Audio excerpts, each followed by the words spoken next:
I love when the YouTube algorithm has no idea what to give me.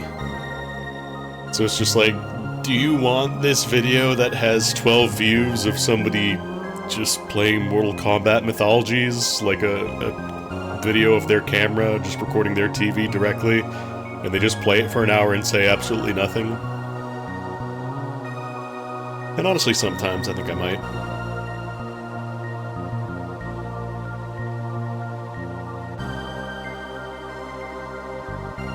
Sometimes you just need a shitty cam recording of a screen.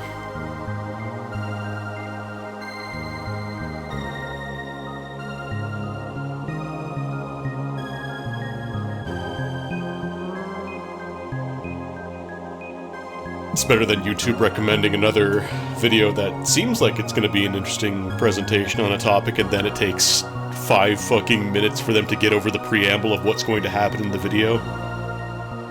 Like, you wrote it in the title. I know what's going to happen in the video. It's a quarter of the video. Your intro is a quarter of the video. Please, just get on with the thing. I know you want that ad revenue so badly, dog, but please.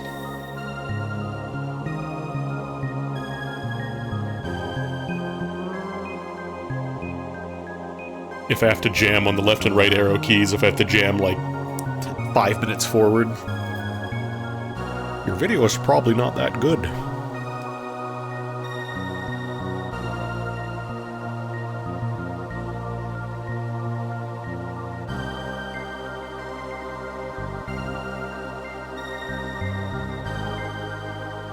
I'm getting a lot of spam bots on my Discord. I think it's compromised accounts, actually. It's like, it's 50-50 on whether it is just spam bots of, like, art spammers just like, oh, I'm taking commissions, click here, and it's, you know, some sketchy-ass person that has never spoken a word in any of these channels before. Or it's, an account that existed for a while, but then just started spamming random links to some Mr. Beast shit, I don't know. Gotta be careful with your stuff online. But what is strength? Let's go to the dictionary to see. Webster's dictionary defines strength as... Now, this applies to a lot of things, but did you know it also applies to the strength stat?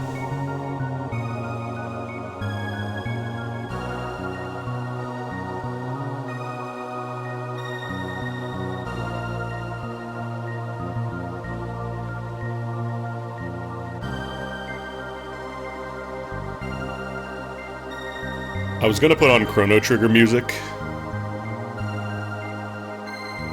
but then I remembered, oh, you know what? Yasunori Mitsuda did music for Bomberman's Second Attack. Because Ty was playing it the other day, and I remember that. I was like, oh, actually, you know what? I'll put on a... This is 1000%. Like, I don't think the specific tracks are credited on this OST, but, like, that is the Yasunori Mitsuda bass. That is that...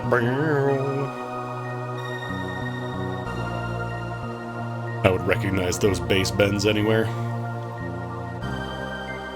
Shut down your PayPal because somebody's using it for crypto. Unfortunate.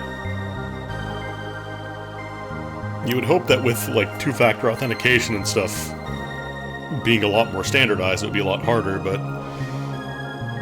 Oh, please upload your ID. We're not gonna let it leak more than once, we swear. Please update your government ID so we can have it.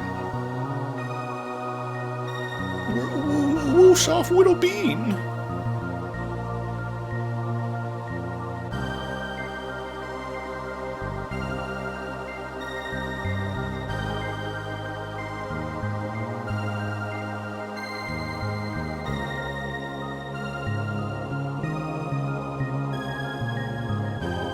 I think I have pretty much everything that I use locked down with two-factor authentication.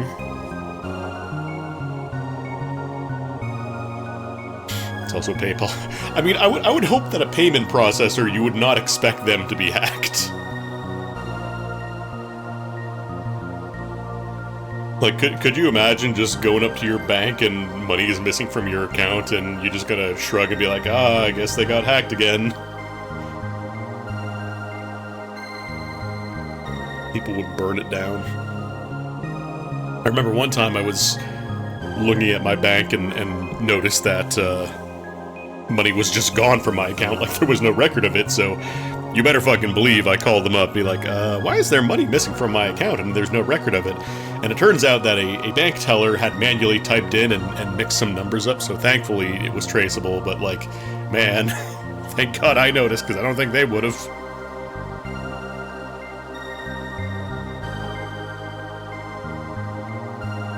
So thankfully they put a flag on my account that says, make sure you fucking type the number right, and if you are transferring money out of this account, it will set an alert now.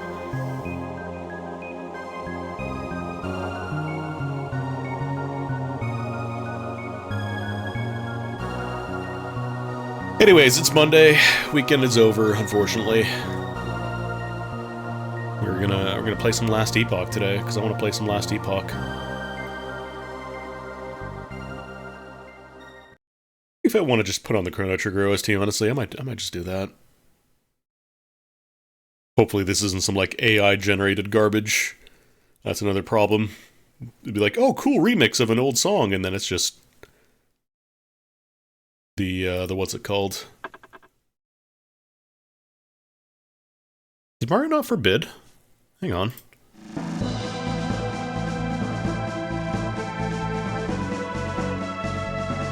Do I have to re-enable Mario? Hold on.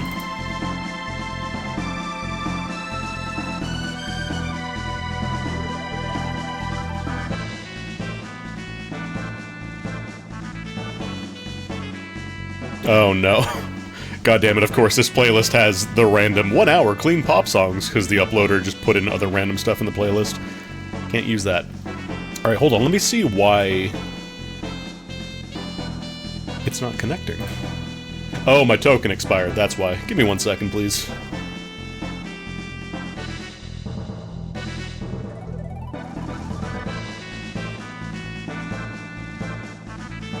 Sorry, I'll get that sorted out.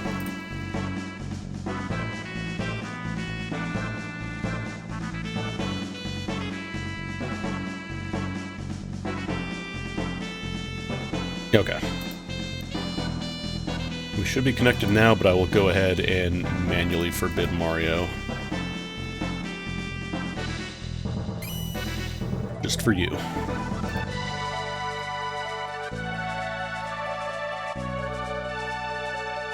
Alright, I gotta find a new playlist for this, though, because it's not gonna work. It has the, it has 1 hour of random party pop baked into it. Okay, this one's in Japanese, so maybe this one's a little better. Okay, this looks correct. Cool. We're not gonna do the ticking. No Mario, forbid.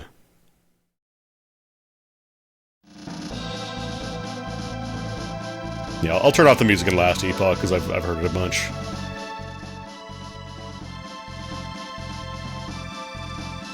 All right, let's actually play the game, huh?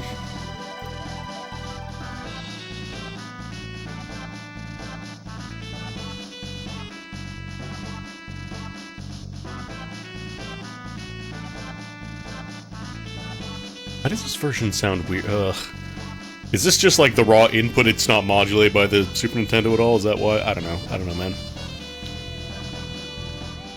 I'm gonna put it a little bit lower because I don't want it to overpower the game. Also, let's turn off the music here. Music off.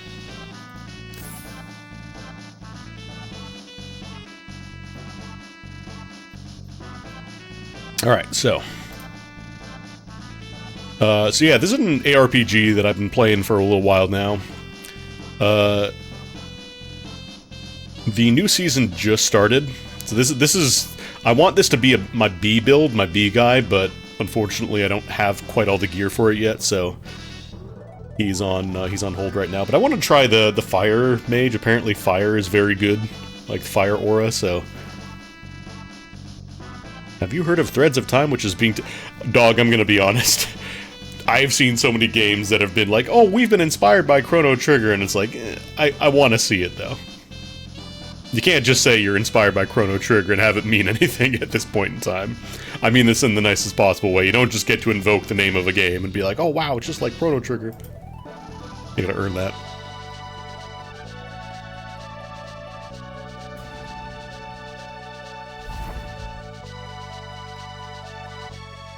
A little bit lower. All right. I might have to adjust audio roads are not kind to my bones. based on how loud it is here.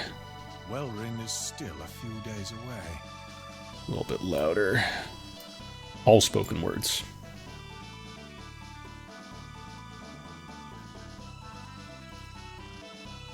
Oh, you can mute error voice lines now. Huh. I don't want that. Alright, so it is an ARPG very similar to, you know, Diablo. Actually, why are you there? Get on the right click. So, if you never played this before, I think it's a really good ARPG. It's not quite as, like, bonkers customizable as, what's it called? Path of Exile, but that game has also been running for over a decade, so this one does not quite have as much time. Melee damage, spell damage, less mana cost, that doesn't matter. We're going to be skipping most of the story because it takes a while.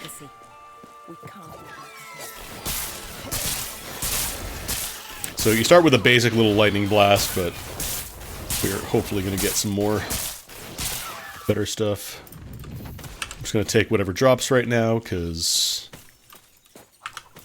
pretty much everything's going to be good.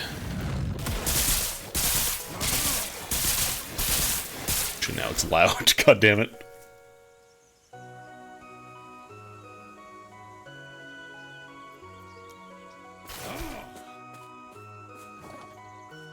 Yeah, this is your basic, you know, lightning spell. It's got a little bit of mana cost, but, you know, you're a wizard. Yum, fireball. Fireball! 66 damage. I haven't actually really played mage. I know everybody was... I think they were playing warlock. I think the warlock was, like, beyond busted. So, most of it is very similar. If you ever played a Diablo, it's very similar to that. You've got, you know, your gear slots. This is kind of like your Diablo charm inventory. If you ever played Diablo 2, that's like where charms live. They don't take up your inventory slot in this game, which thank God. Actually, I don't need that Rowan wand.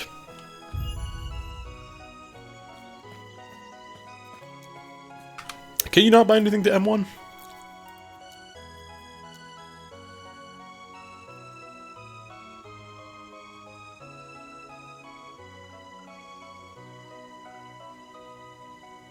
Yeah, I guess you can't. I could see them maybe not wanting to let M1 be bound because people would make it unusable. Anyways, I'm going to shoot this bear with some fireballs. I guess I'll just use this shield because I don't really have any good offhands right now. So you have a little dodge. It's not like invincibility. It's just a quick little zhuzh because originally the game did not have a dodge, and they realized that people felt like they needed a movement skill for a lot of the builds and the boss designs. They realized they were going to kind of lock themselves into a corner if they didn't have a way to get around quickly, so they just gave everybody a quick little dodge.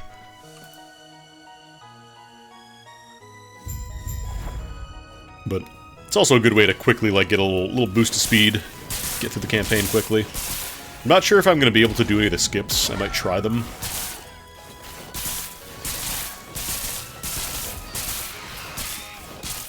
Game starts off fairly simple, like it's, you know, very close to Diablo if you ever played that, but then it comes into its own with the crafting and skill trees and stuff, which we'll see in a moment. Snap freeze. Cone. Cone of cold, what some might say. Oh, that's got a cooldown. 18 seconds! For chili! When you arrive, Yeah. Let me watch you fight. Passive points, let's see. Yeah, I'm using WSAD, so it would be nice to be able to bind M1. I think...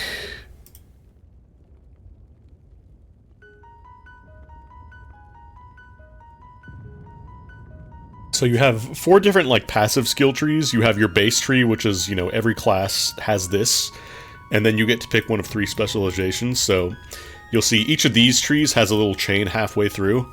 And that's the point where you don't get to put points in that skill if you don't pick that mastery. So like if I pick Spellblade, I can take all the points on this tree, but then I can't take this half on Rune Master or Sorcerer. So thankfully it's not a locked-in decision anymore. You can now respec your specialty. It's just basically the class you pick is the only really meaningful decision you make at the start now.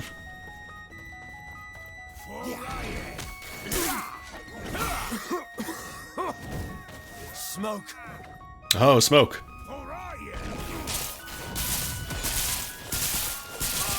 Does this have AoE? I don't think it's AoE.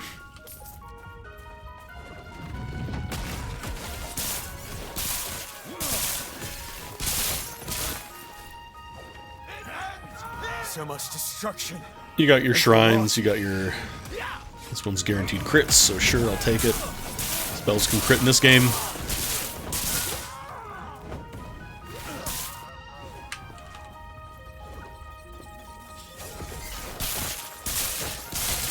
Who's throwing all these firebugs? This world has a bit of a gods problem. A lot of gods have some disagreements, let's say. Here we go. So, skill specialization is one of my favorite parts about this game. As soon as I get dudes off the screen and I can fight. Ooh. So, every skill in this game has its own skill tree. So, every single skill, it doesn't matter your basic little lightning blast, or, you know, your meteors if you're playing sorcerer, everything has a skill tree. And you unlock specializations, so at the start you only get to pick one. So, what is... I think it's Flame Ward. You can actually see, like, you can preview the skill trees, you don't have to lock in. These are not set in stone, by the way, you can respec these as well. I think it's Flame Ward that has Aura. Flame Aura, where is it? Actually, what am I doing? I can search. Search for Aura. Yeah, here we go, Fire Aura. So, spell that deals fire damage over time to surrounding enemies. So I think that's going to be the basis of the build. And we can also convert it to Cold Aura or Lightning Aura if you want to. If you find better bonuses in those stats, you can do that. But we can't actually spend the points yet because they're going to be level 7 first. Seems like Spellblade might be the pick.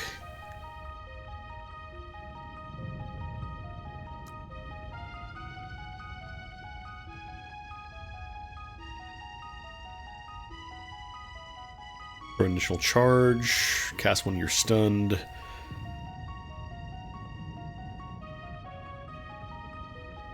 So these skills all level up, like they have their own experience basically, and if you respec you have to level them up again, but they level up very quickly.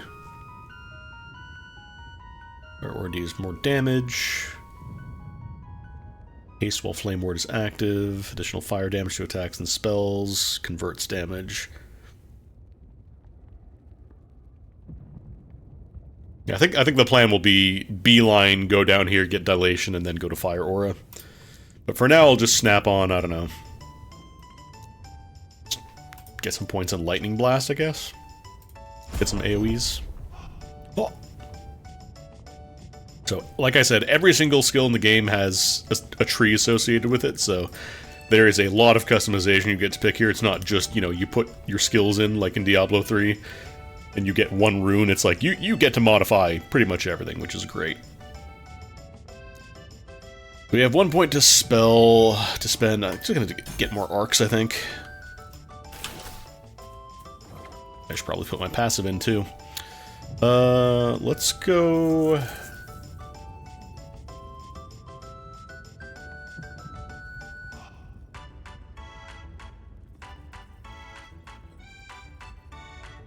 Probably want to get additional ignition stuff. So we'll go Elementalist. We'll see if I want health and mana. I probably will want some defensive nodes, but I think for now we can get away with just dumping points in. The skill tree stuff, it's very similar to, you know, like Diablo or Titan Quest, have you ever played that, where you gotta put X amount of points into the passive tree until you can unlock the next one, so you see this line moves. So we can't get Reactive Ward until we get some more points in there.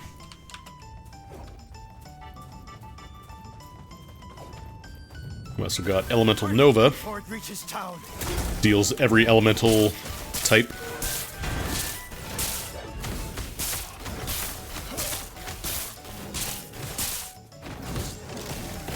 Also, when you see elemental, that specifically refers to fire, ice, and lightning. There are other types of damage as well.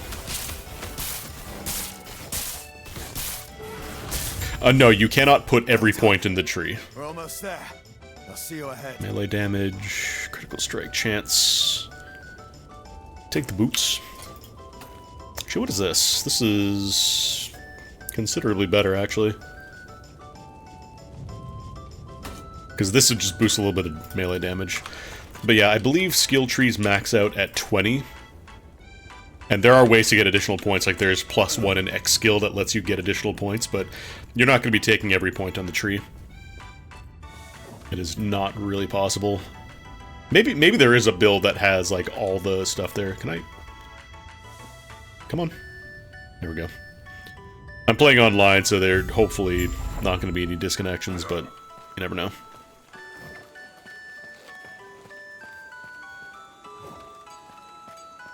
Sounds like they're...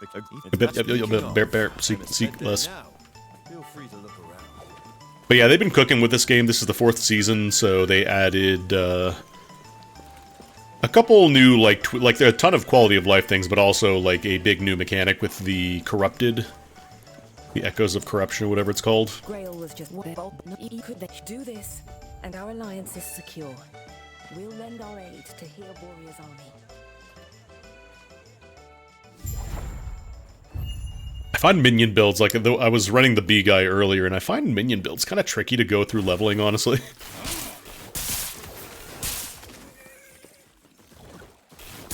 I feel like they don't really have a ton of great AoE options compared to other classes.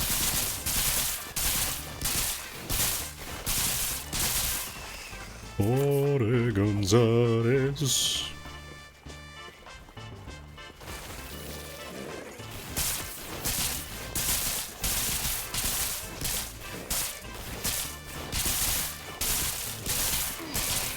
I don't know if you could beat this game without, like... Because I think Grail does do some damage, so I wonder if you could technically just sit around and leech experience from him. Oh god, this is still very loud. The lightning arcs are so much louder.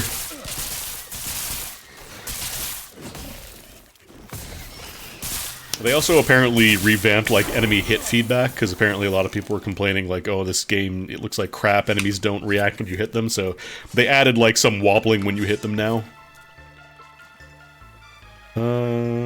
Might get a little bit of intelligence too. Intelligence and fire damage is going to be really useful. There are 5 base stats in the game, and actually with this recent season they added 5 alternate stats. Like, there's corrupted items that convert these into different stats that do different things. So, like, dexterity becomes guile, I think attunement becomes apathy or something. I haven't looked into it too much, but it looks kind of wild. And I'm not going to bother too much with the loot filter right now, but there's a loot filter. Alright, I wanted to lower the volume a little bit. Why did you become full screen? I didn't say you become full screen. What are you doing? Why did you become full screen? Who said this? Who said you could do this? Okay, that should be a little better.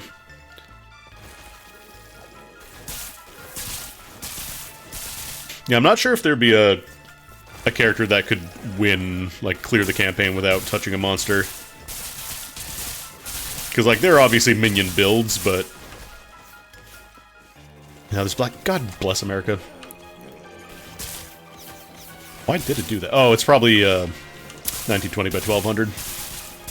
1 second. 16 by 10 monitors. I don't know why it reset itself. Yeah, I know I'm getting killed. That's great. Minions banana. I do really like the freeze effect though, like the icicles when you freeze something.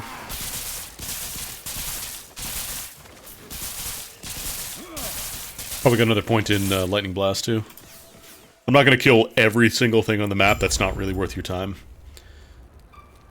So some nodes do require, so like if I want to get increased range on the chains, I need to spend 4 points here. I'm interesting, it chains back on yourself if you want to. Cast speed could also be nice, but for now we're just going to put more points in because we can't break the prerequisites right now. Ah.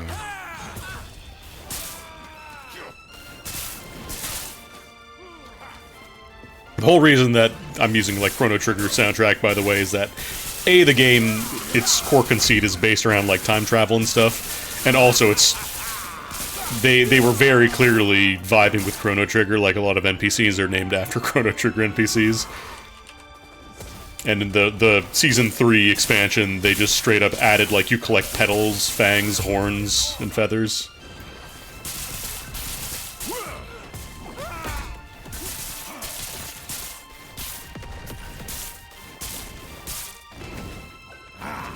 I mean, Epoch is not necessarily a Chrono Trigger thing, but yeah, they definitely have a lot of inspiration.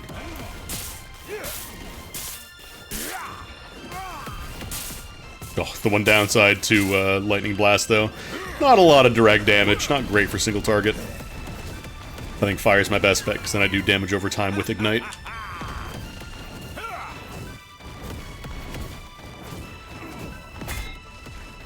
Like, I feel like they didn't call it Last Epoch just to be a Chrono Trigger reference, if that makes sense. Okay, health potions are a lot closer to Diablo as well. It's not like PoE where your flasks fill up as you deal damage and kill enemies and stuff. Hurricane Bastard Sword of Sleet. Melee lightning, melee physical, chance to chill on hit. Do we have any... Actually, we do have Mana Strike. We could use melee.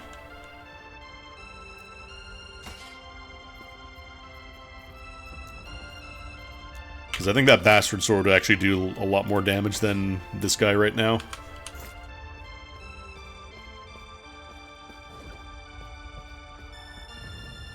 It's also free to cast, which is nice. So certain side quests have rewards.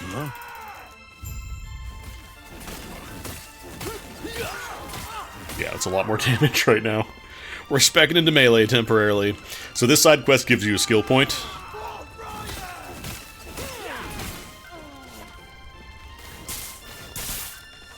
Like, I know we unequipped the wand that gives a little bit of extra spell damage, but, like, this is considerably better right now.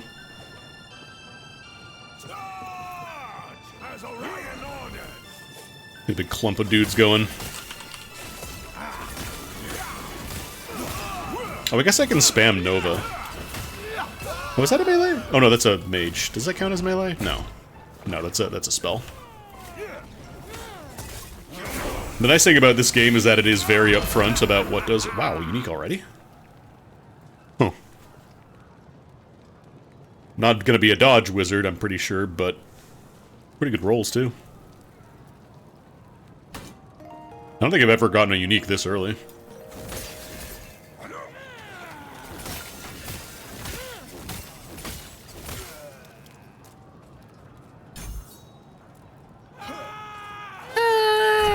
Anvil time, hell yeah. We're hammered in now. Grab that sash, because I don't have any belts. Yeah, I got a stinky belt. Want to get to the boss here while I still have my shrine active, because shrines also give you, like, additional buffs on top of special effects. So this one, for example, gives you plus 20 strength on top of giving you the hammers and some extra armor, so I'm doing a lot more damage with melee right now. Broken sword, melee void damage. Nah, this is better.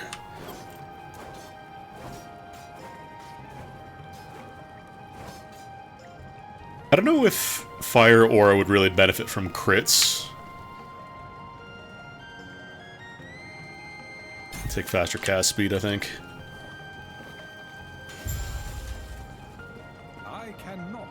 But yeah, this side quest gives you a skill point. You can actually check and see if you open up the map. Don't worry about this. This is for later. That's a surprise tool. So this one, it shows you get a little bit of experience and passive points. And there is a cap, so like you don't have to do every single side quest in the game, thank God for that. So once you get 15 passive points into 8 idle slots from side quests, you can just ignore the rest if you don't want to do them. Which I will be doing, because side quests are not a ton of experience. It's better to just do, like, monos.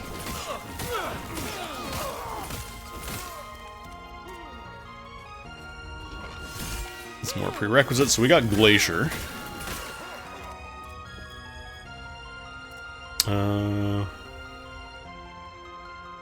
65 mana. Actually, I might slap that on my bar for now.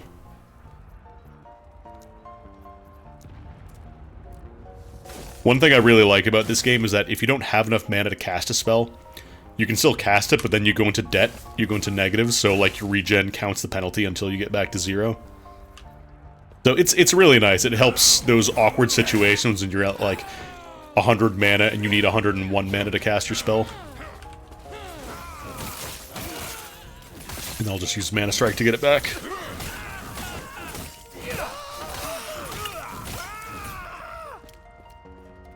One thing I really like about this game is that it has both WSAD and controller support. I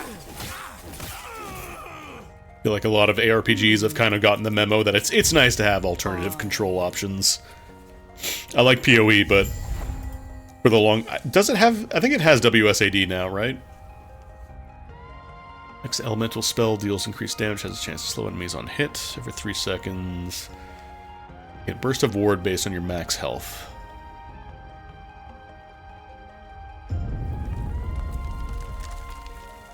Let's just take more Elementalist, honestly. Mana Strike doesn't actually deal elemental damage, it's just melee. Oh no, it's Lightning Tag, never mind. PoE 2, right, it was PoE 2, but the first one I think still does not. Which I would really like, because man, PoE 1 is a very click-intensive game. So the nice thing is all these tags, like this game is really good about telling you what affects what. So for example, this is not considered a spell, this is a melee attack and it's lightning, so it scales with any tag that shows lightning, melee, area, intelligence, dexterity.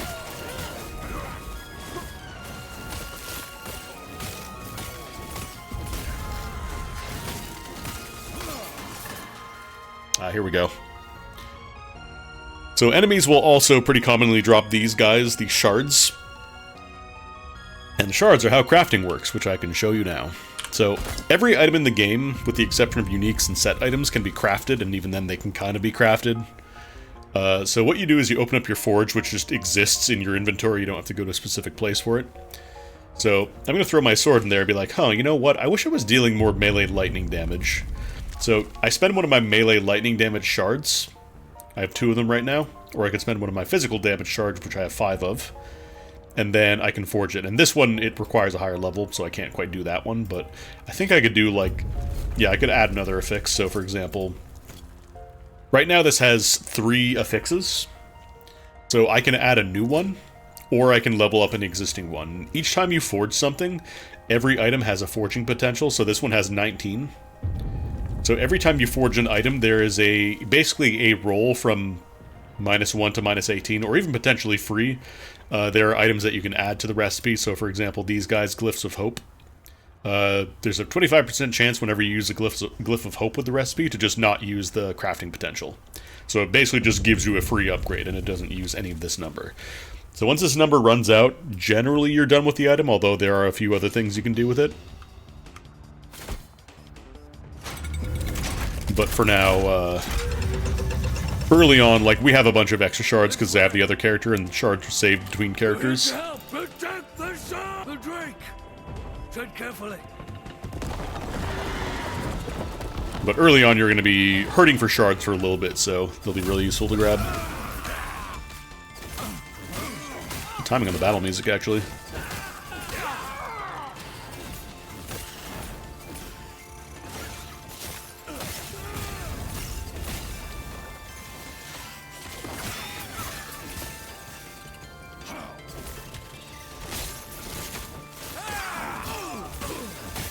We're very early on, so everything is going to be pretty free, but eventually it starts getting spicy.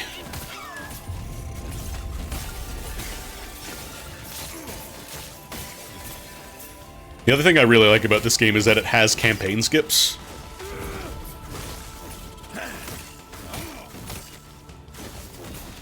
We'll see if we can do. I might try one, but I don't know if I'll be able to. I'm probably going to have to craft pretty hard, or get lucky with one of the corrupted guys.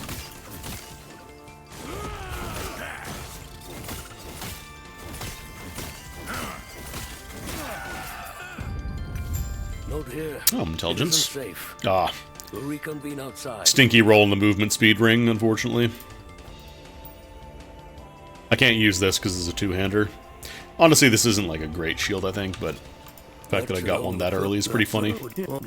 Yeah, Let's get out of here first, and then I'll explain more.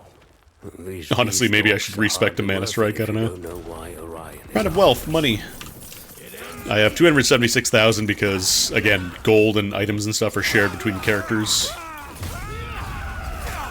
So we have a little bit of a buff going here.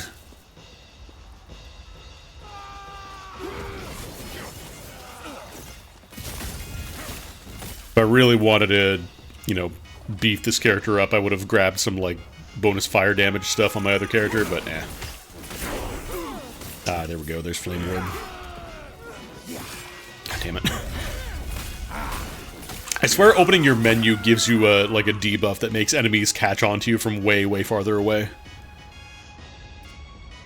Alright, so Flame Ward is gonna be the new spec. So, again, respecking and despecializing is free. Don't worry about, you know, messing this up. You can never permanently fuck up your character. So we're gonna go down to Dilation, because we want to get to Fire Aura. And then I need to put in the actual skill on my bar here, so we'll do that. So right now it's just kind of a defensive skill, it doesn't really do any offense.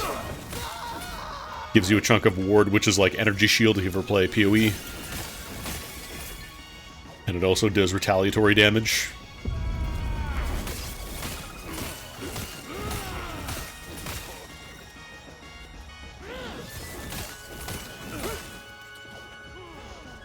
Gotta keep my eye out for any kind of like fire damage upgrades. Ooh, shurikens.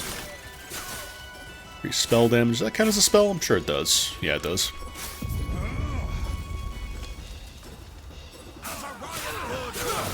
The shrines are really strong early game. Like, you can just one-shot a lot of dudes by walking around. It's great. So this game also has a loot filter. I'm not using one right now, but you can... There's a lot of stuff you can do. Like, there is... I'll just create a new one to kind of show off some of the stuff you can do. So you can set up to 200 rules for your filter, and it's all done in-game, which is really nice. You don't have to do it, like, externally. I'll mess around with that after I get my, okay, it wore off.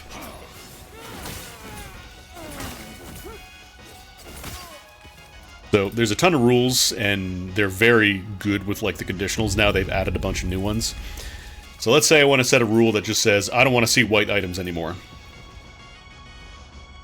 So we're going to set a condition for rarity, and we'll say, because you can choose to either prioritize items, like highlight them as a different color or give them a sound or whatever, or you can just hide.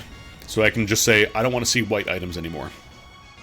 So it's not going to show me white drops. And you can hold down X to temporarily turn it off to see if there's something wrong with your filter, if you want to test it.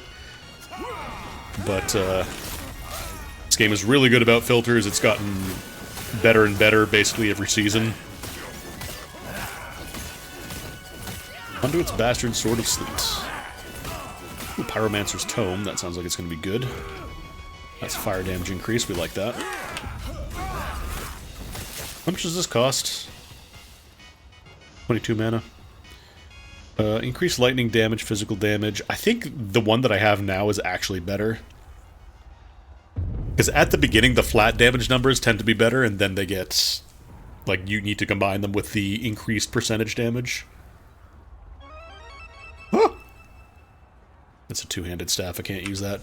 So this book is going to be good when we go back to a one-hand weapon. Because that increases fire damage, and also increases intelligent cast speed. Not a great roll in the intelligence, but it's something. I like how this playlist has a little horror sting. From Chrono Trigger. In case you really want to hear that song that goes better than that. I cannot do that.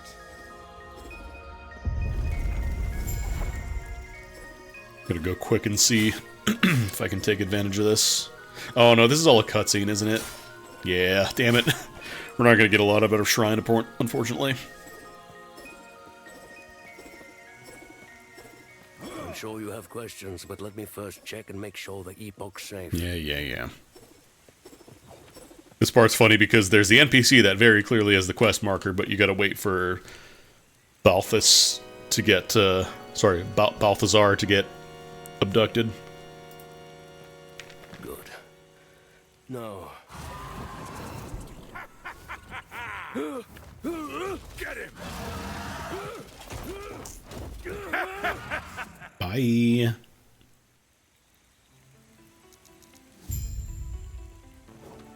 And you could go back to the camp now, but there is a bonus chest over here, which is nice if you're gearing up a new character. Ooh, Mercurial's good. Mercurial, the prefix, gives you increased movement speed, so they're really nice to get through the campaign. This is also better. Trash that, trash that. There is a way to use, like, items you don't want to use anymore. There is still a way to kind of, like, desynthesize them into useful gear, but for now it's kind of a waste, so we're not going to bother. Because if you go to your crafting menu, there is a rune, like, you can add runes on top of glyphs. So this one is the Rune of Shattering. And it destroys the item, but you get a random amount of the shards on the affixes. So let's say, like, there's an item that drops that you don't personally want to use, but it has a lot of extra fire damage. Like, let's say it's a sword that does bonus fire damage. So you really want to use that on your other gear, you can break it down and get the shards used for that fire damage bonus and put it on other stuff, which is really nice. Oh, also I realized that since we're playing on another character, I get to just immediately join the Circle of Fortune. Let me get a good look at you. Yes, you must be them. I, Galila of... Wait, what? So there's a fun little bit on second character, is you just get to join the Circle of Fortune or your Merchant's Bazaar immediately. When I formally invite you to join the Circle of Fortune. And basically you're picking whether you want to do self-found or have access to the market. So the Circle of Fortune is the self-found variant, so you get massive buffs for item drops as you level up this faction. So I'm at rank 5, so enemies now have 35% chance of dropping twice as many items, chance for Runes of Ascendance to be preserved. Basically this just means that you can save on crafting materials. There's a chance for additional idle drops. Whenever a set item drops, the entire set drops, which is hilarious. And then there's double chance for double rewards for Monolith Echoes, which we can't really do yet, but basically it just makes your drops better. But some people prefer having the option for just buying stuff, which you can absolutely do as well. You just join the Merchant's Guild instead. Everything okay? And they're not permanent choices. You get to, you know, you can swap between them. And bring Balthus back. It takes more intelligence than some resists.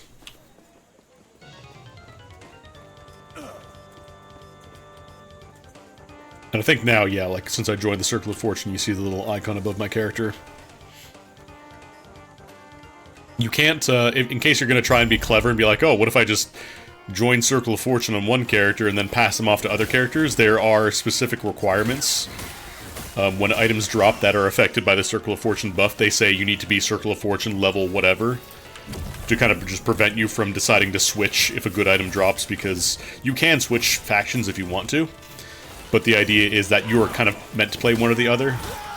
You only switch if you really decide, like, nah, I don't really like this playstyle, so you can't just jump between them and be like, okay, I'm going to farm all my gear on the Circle of Fortune, then swap to the other one.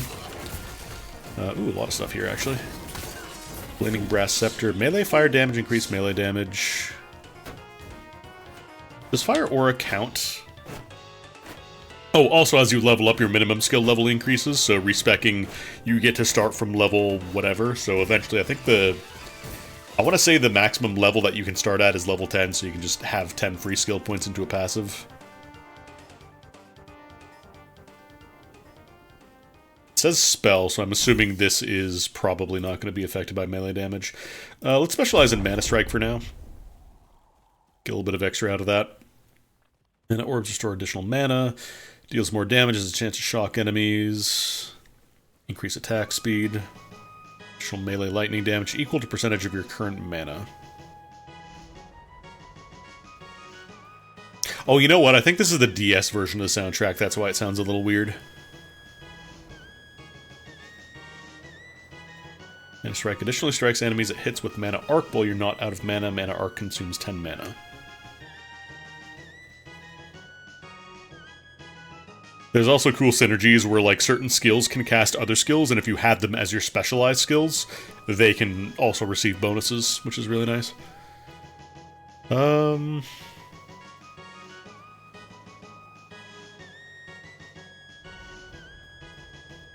want to slap in here.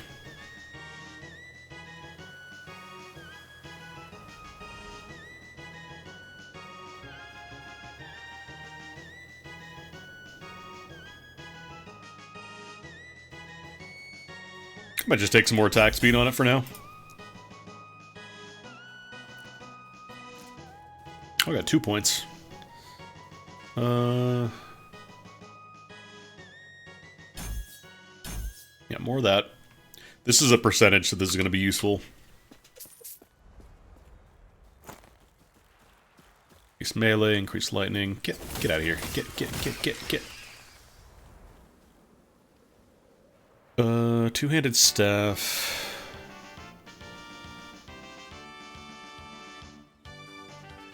This one's also increased percentage.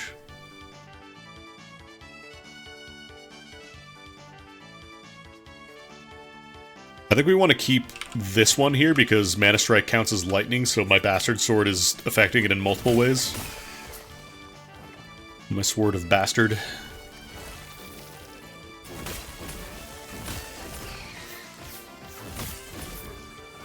Doing pretty well.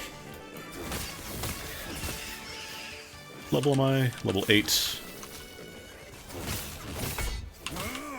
Probably should be popping Mana Ward for champions and elites and all that. Ring of Life, I'll take that.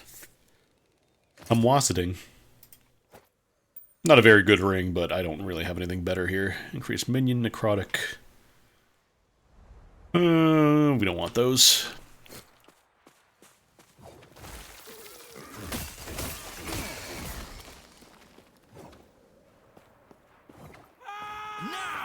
Like, these guys that just scream at you. Nope.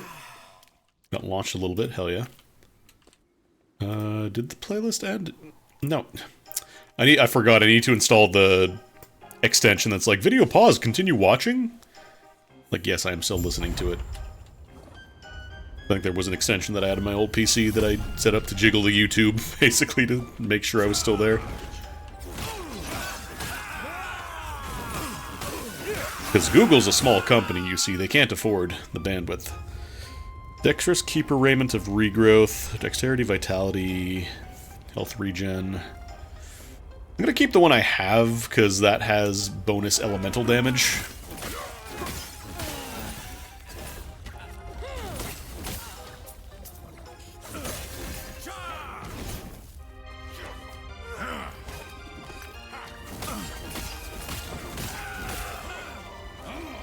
I need to get a traversal skill, actually. Do I have one yet?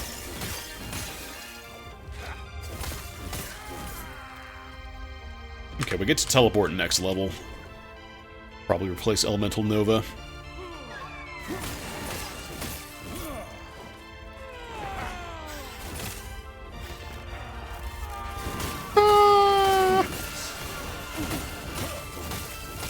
Champions always drop a yellow item as well. Just minion damage. So ignite on hit, physical resist, block. Oh, there's a shield. I should point out that the colors of items are only affected by the number of affixes on them. So this one is only blue because it has 2 affixes. I think once it gets 3, it becomes yellow. Or 3 or 4, I guess, and then there are purple items which have affixes that are above level 5, which is the maximum craftable. Those are only found by dropping or other mechanics, basically. Actually, what level? We're level 7. We don't have to stick around here too much. I'll fight like champions and stuff if I see them, but I'm not going to bother with little guys too much. There we go, teleport. Teleport. I love that you can also specialize in your traversal skills too. It's actually, ironically, kind of fun. Alright. We could disintegrate. We could get the big beam. People do love a big beam. Teleport.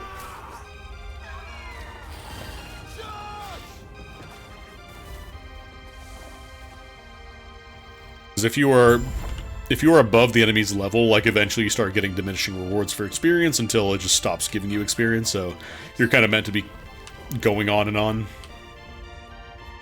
Oh, I don't want to get disintegrate. A lot of DPS. It's a channeled skill, so I gotta sit there and beam with it, but it's a big beam. You're here for the epoch. What if I just did a little... Reaching me was impressive, but it's mine. Co-member wing.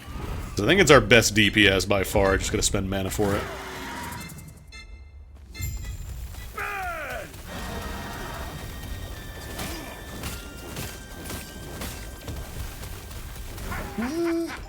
I know that 804 DPS is correct. That doesn't feel right.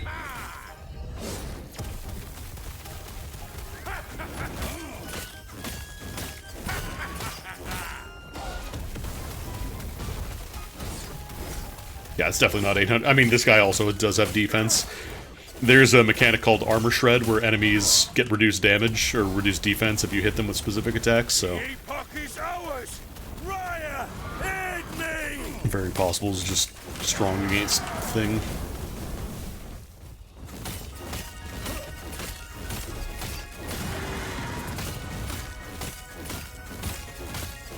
Burn!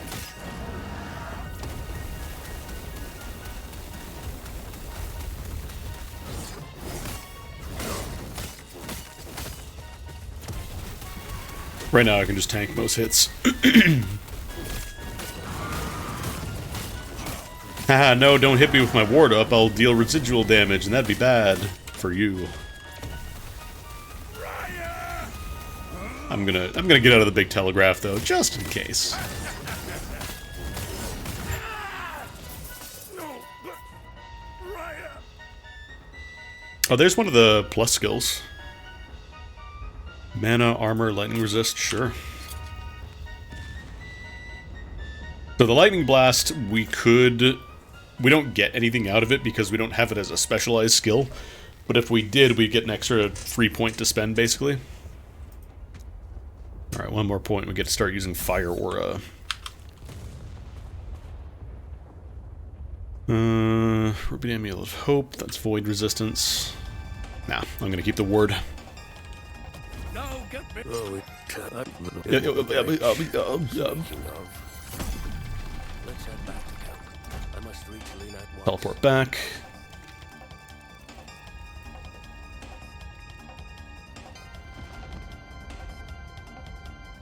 The other thing I really like about this game is you can play it full offline, like no connections whatsoever, so if you either don't want to fuck around with online or maybe you just don't have a great connection, you can absolutely still play. He's been quiet. You're back. I'm so sorry to you too. This is what's best for us all. Anyway, it's time to go to the meat timeline. With the epoch's power, I'll finally be able to. I like that awkward second or two where you're just kind of standing there waiting for the transition to actually happen.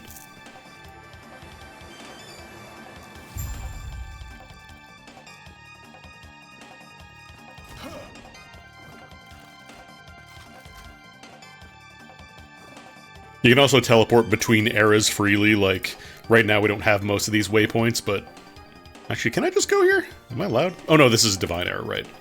Because the Ruined Era is different, like, that one has a different layout. And then... I don't know if I can do it now. I think you do have to get to, like, level 20, but, like...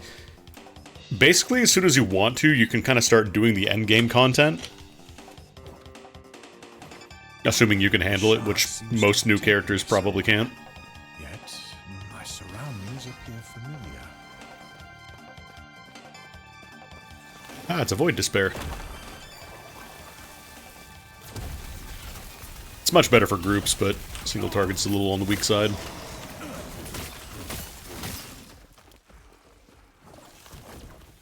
Does this cost any mana? This costs 23 mana, and it has a cooldown? Stinky. Stinky!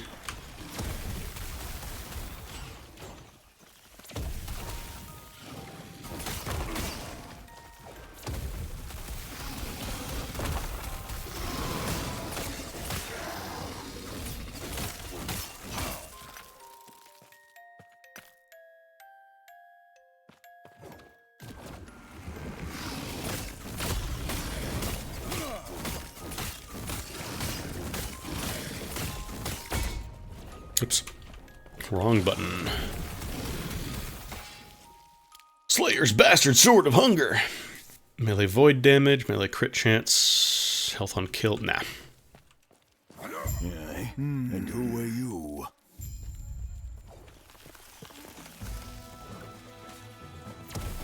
Oh, this is the version from the PlayStation intro.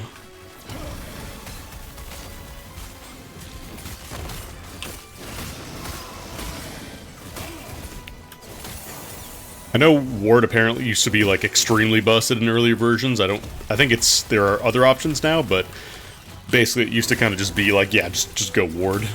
If you wanted like the super endgame builds, it was pretty much all Ward.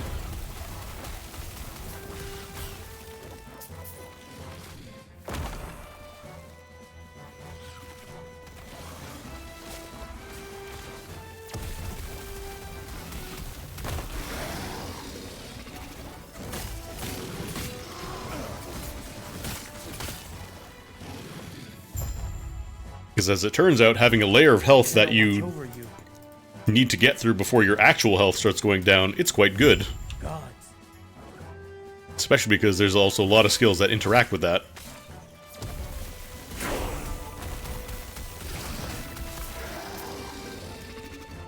Alright, start getting Arcane Flames, because we want those ignitions, I think. Increased attack speed, increased cast speed. There's also point bonuses, so like this one, for example, if you put 3 points into this skill, you get cooldown recovery speed for teleport and snap freeze. So there are incentives to kind of focus on a single skill rather than just kind of splashing the important ones. Now, let's get Arcane Flames, let's get some fire. Deals more damage while you're not on full mana. Chance to shred enemy physical resistance, chance to shock enemies. So, you can hold down Alt and the game will tell you about most things. So Armor Shred is defense reduction. And then Shock reduces lightning resistance and also increases chance to be stunned.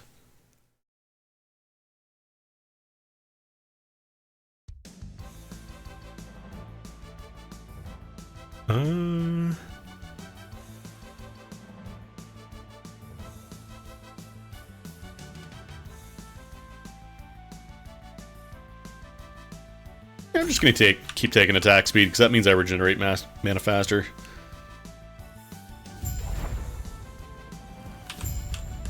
Yes? Yes? God Oh. be with you. Gods be operative. I think they also added kind of a forced forge tutorial, because they gave you a lot of information before, but they never explicitly like told you, like kind of sat you down. Oh, 1 second, Loot Lizard. They never sat you down and turned the chair backward and said, hey buddy, here's how crafting works. But since we did it on the other character, I don't think we have to do it now. So Loot Lizards will spawn in sometimes, and they don't run away, I think like in Diablo, so... Let's get a bunch of goodies. What we got? Increased physical damage, necrotic melee... Damage over time, void damage. I don't know if Fire Aura counts as damage over time, or if that would just be fire damage. I might hang on to this, because that is a really good roll. Melee lightning damage, increased lightning damage. Could also be nice for this, actually, for Mana Strike. Disintegrate also counts as lightning and fire. Mana Vitality, Health Regen, Lightning Resistance.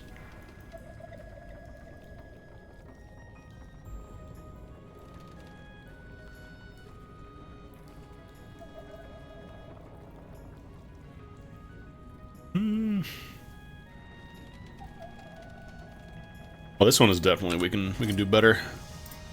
Replace the blue ring.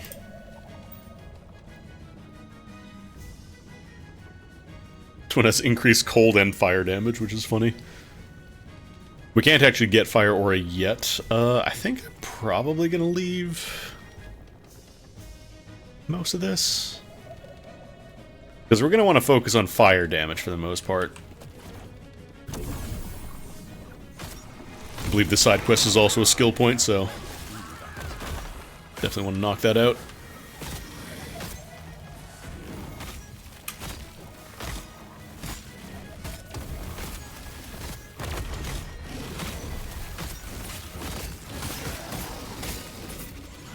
Dark Brass Scepter of Freezing. Intelligence. Technically, these boots are better. Like, I lose a little bit of movement speed, which... it's not optimal. But I'd rather just have the extra stats, I think, because we're not moving particularly fast right now anyways. We got a Harbinger victim. So these guys, I think they got nerfed a little bit in the campaign. They don't have as many eggs. Let's see. Increase movement speed. Melee crit strike chance. Block effectiveness. Minion health. You know what? I'm going to empower this. I'm going to give it a roll and see what happens. So basically these are like mini-boss fights that give you like 4 random rolls at items that you can also choose to either take now or you can empower them and it gives them random upgrades. So potentially you can get some really good stuff while leveling while doing this. But when you kill them, if you empower them, you don't actually get their drops right away. You have to fight them 2 more times.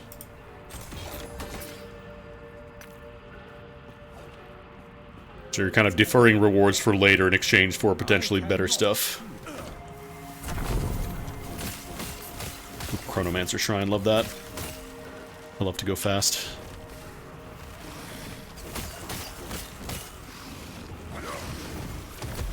Hadouken!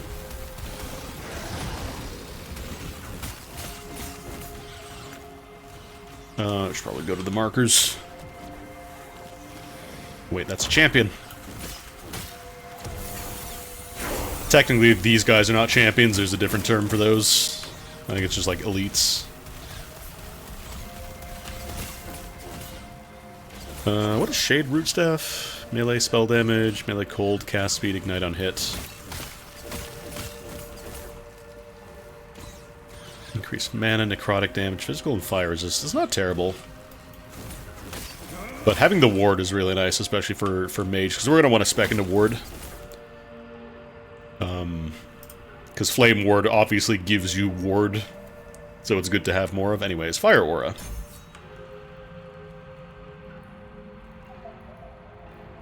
Oh, here we go. Fire spell, it is a damage over time.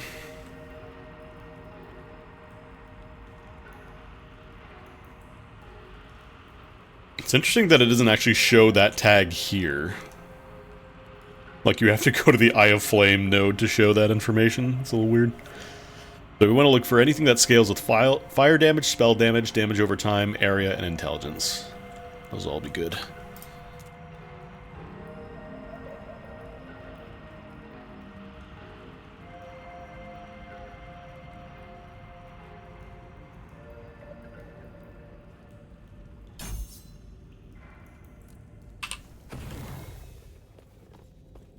Fire Aura. It looks like you get 4 seconds. Sealed with a mysterious power.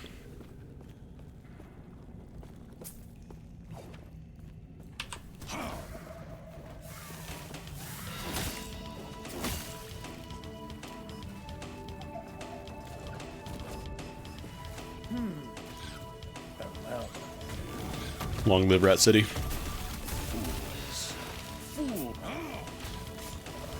How much damage? I need to test and see.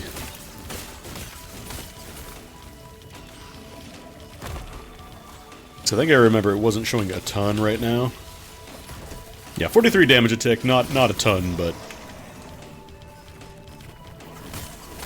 if I know one thing from Righteous Fire builds in PoE, it's that people they find a way.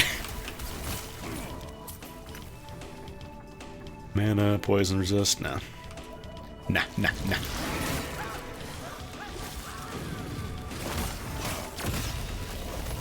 It's also nice because it is technically damage that I can get to do without having to do other stuff.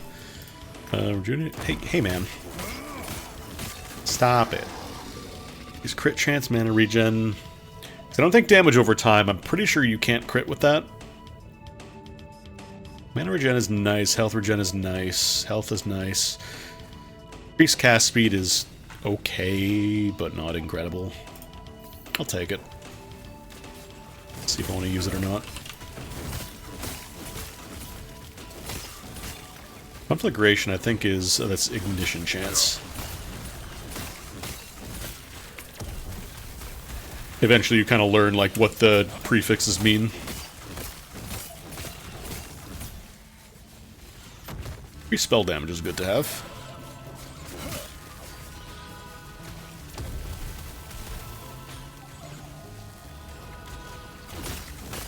Might set Disintegrate to Q, honestly, just so it's a little easier to use, because I'm not really using the Lightning Blast anymore.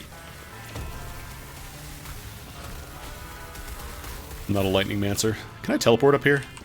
No. Sometimes you can, like, teleport through walls or over walls, but... I cannot do that. takes a little bit of fumbling around with it.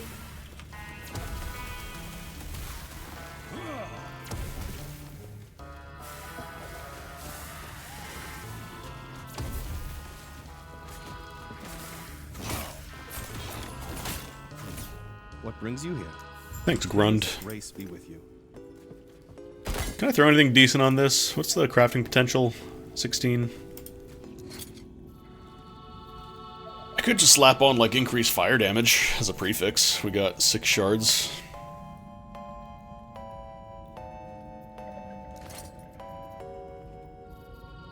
Could go, like, spell damage, fire damage. I have 158 Scrolls of Hope, or Glyph of Hope, so there's no real downside to using that. Okay, -1. -1 again, beautiful.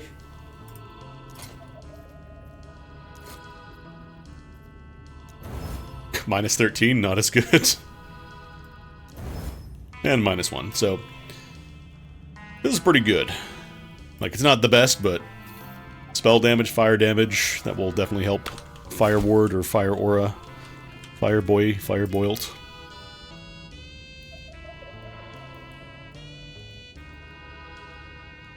Probably gonna want to swap off of this soon, because I imagine I don't want to be tanking a ton of hits. Maybe I could. The DPS has skyrocketed from 40 to 54. Although we get more points in there, we'll bump it up. Also gotta keep an eye out for any kind of damage over time modifiers I can slap on too.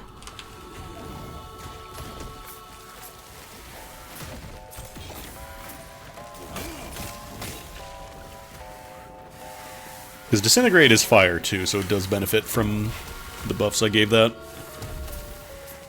Still wondering why the DPS there is so much higher.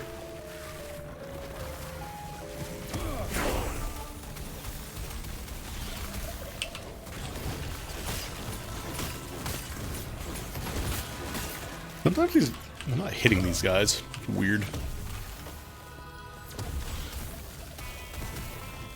Keeper Raymond again, mana regen, damage reflection, health regen, and I think I'd rather just have the vitality and health, honestly. Ward would also be good. Are we... actually, is the exit.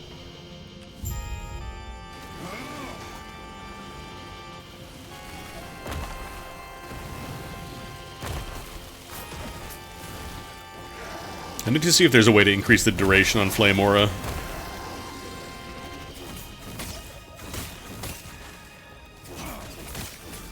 Yeah, I'll help you in a second. I'm looking at my stats. Calm down. Let's go for more damage increases.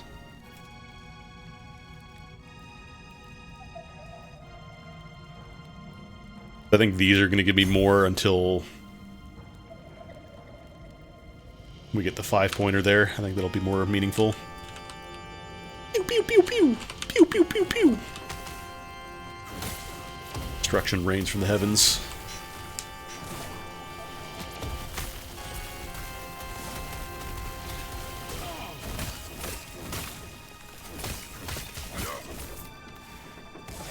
Only a little longer. Why is that voice line so much louder? Elder Ezra leans to the microphone to breathe in.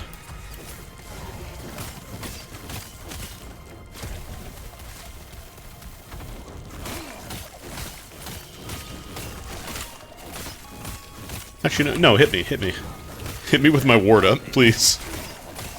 Threaten me with a good time.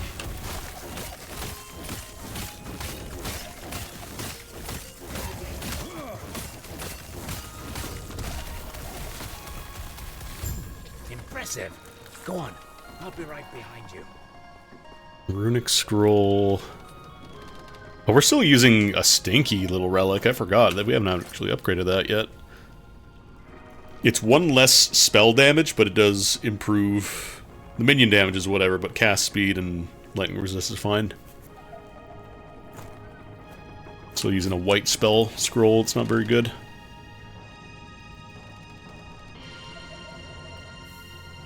So this is what the Elders... No, humanity itself. Turn that in, get my passive.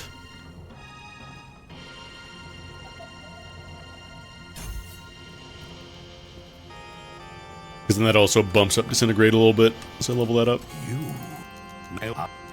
The gods have long There we go, we got left idols. this world, but their memory will give you comfort. Be safe, traveler. I'll just slap this one in here. So, up until this season, the layout for the idol slots could not be changed, but now they have idol altars that you can change the layout of.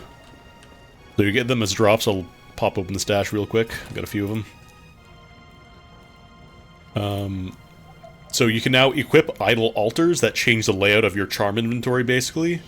And there's also buffs to putting them in specific slots. So like the glowing bits show, these are, I think refracted slots is what they're called. So there's a ton of ways you can do these. I think you can craft these as well. You can either craft them or at least corrupt them, but there is a new way to customize. It's not just for your character anymore. You can now customize your inventory slots.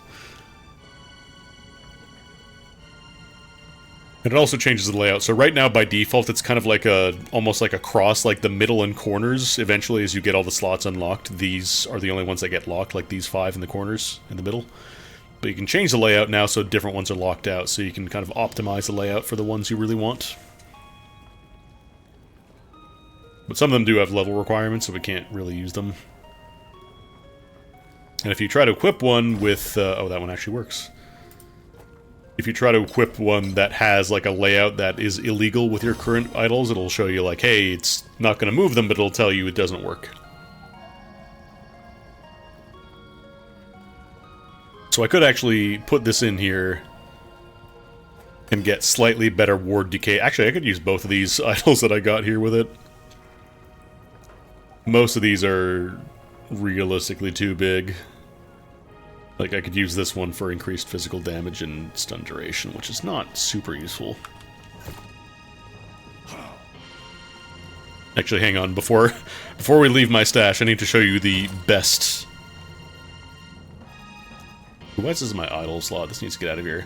I need to show you the best tooltip for equipped items in pretty much any ARPG. Plus 3 bees per 10 seconds with a range of 2 to 3. This is the Beekeeper set. I need to mess around with this with the set item crafting, because I want to do that on my bees guy, but I think this one has, yeah, 8 bees per 10 seconds, which is an amazing tooltip. The bee set. Your bees cannot be damaged for 4 seconds after being summoned.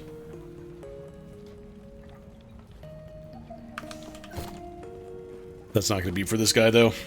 Can't even use those, even. Probably replace this with something else. I don't know if there's anything I could realistically use. Frostclaw, Glacier, Snap Freeze, Nova. I guess Snap Freeze for utility. Not for damage, just to kind of lock them down for a moment.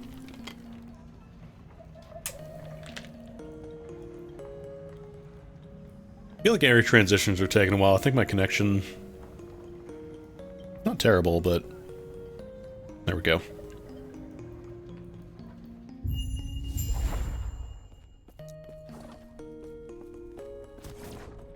Season is still pretty relatively new, so I wonder if there's just a lot of people playing right now.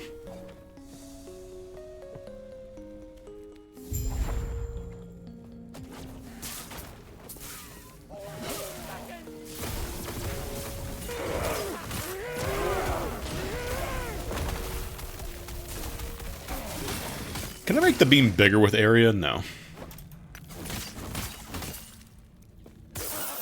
Loot lizard, loot lizard, loot lizard, loot lizard.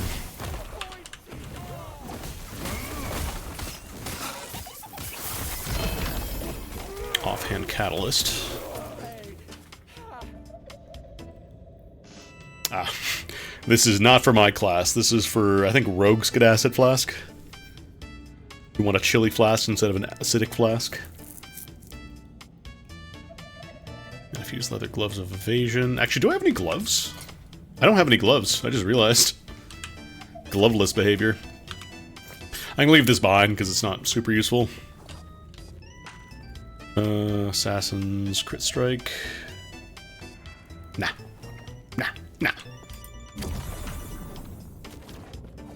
It's the man! It's Johnny! Oh no, that was a stun.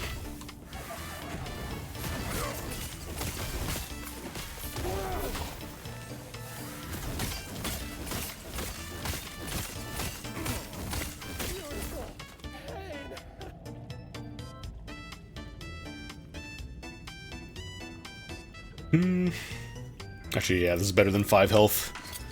It's better ward whenever I potion up. I want to start using this, but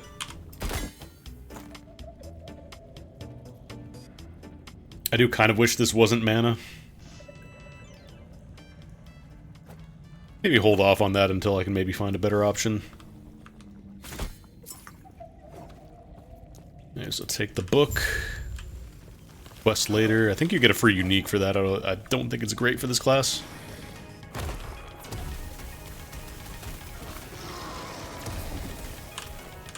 Level 12, pretty even.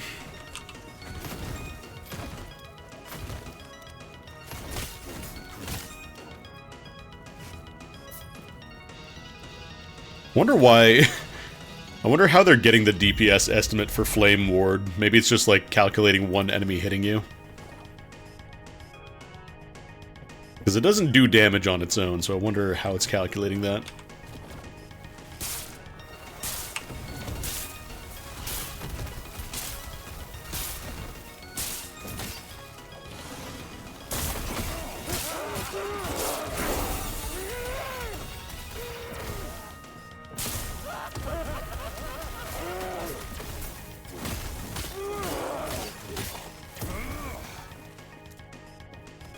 Cap out the bonus damage. Actually, what's that skill we just got? Volcanic Orb.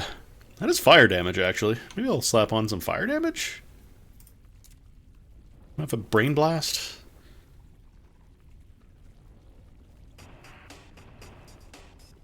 Next, fire aura from sources other than Flame Ward. Where else could I get it? I wonder if there's items that give Flame Ward or something. Grants increased fire damage while active. Ward over time. Ward retention.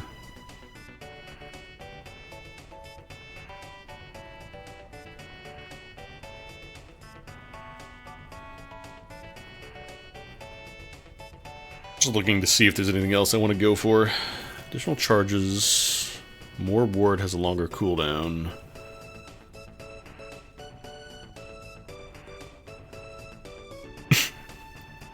This is very funny. This one grants more ward. This one grants additional ward. It's actually meaningful because this is static numbers and this is percentage. Grants significantly more ward but no longer retaliates. Is there a way to extend the duration? I don't think I want that. Well, actually, no. Fire Aura... It says each stack lasts for 4 seconds, so I wonder if you can get multiple stacks of it. I wonder if this actually modifies it at all. I can't get any more duration on it. We're capped on that. Let's see if there's anything else that affects Fire Aura. I think it's just these nodes on the tree that do it. What about cooldown, maybe?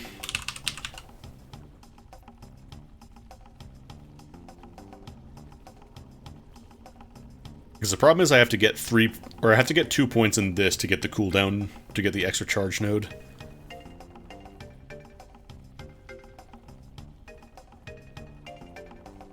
Oh, this one is not a free cast, though. It has to be off cooldown.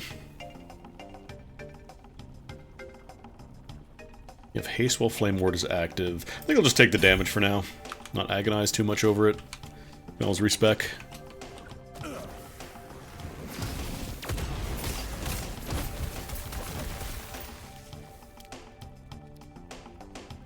Elemental damage is fire.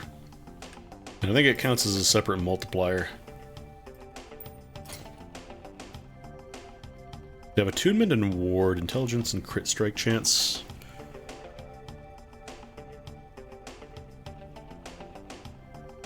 This one does have the level 2. It has a tier 2 spell damage mod, though. Can I craft anything with this? So I could get some extra fire or elemental damage with this guy, too. Or I could do damage over time. That could also be useful. Looks like I can also do elemental damage over time, which would be another multiplier to throw on.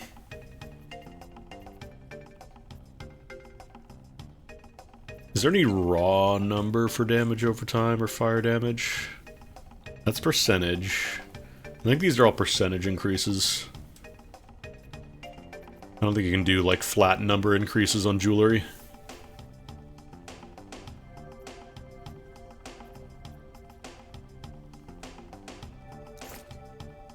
I have one of these shards. I might save that then. I might just slap on, like, damage over time. There's like 12 damage over time shards. Oh, nice. Got a preservation. And then I need to level up a little more to use that. Pretty good ring, though. Yeah, we'll trade this out. 1 intelligence is nice, but I think these modifiers are better. The numbers are going up. Kind of curious, what are we actually at now for the DPS on Fire Aura? My aura farming.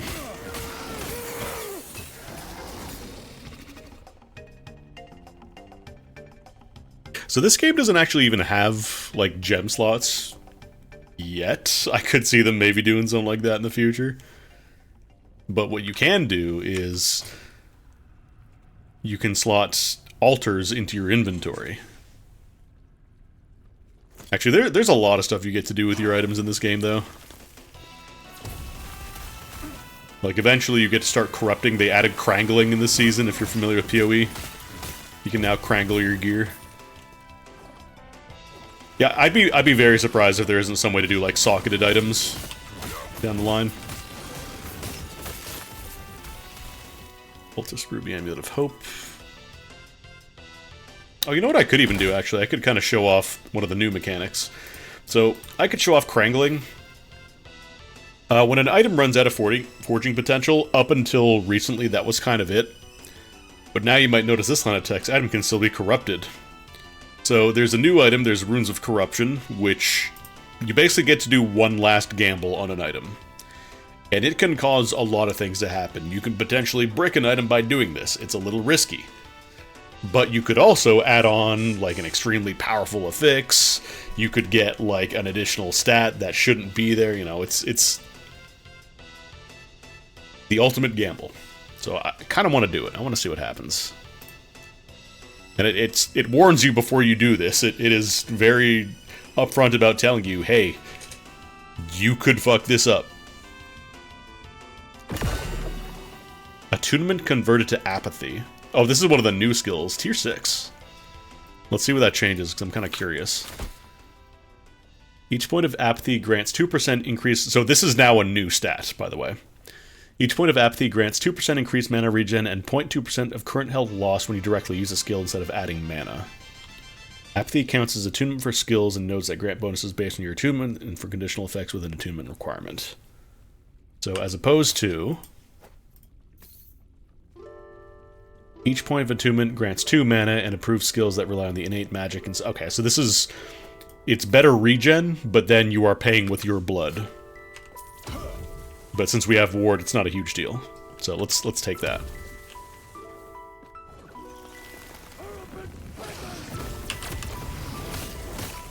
But yeah, there are very, very, very bad downsides. You could potentially brick the item. I think one of the results is it converts all of the bonuses on an item back to its lowest possible rolls.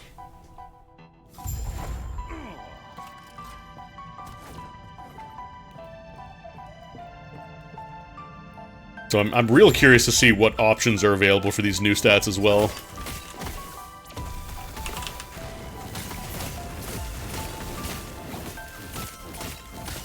God, that freeze effect is so cool. Just the icicles facing off in the direction of wherever you shot. I cannot.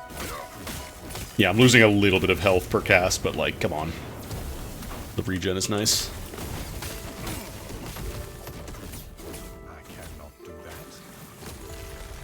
The only problem is I don't get regen when I'm casting Disintegrate.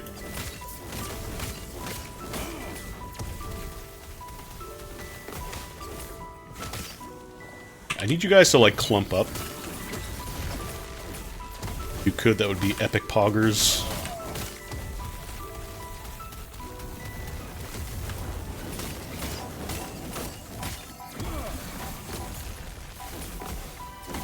Like, the crafting in this game is not quite as in-depth as PoE.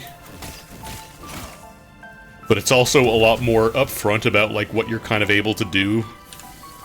And I'm sure this will change in time. I'm sure they will come up with all kinds of mechanics perverts way to modify stuff in this game, but PoE is a lot more like...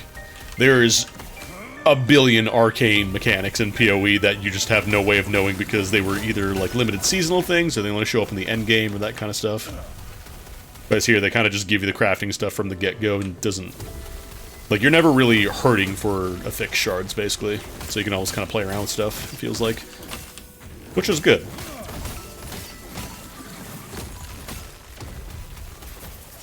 It's very good as an in-between for people who maybe don't want to have to, you know, agonize over every single craft on every single item, but at the same time want something a little more complex than Diablo. Pyromancer's Broken Sword of Stone. Fire damage. I gotta keep the sword for now. I think we might be able to start switching over soon. Actually, speaking of Mana Strike, I'll just slap in Shocking Force, get a little bit of extra damage. 72 DPS. We need to go back to the council chambers.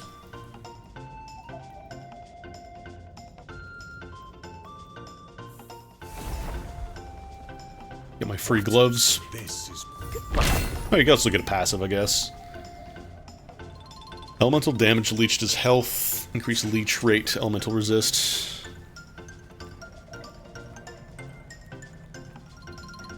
Honestly, yeah, this is probably better. I'm not sure if there's any builds that really want this, but it does let us leech a little bit of health back when we use Beam. Companions, you build, I please. Stop him. Got 2 passives that time. What do these give me? Gives you a chance to freeze, converts Lightning Blast and Volcanic Orb to cold spells. We can have cold orbs. We can have chorbs or lorbs. Can you get lightning orbs? Ward retention.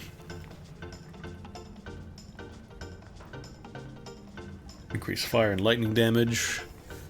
Gain ward when you use a lightning skill or fire skill. This effect is 7-second cooldown. Cooldown is not shared between different elements, so you can gain ward from fire skill and lightning skill. Okay.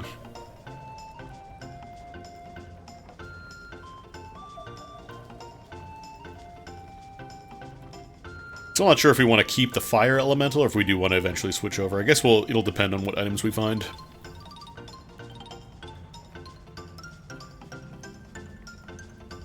Vorb. I might try switching over to Vorb instead of Disintegrate now that we have more fire stats.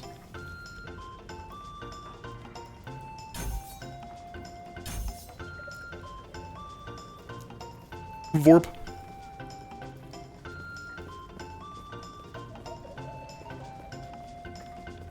Gods be with you. Gonna grab these quests because I think think one of these, I know there's at least one more, it's not that one. Unpin that quest because it does not give me skill points.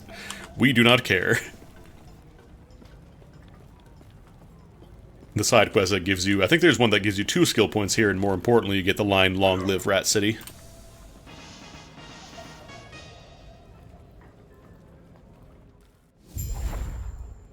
That is the wrong way.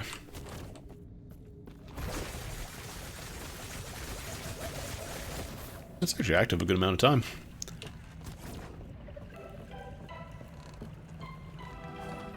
Plus, this is nice, because then I don't have to sit there and wait for mana to regen.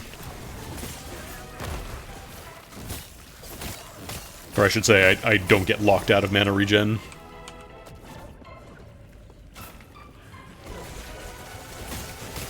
It's also good for groups.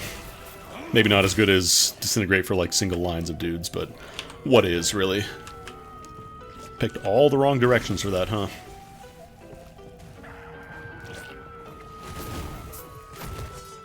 Yeah, I think cooldown reduction is going to be one of the most important things to grab here.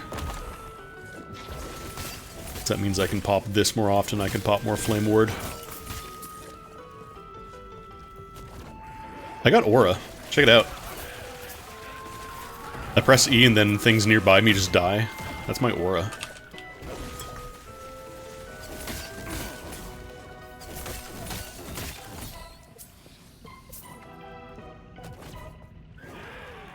I'm literally farming Aura. I'm literally farming items to make my Aura stronger. Left Great Split Sword. That's what AML stands for. You got it.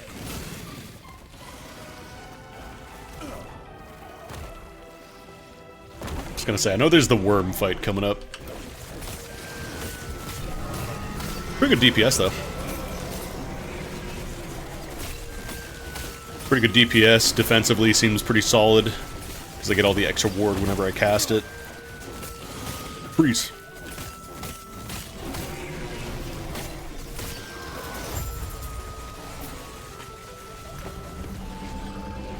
Might actually be time to switch over to the... what's it called? The fire ones and books that I've been finding. Problem is I don't have a good primary that does fire damage. Like, I could slap some fire damage on the Scepter, I guess. Because remember, the colors of items are just determined by how many affixes they have, so... a blue item could be theoretically better than a yellow just because it has better affixes that are relevant to your build. Guy just went, arr, arr, arr. Alright, please don't eat all my forging potential. 4. Actually, damage over time could be useful too.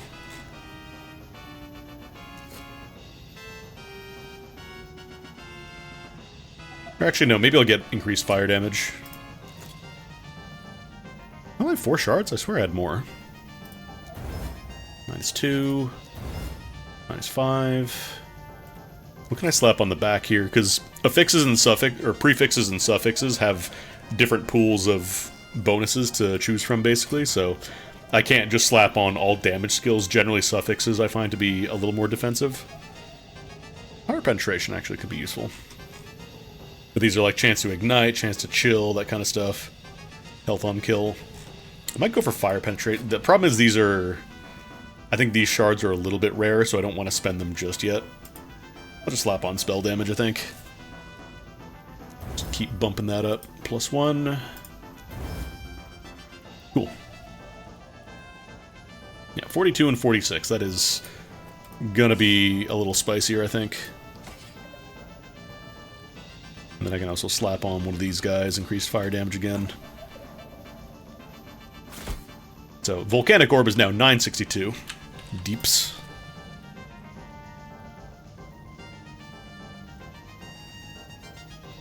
And then we'll get our 5-point bonus there, so we get bonus damage on ignited enemies. And I want to see how much damage we do with Fire Aura now. 118. Going up.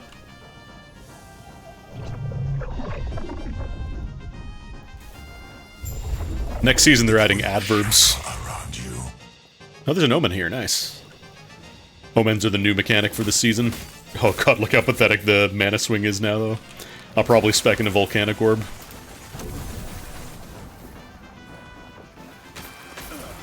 Of course your weapons have pronouns.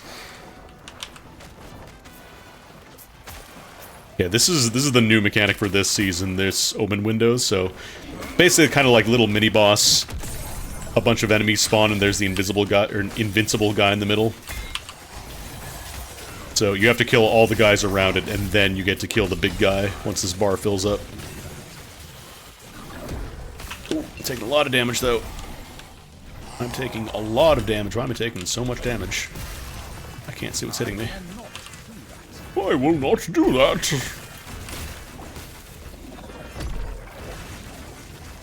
Okay. So there's a whole bunch of shit on the screen right now. So he drops these Runes of Corruptions, which I kind of showed off earlier. This allows you to crangle your items. Let me just get the shards. Those will get auto-picked up. So on top of dropping potential tier 7 stuff... Oh, this is the one that converts Dexterity to Guile. Crangling is a meme from Path of Exile where somebody just made a joke about all the prefixes and suffixes on items, and then at the very end it just says the item is crangled and offers no explanation as to what that means. And so the community kind of picked it up, and generally it's used to refer to like corrupting items to do like the final craft to potentially break it or make it incredible. So these guys will drop crangled items. One does give increased damage over time, but the other thing is throwing damage, which is whatever. Dexterity, I want to see what Guile does, besides hold down back. Increased crit strike trance, increased minion health, physical and poison resist. That's not incredible. Sacrificial Knife of Stone, melee damage. Be good if I was like a Void Knight or something. Maybe.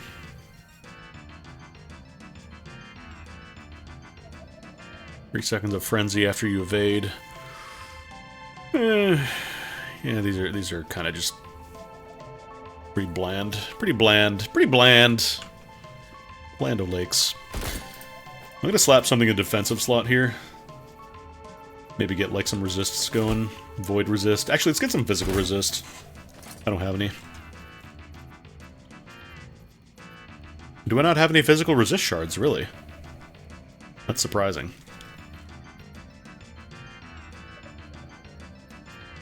Or maybe I'll get ward, actually. Slap. Oh, I only have 3 shards? Maybe not. I have 30 void resist shards, like...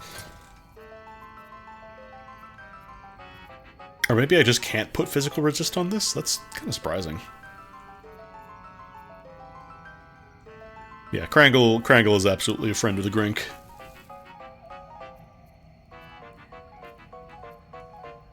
Necrotic resistance and void resists.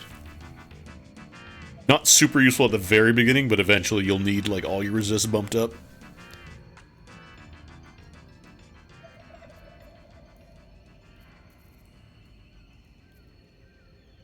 Seven. Or I could just do global elemental resists. Now you know what, I'm just gonna put some void resist on there. Not gonna bother with these, honestly, it's whatever. Void resist and slap some poison, maybe.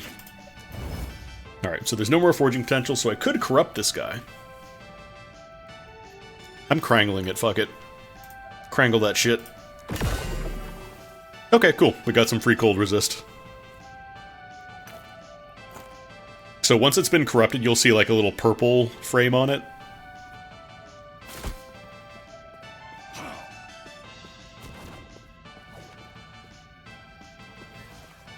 So once it has been corrupted, you cannot touch it again. It is done.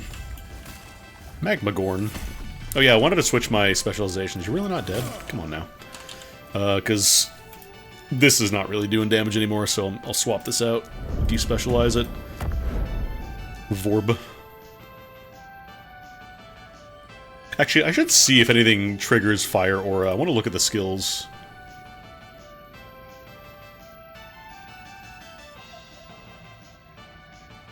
So I think it was Spellblade that had some that interact with it. Yeah, Spellblade can do Fire Aura on Flame Reeve.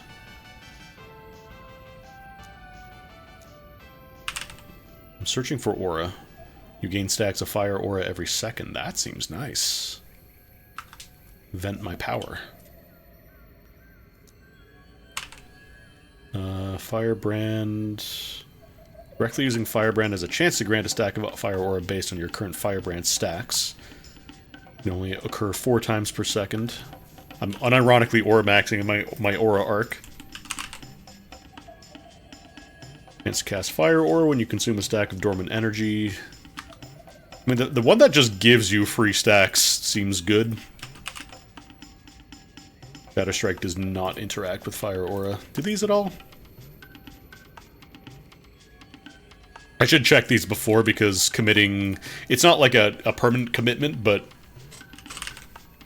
Respecking, I think it does cost some currency. Okay, it doesn't look like Sorcerer has any... Chilling Aura. That's a different aura. That's a stinky aura. That's not Righteous Fire. And then Rune Master. I think Rune Master is the weird one that a lot of people don't play because it involves, like, invoking runes in order, like you're playing Anti-Mage or something. Or no, was that an Anti-Mage or Invoker? I don't fucking play Dota. It was probably Invoker. It was Invoker. Yeah, that's probably why they call them that. That's probably why I said Invoker instead of...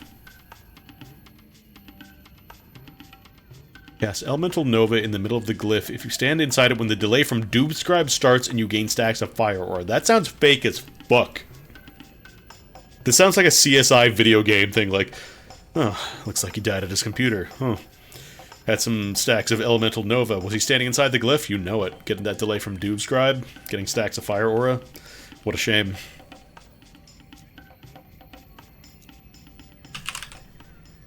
Alright, this is the one that I just popped open. I feel like Spellblade is probably what I want to go for if I want to go full Aura maxing.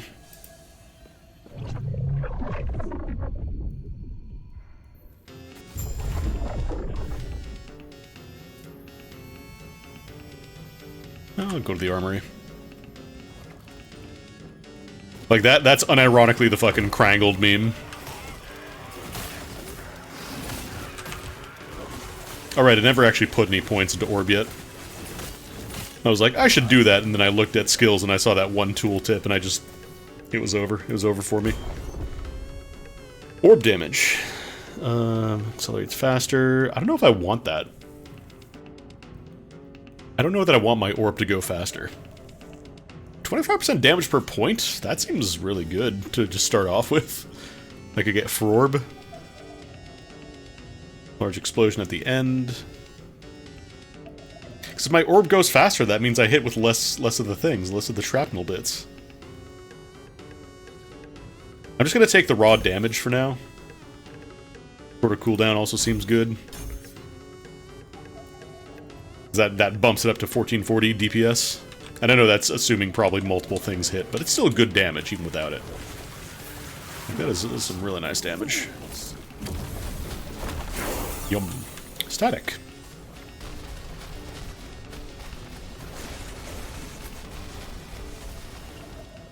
Gonna go full Fire Boy. Fire boiled. Fire guy. Fire.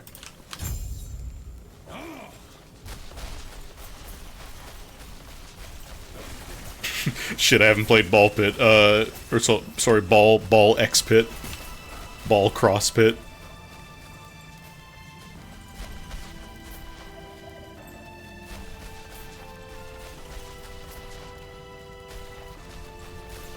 Yeah, sure, I'll just put that up because it builds up passively anyways.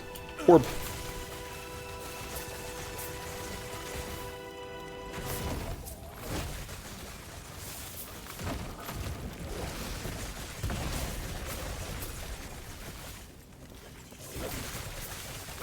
I love having Ennui and faster mana regen as a result. It's the best.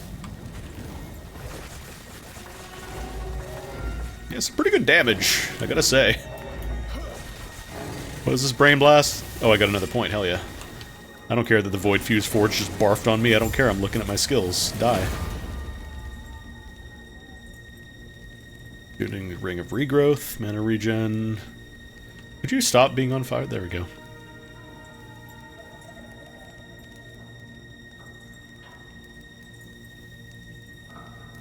Now, I think I want to keep this ring because the attunement is also boosting my regen. Sorry, the apathy now.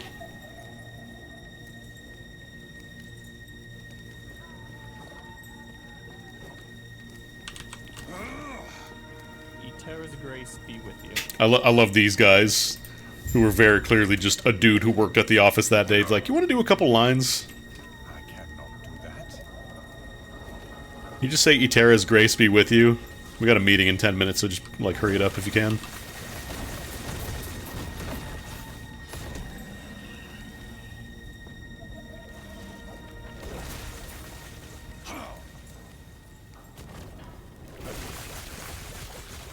Volcanic Orb.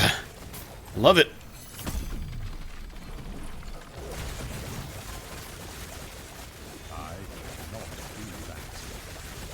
Yeah, because then the farther away my orb gets, the less time it spends inside of dudes.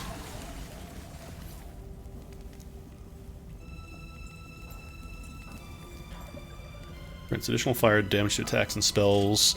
I wonder if that also applies to aura. Because that's a base number increase. That would multiply really nicely with the other stuff. We'll slap that in for now.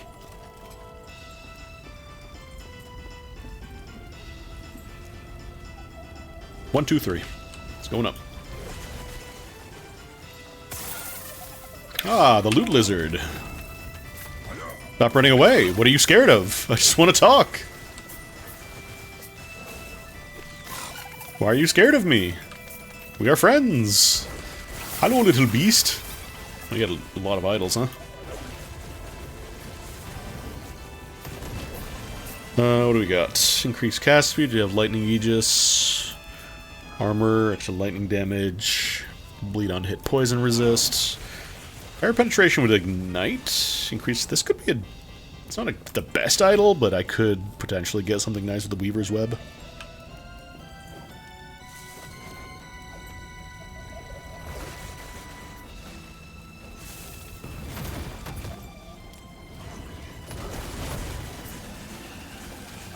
Yeah, I think I'll probably grab some of the nodes in Volcanic Orb recharge speed or cooldown.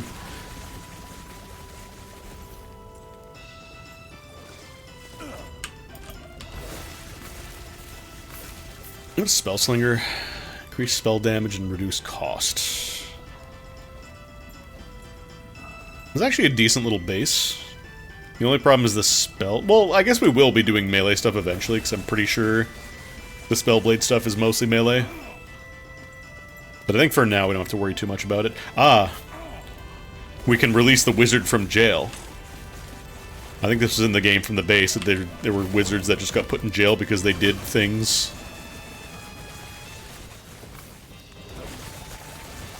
And when you break them out of jail, they're like, "They're not putting me back in!" Freedom at last.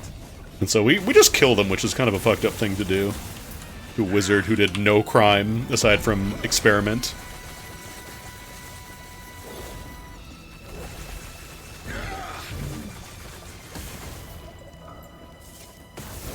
The only problem is the orb. It's a little hard to hit with them because they're not huge. I cannot do that. I am supreme. Are you?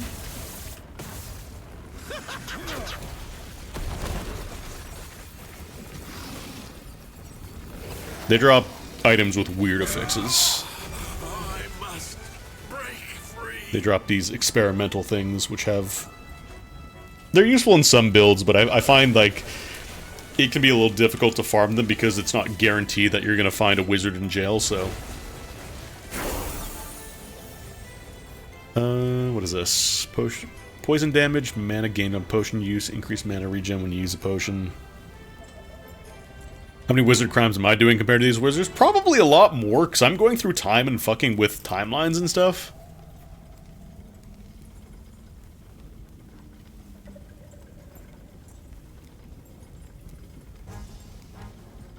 I'm probably in a lot of trouble with Wizard Court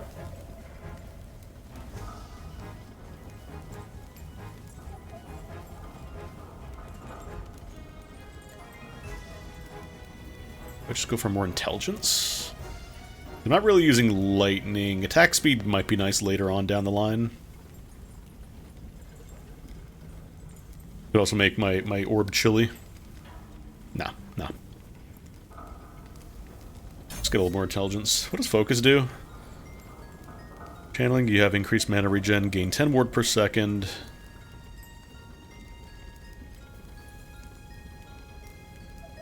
I don't know that I want to just sit there and do Goku and power up. Let's take better CDR here. 1.7 second cooldown now. Much better. I can have 2 orbs at once. What a treat. Gods, Hera watch over you. The problem is, I think, you know, by the end of the story, you are just too strong. Like, nobody can really stop you. Because you start killing gods and shit, so... Definitely want to get some mana regen going.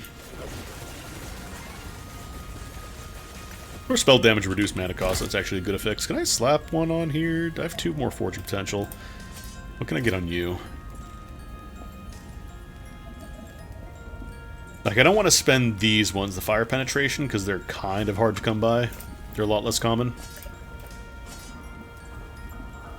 I need to get more levels to forge on that more.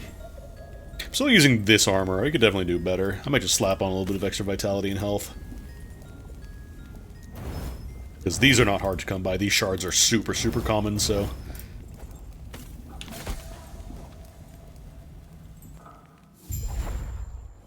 Generally, the more specific a shard is, the rarer it'll be. So, like, boosting specifically, like, you know, fire damage penetration or minion fire damage stuff.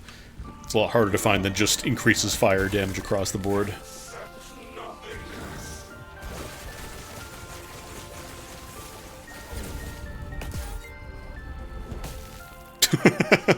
Stop.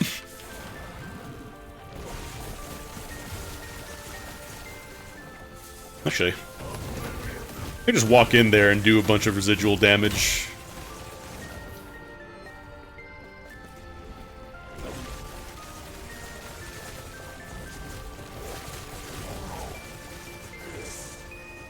This song was originally dummied out of the game, but they added it for the bonus dungeons in the DS version, which were kind of rough.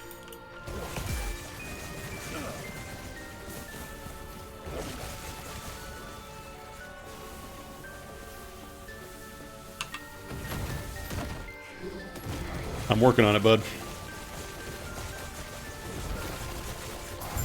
Shooting as many orbs as my little wizard arms will let me. It pains me to see an elder twisted like this. Ah, here we go. Waste. Off to the end of time. Time to meet Specchio. I didn't actually click on it. What is this place? Astounding. I cannot do that.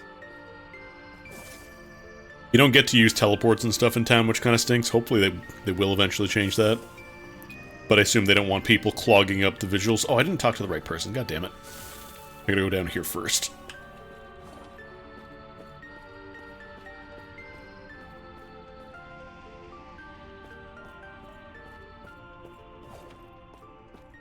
It's also gambling. I don't really mess around with it too much, because gambling is wrong-hearted.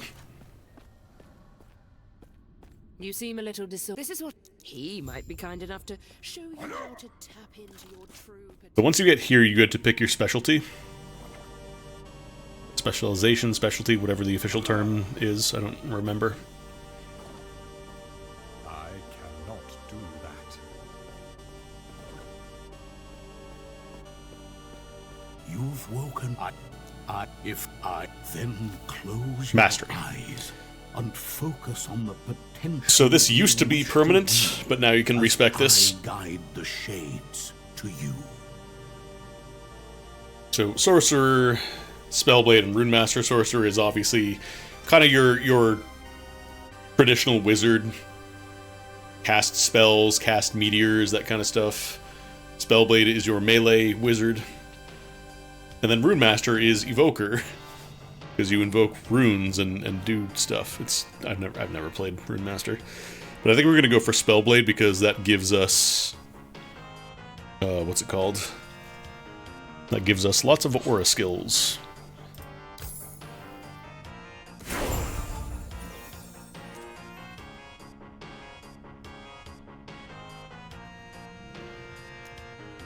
I think this one didn't have any specifically to interact with aura.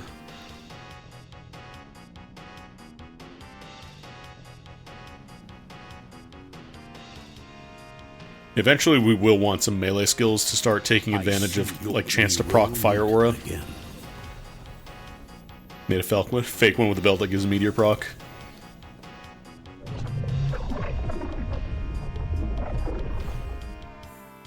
Sure, there's a bunch of weird builds that kind of like functionally play like something else, but you're just not taking that class.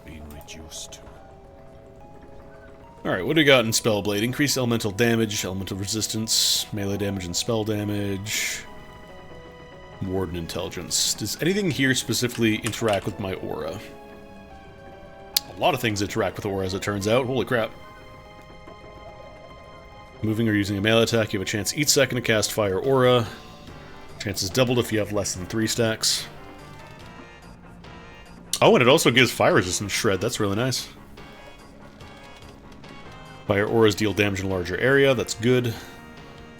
Then increase fire aura damage per fire resistance, so that's another multiplier. Creates lightning damage, and this works off of fire aura if you have static. It converts to cold.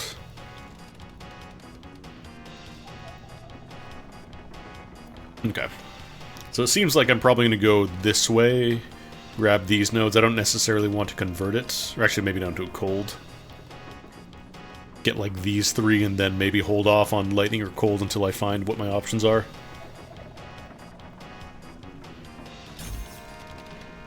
Although I gotta put a bunch of points in here first because I need to unlock the prerequisites. I think Flame Reeve had a bunch of synergies with Fire Aura, so that might be our melee.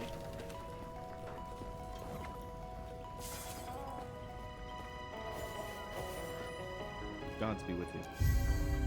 That one doesn't give you any idols, but it's basically a free quest anyways. Thank you. There is an old passage to the surface. I will Greetings. And then this is the one that gives you 2 passes, so I definitely want to do this one. The Lesser Refuge. 2 passive points. Farewell. What a deal.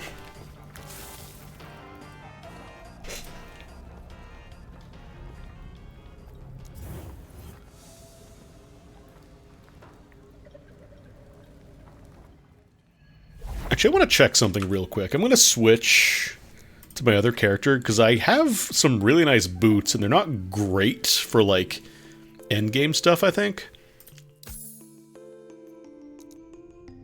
But they have a lot of stuff that synergizes really nicely with movement. I'm just curious to see if I can use them at my current level. Where's level 13? Yeah, we could use this, because it gives me a lot of stats with evasions and, like, let me move faster. Increased haste effect. Cleanse all ailments when you evade. This, yeah, I remember I crangled this pretty nicely. I'm gonna use this. I'm gonna give that to my other guy. Don't tell anybody. 2B summon on potion use.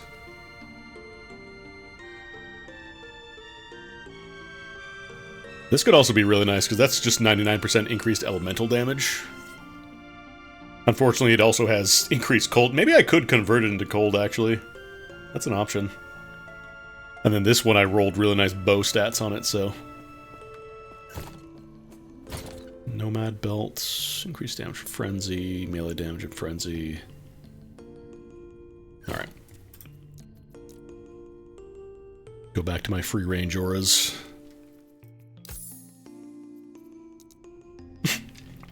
I love the disparity. The other guy's fully hulked up. It's actually cosmetic armor. I could slap it on this guy too if I want to.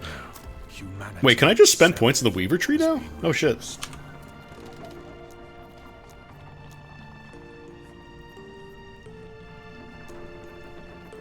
Oh, I didn't realize other characters could benefit from the Weaver tree, too.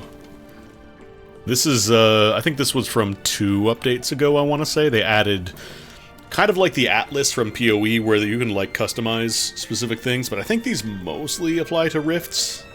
Or not rifts, echoes.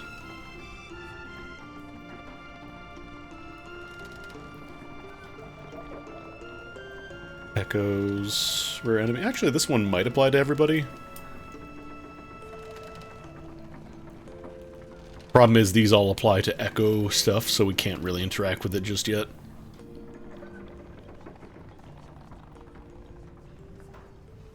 Echoes are kind of this game's endgame rift/mapping equivalents. Yeah, I can't do too much of these. There's nothing that really helps me. No point in spending them now. If I had more points, I could, but I'm not super far into the endgame on my other guy. I just kind of started recently.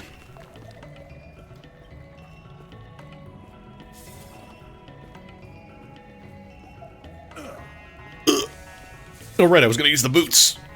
Because these ones are fine, but...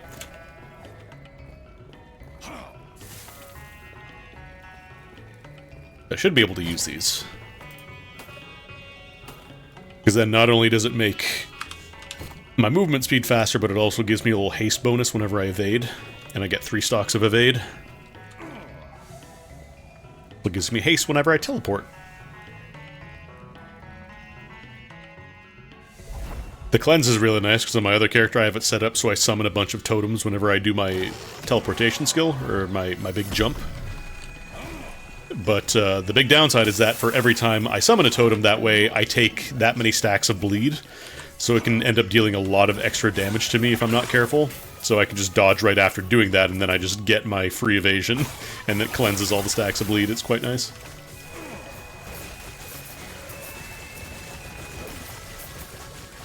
Cryomancers, commanders... What level am I right now? 16? Okay. Not quite close to using the other one yet. Well, crit strike chance, cold damage... Oh shit, a pickaxe, just like from Minecraft.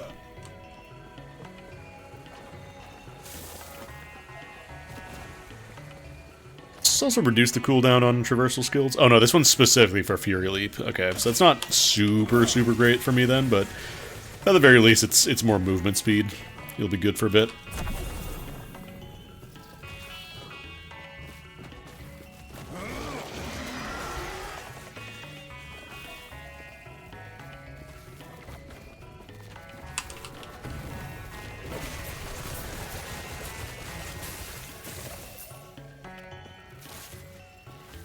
Level 16. We're even right now. I almost wonder if I'm even going to need Flame Ward. Like, it's probably still good.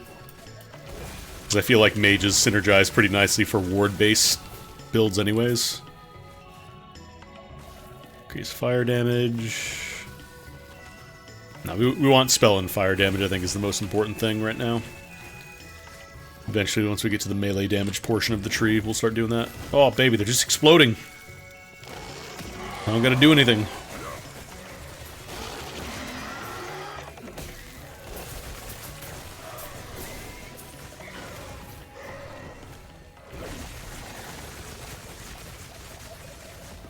Use quivers, that's stinky. That's for stinky rogues. We're not a stinky rogue. Apparently Rogue got a brand new skill this season, which sounds pretty cool. I think it used to just be like a passive in a skill tree, but people liked it so much that they just made it its own full-fledged thing.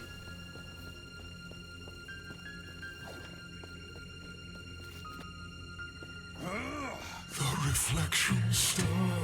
The cultists had a... Ah! Loud, what? Wait, was there an omen there? The guy was saying spooky stuff at me like there was one. Huh? I definitely didn't pass by one. Did I miss an omen?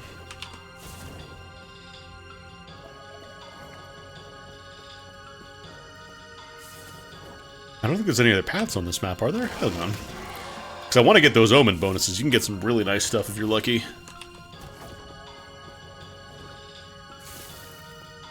Like, I would see it on my minimap. It's pretty generous about showing you stuff when you're relatively close to it.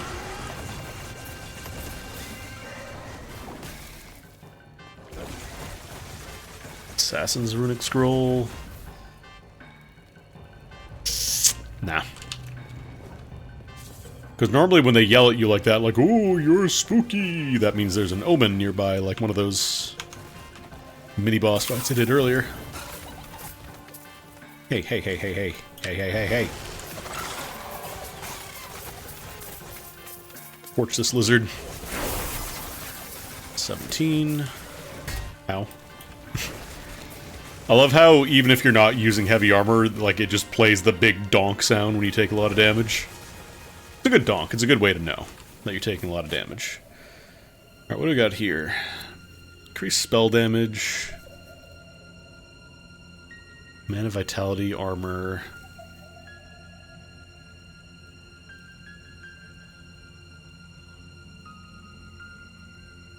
Lightning resist. Lightning resist is pretty good right now. I think I might just keep this for the better armor. It does work out to more spell damage with this. I'm not getting the +1 from the lightning blast. That's whatever. I don't think we're going to replace these boots for a little bit.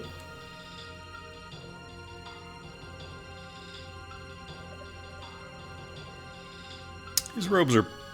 but then I don't get bonus elemental damage with these. Melee physical, increase void damage, adept robes. That's a stinky roll. I'm not going to hang on to these robes for now. I do want to grab... oh, right, I gotta put more points in. Just take more... God damn it. Thank God I don't play hardcore. Like, I am unironically serious when I say I swear there is a debuff when you open a menu that causes enemies to aggro from farther away.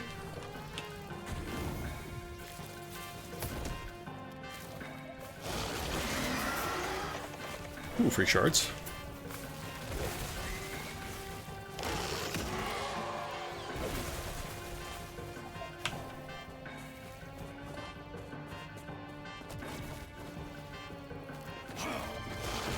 I wonder if I went the wrong way in the echoes on the other side of the bridge there that we passed by.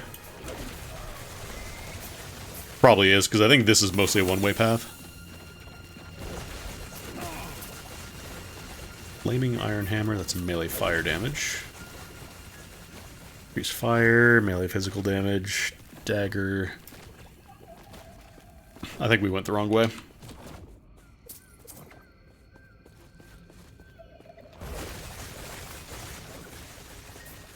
I love YouTube constantly popping up the, "Are you experiencing interruptions?" So I'm almost certain they're trying to do something about the ad blocker stuff on my end, but they can't really do much about it.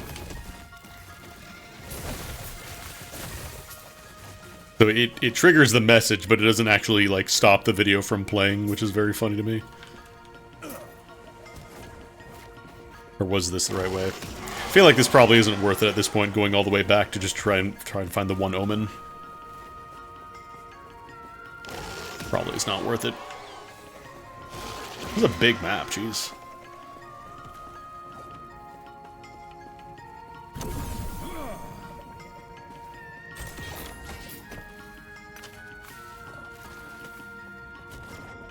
I'm gonna level up my Forb. Do I want to increase the orb damage? Do I want more shrapnel?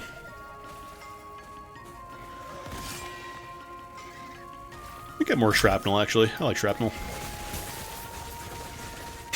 Please experience interruptions. We spent a lot of money on it. No. I know what, I'm just gonna go. I didn't unlock the checkpoint, did I? No, I did not.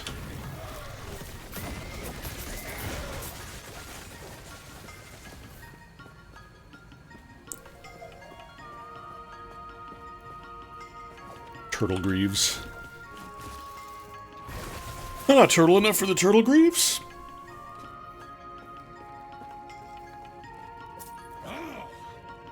Nobody can ever tell me what happens in that movie.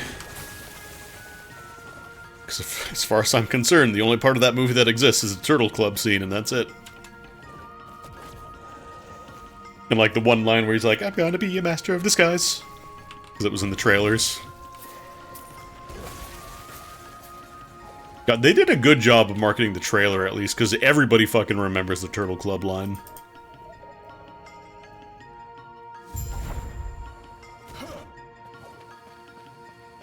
Like, you want to activate a millennial? Just say, am I not turtle enough for the Turtle Club? And you'll just hear somebody faintly in the background go, Turtle, turtle!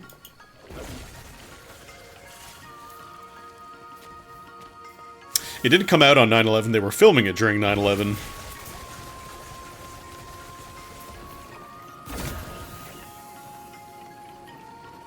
Alright, I'm just gonna hit Empower again, see what happens.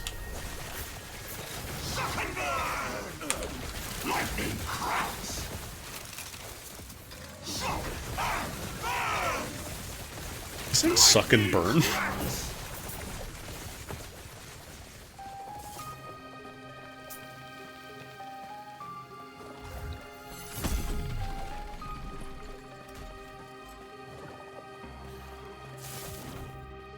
I heard a loot lizard. It might have just been these guys that making chittering noises.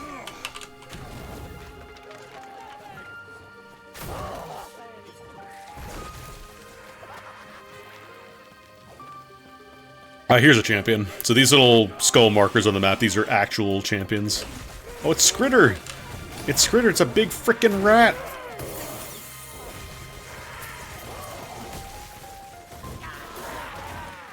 So these are kind of like super champions, basically. They have like, they're mini bosses, basically. They have little mechanics, but not like act boss mechanics.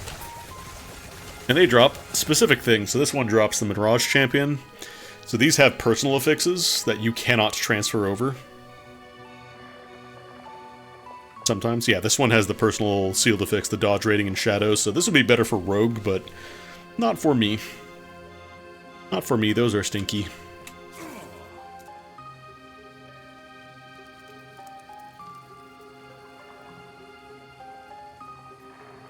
I don't remember if I looked... There's no way to reduce the cooldown inside of Flame Ward itself. So we'll just take some more fire damage. I wish to learn!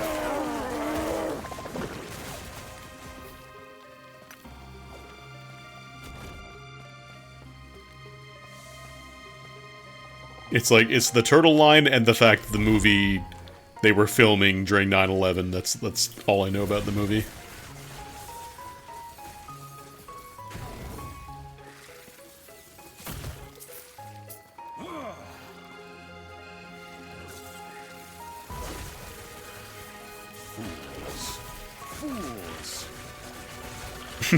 Fools!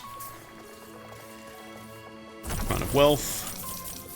Gonna say a little bit of cash is nice, but I have $284,000. We have plenty of dollar. We're also gonna get a lot of free elemental resist from this node too. Are you implying that Master of Disguise might not be a good movie? Are you implying that the only really noteworthy line came in the trailer?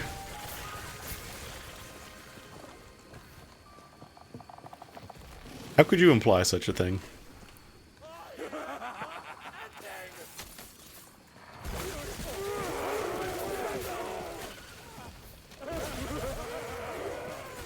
Oh, there's an omen. I'm gonna save my aura for that. I was very tempted to name this character Aura 6-7 Max, but I decided against it. I can't do that.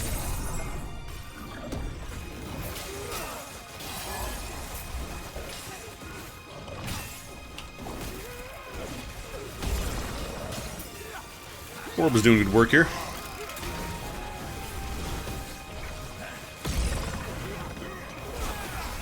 My original character, Skibidi Oramaxer.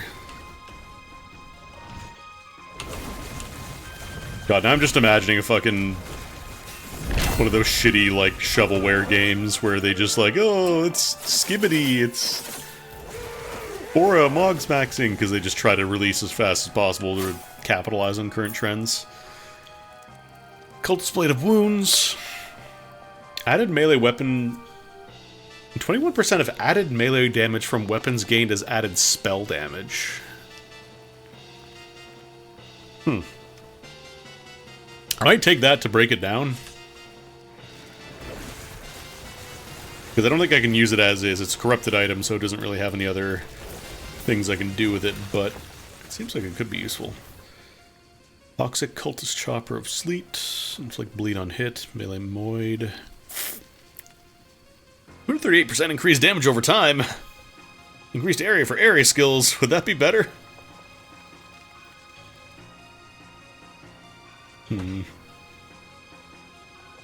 Melee lightning damage. Slow, chill. Nah. Increased effect of Weaver enchantment affixes. I don't really have a lot of Weaver idols right now.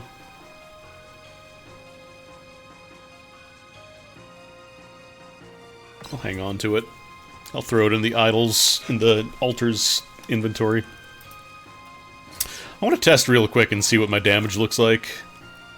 Because right now we are at, what?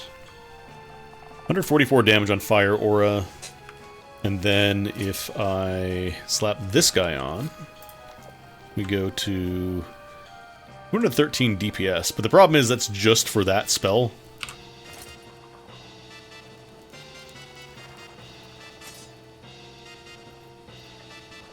Or does it also improve the damage of Volcanic Orb? Is that an area spell? No.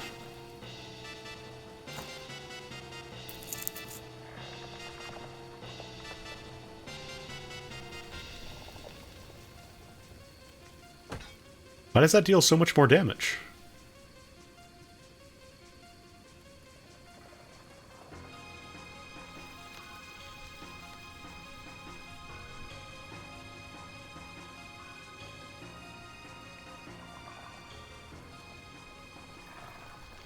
It's not an area skill, it's not a damage over time skill. Why am I getting so much more damage off of Orb? Let me test something real quick.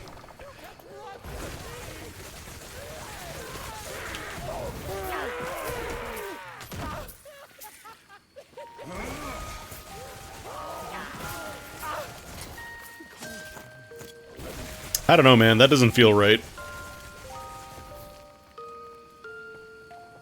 That does not feel correct. The DPS calculation on that one. Maybe it is. I don't fucking know.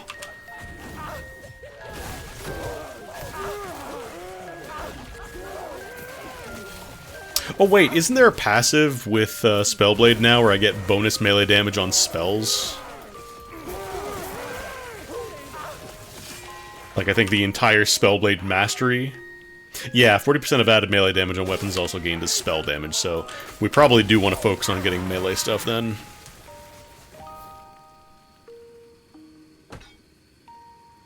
Or would this be better?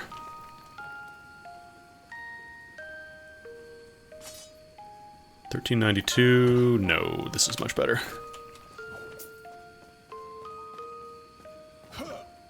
Gonna be weird to remember. Melee damage equals good. Yum.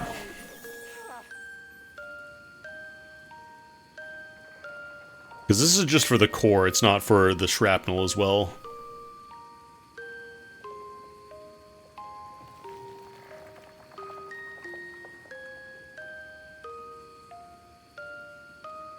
More shrapnel. Are we at the end of the playlist here? We're coming up on the end.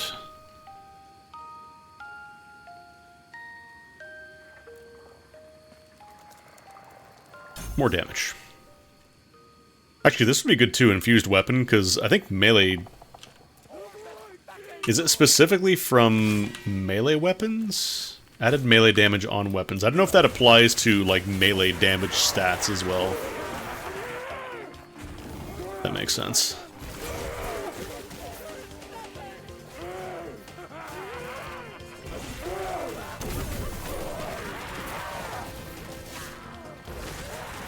I also like this game because it feels a lot more conducive to just messing around and making a build.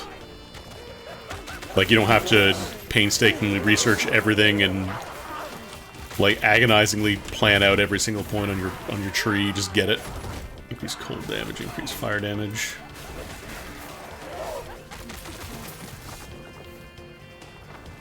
Because like it's possible to respec in PoE, but it feels like you have to invest like a lot.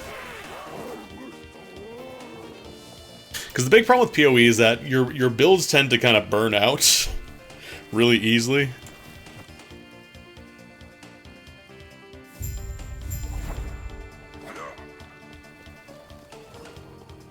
Like, admittedly, they have been doing a lot better with PoE for, like, making it nicer. Like, they have the... You don't have to sit around and trade with people for currency anymore. I think they even have, like, item automated trading now. Like, just buy out straight up. You don't have to negotiate with people.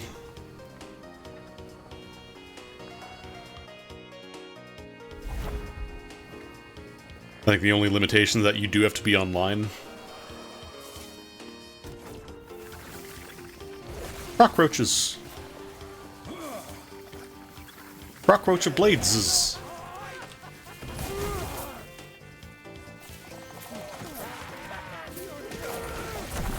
Oh, nice Chronomancer. Love to see it. Oh, you always had to do the premium stuff if you wanted to sell. Like, the premium tabs were pretty much always required. I guess you could theoretically, you know, find an external buyer, but who's gonna fucking do that in this day and age? I don't remember if the Void Horror stuff, does that give me anything? Nah, just experiencing gold, forget it. I wish to learn. But bother killing them, because that's a lot of time I'm gonna spend running around.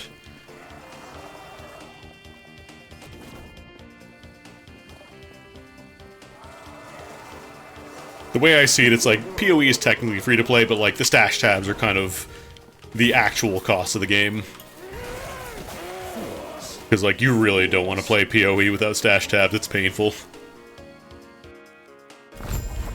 The Discord for Reliable Trading was run by an ass. I'm gonna be honest, I don't feel like I'd want to be any part of any kind of big public Discord.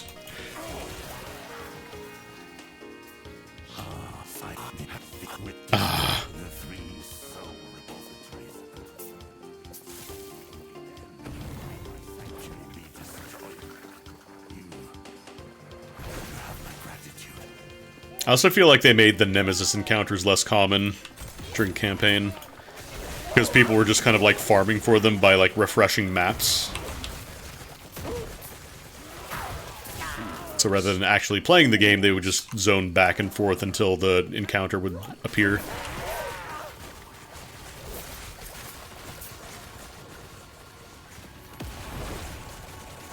Oh, all that shrapnel damage.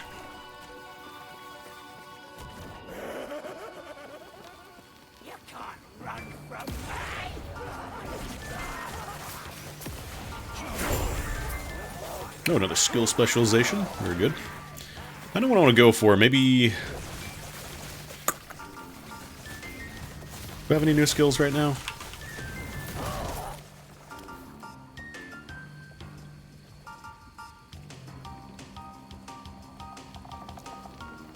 Because Flame Reeve I'll probably specialize in, because that gives me the aura. Although it only has the one node on it.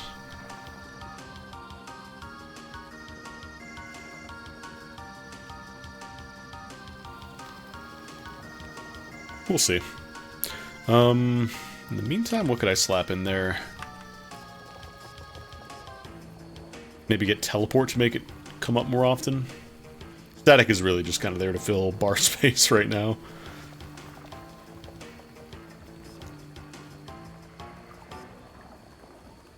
I'll do teleport for now.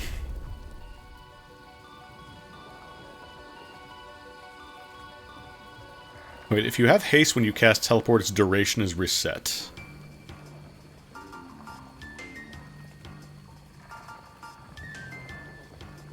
Oh, I see, so you can... chain teleports? Wait.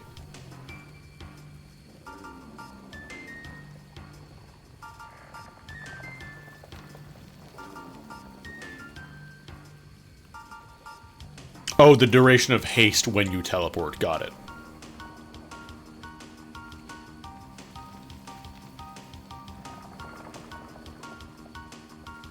I don't think there's anything that makes teleport directly deal damage.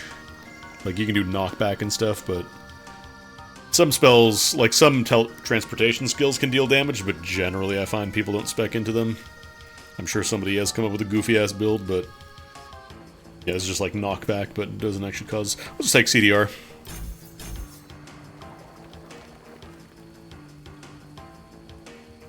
Ward could also be good.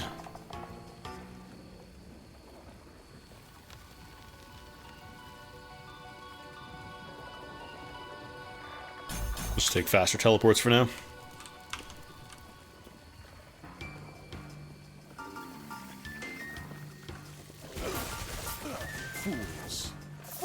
Fools!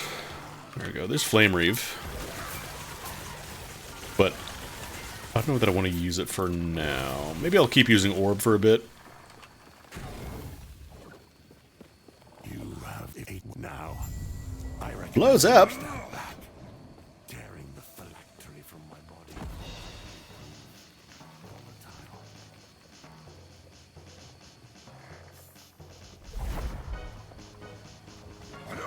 I cannot do that. Oh right, we're technically in a camp right now. Who are you? Oh right, this is the Horde guy. Yeah, I'm not doing that, buddy. Not with any passive skills.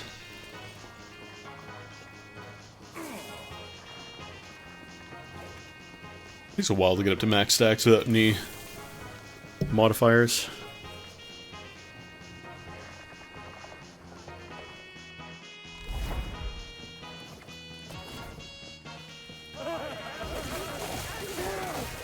Because the big problem with Flame Reave right now is I have to stop to do it. Whereas Orb, I can shoot it and then I just keep on going. You know, the Orb does its thing. I do want to do it, because I think this is the last step for the empowerment, so I want to see what I get.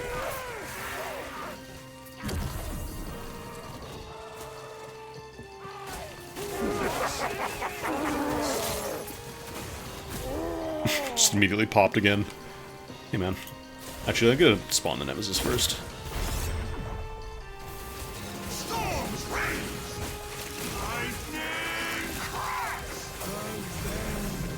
Alright. What do we got? Fire resist. That's it. Also fire resist, hurricane, close, sleet. Also not great.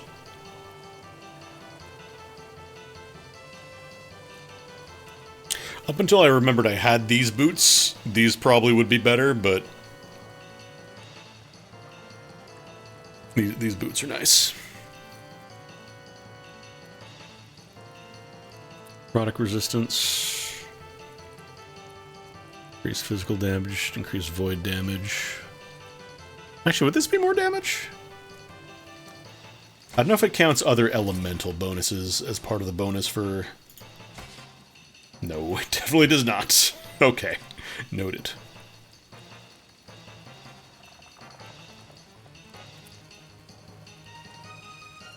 Still wonder why... This, like, they're both two-handed weapons, and they're only 1 point in difference of, like, base melee damage. I guess that plus 10 melee void damage makes all the difference? I don't know. Yeah, not a great harbinger.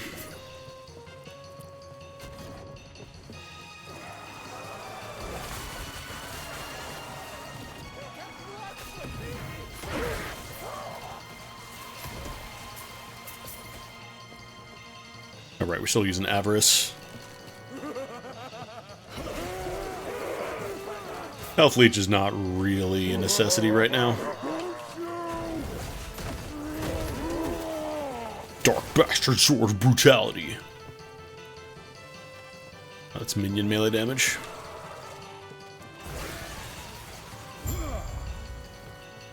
Beat the Void Centipede. That's the Void Centipede. He's already half dead when he spawned in because he spawned on my orb. You fool. Give me the symbol of hope. Okay, Shattered Valley... That's coming up later. Alright, we're gonna go back to the camp now.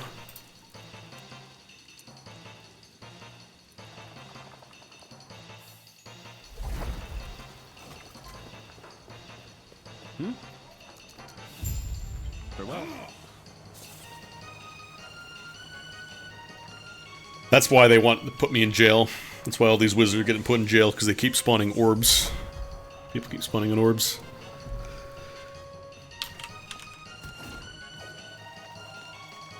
I cannot do that.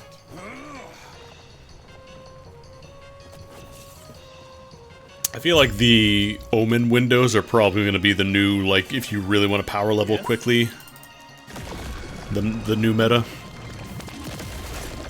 Also, weirdly enough, the cultists who were, you know, worshipping the death god were in fact turning into a weird fucked up flesh amalgamation, because they're cultists.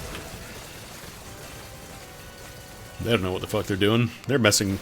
They would gladly meddle with powers beyond their control.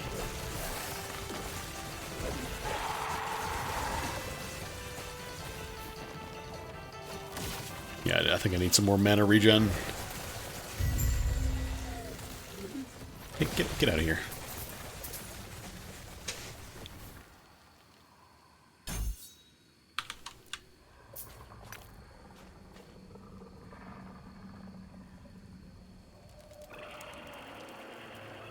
Only 4 void resist? Nah. I want to keep that elemental bonus. Yeah, the DS version of the song, I don't think it's quite as good.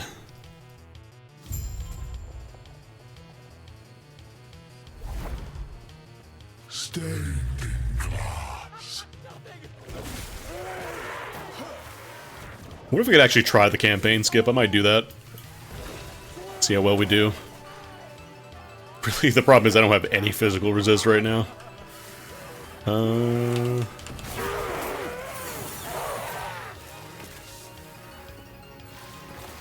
Increase chance to stun enemies, a chance to ignite on hit.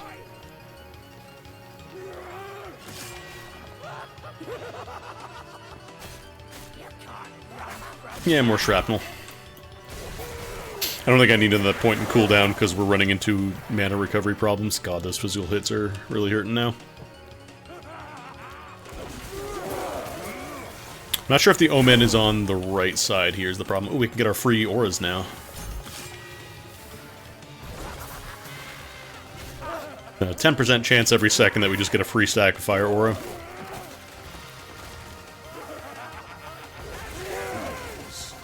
Fools.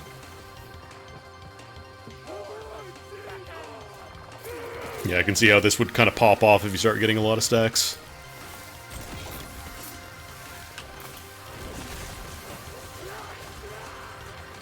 Where's the Omen window? Fools! Fools!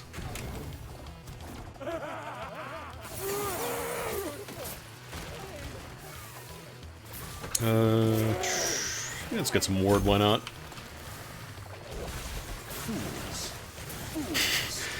You gotta call him something else. There it is.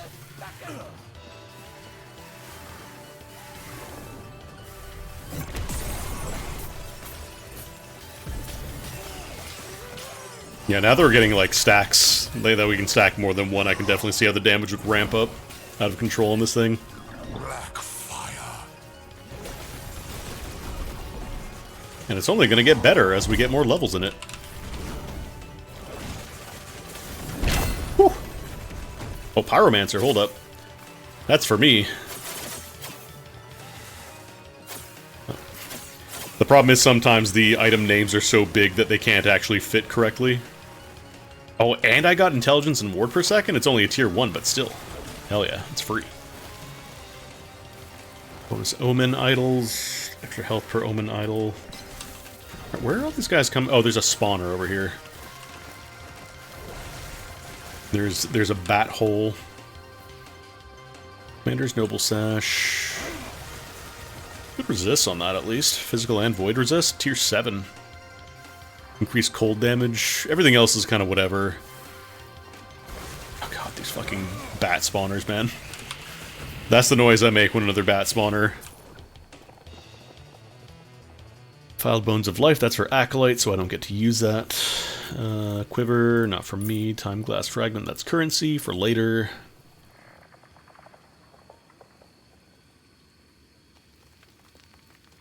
Like, realistically, the ward on potion use I'm not really taking advantage of. I think the resistances would be better. Actually, I wonder if I could even... Do I have one of the reroll shards?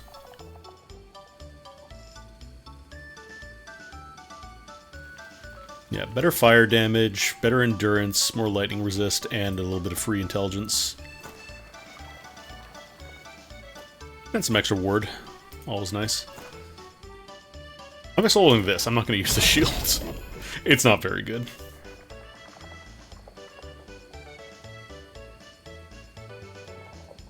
Oh wait, no, it's corrupted though, so I can't mess with it. That's right. It's been crangled already. Because I think just for the physical and void resist alone, I think it's worth the cost. Even if none of the other affixes really help me, like throwing damage and minion damage is nothing that'll get replaced, but defensively it's good to have. I'm just gonna test real quick. 37, yeah, this is still best.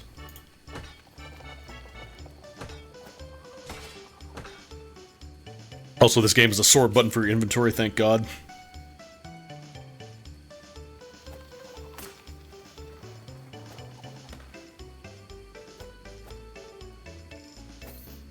Put it down. Drop it. Oh yeah, I wanted to see what Guile does. Guile... grants 0.3% increased CDR for movement skills and 1% reduced armor.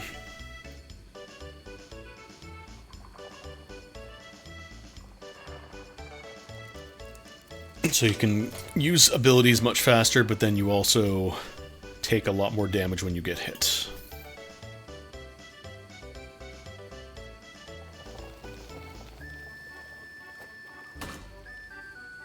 This isn't better, is it? No, I think I tested that before.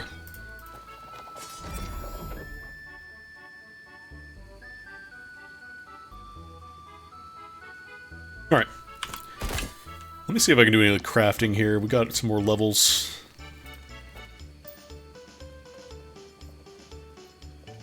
Bump this up a little bit.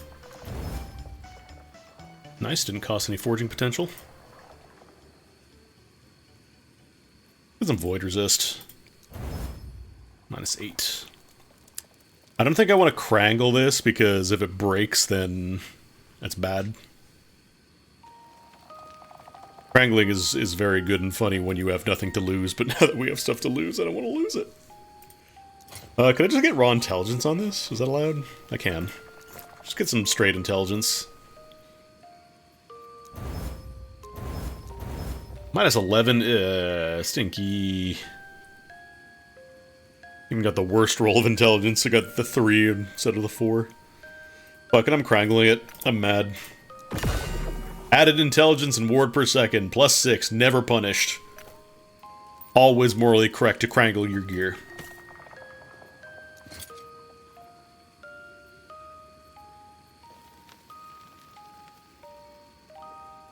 Penetration with lightning invocations. I only have the one of these shards, so I'm going to hang on to that, but keep an eye on this one for later.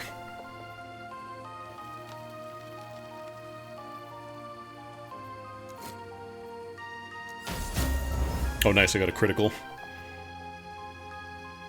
Yeah, that time I got a free level of intelligence, basically. And then what else can I slap in this? Maybe the resist like right now. Actually, let me see what the resists are like while we have the gear equipped. Physical is very low. I might slap some physical on this if I can. Do I really not have any physical shards? There we go.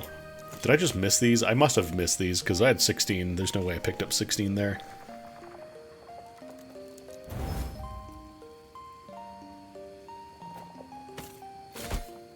Not a ton, but it's better than 0. Alright, which is... Because I need to do the Lesser Refuge. That's 2 passives, and I definitely want those, so let's go back.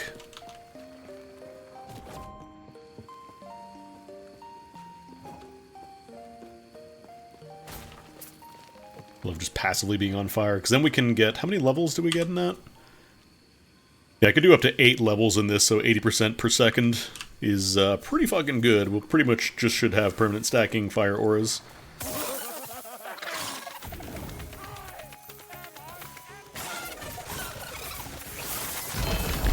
Ooh. What are you? Increased damage, ward gained on potion use. Potions grant ward instead of health. 12% increased damage across the board. I think that's a separate multiplayer. 37, 38. Not a ton. How much damage are we getting off fire aura now? 360 as opposed to... Nah. I think I want to have the emergency button of being able to heal health if need be, so...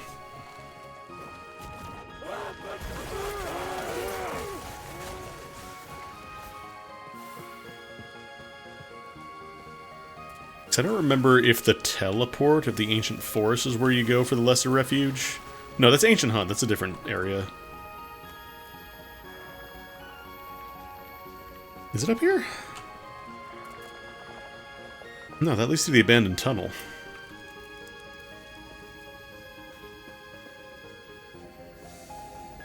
Is Ancient Hunt... Okay, that is worth doing because there's an idle expansion.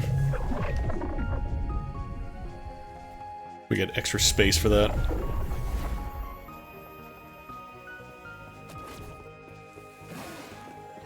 A mysterious rift is nearby. No kidding. You best start believing in mysterious rifts, Miss Turner. You're inside one.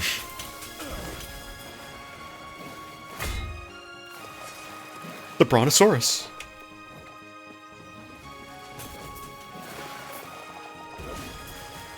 Also, man, once I get the auras going, that's going to be really nice for dealing with just, like, popcorn dudes. Because, like, already it's popping off a bit. So being able to just delete regular guys from existence just because I'm there is super nice.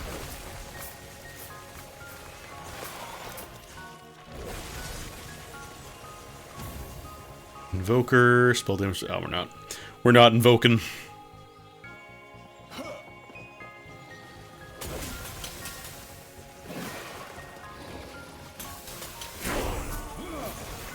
More. Moras.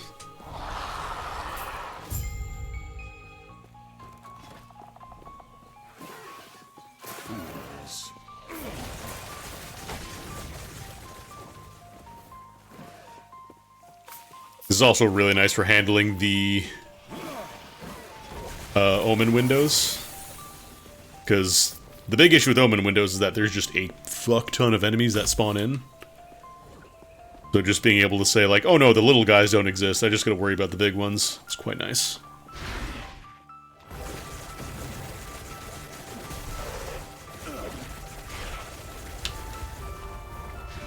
Ah, nice. Actually, I wanted to check something, because I think it's specifically... Okay, you do specifically have to be moving, so you can't just stand still, but that's fine.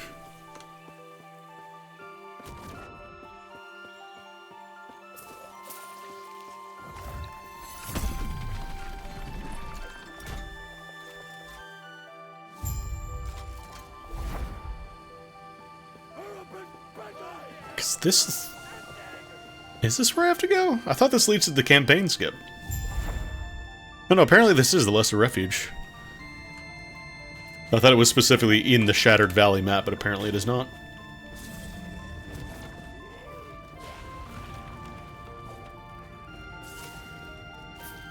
Because right now Flame Aura lasts...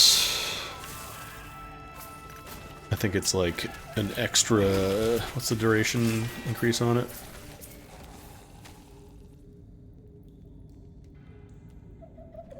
Extra 36% duration, so that's an extra, like... second and change, basically. So 5 seconds per stack.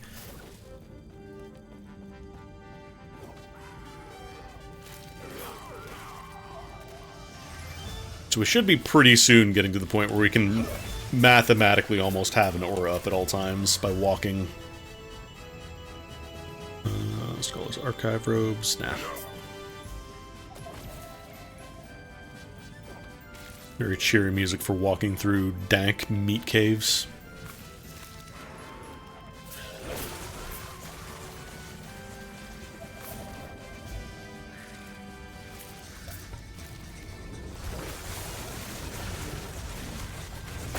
Now, just taking a look at any swords that dropped to see if they have any nice stats on them. I probably should turn off the compare everything, because it takes up a lot of screen real estate, and sometimes if you hover over an item during fights, it can be rough. Mighty Ring of Sparks. I really hope they had an option at some point for custom cursors, because, man, it's super easy to lose this thing in a fight.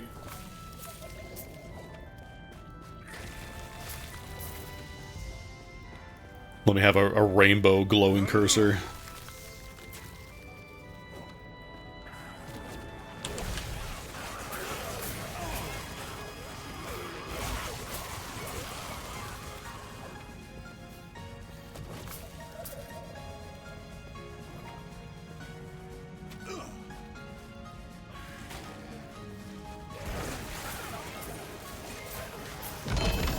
Oh, there's a set. Jump scared me a little bit because I'm not used to getting entire set drops this early in the game. Kano Champions Plated Belts. 6% chance to cast Fire Aura on crit up to 3 times per second, huh?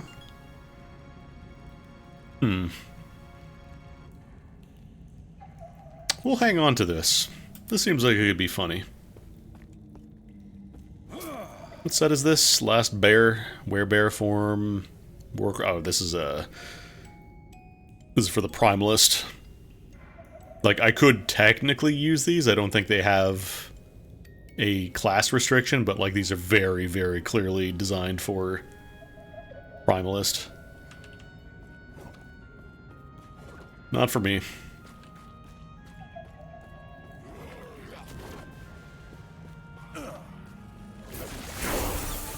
Yes, yes, yes, yes. Just immediately slam dunk more stacks of Fire Aura into my veins, please. More Shrapnel's nice too. What is Mana Fuse again? Oh, that's just increased mana. Primalist is kind of this game's Druid equivalent. I think we may have hit the end of the playlist. No, there's still more songs, damn. So like that's like the last song that plays in the PlayStation version. How many more can we pull out here?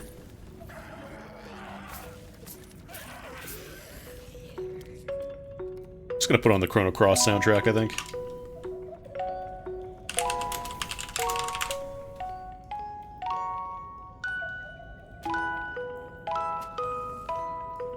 Yeah, sure, just the classic of full video with the entire soundtrack, 3 hours, hell yeah. Get out of here. Gotta make sure it's not too loud.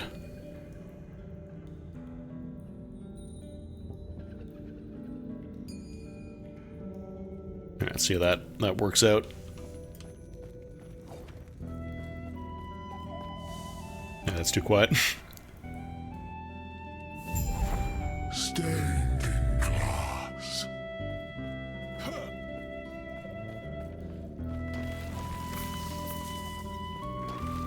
Because with 30% chance per second, as long as we're moving, we should be, on average, having an aura every second now.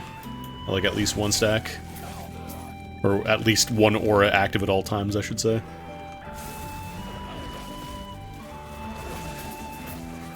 I do kind of like this game's variant, where rather than just making one aura extremely powerful, you are stacking as many auras as you can. That's a mistake people make. They just assume you get one aura and that's it. Nah, we stack them.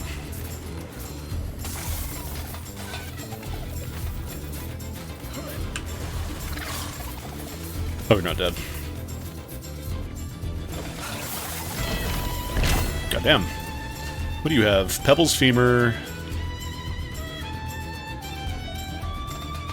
Oh, this is for, specifically the summoning acolyte for like skeletons and bone golems. Increase minion damage, intelligence, fire resist. Yeah, that's for all minion stuff. Bone Harvester. Actually, that is a lot of extra damage, so I'm kind of curious. Does that translate into better orb damage and better aura damage? 4298. But I think it does make fire aura a little weaker because it doesn't have damage over time.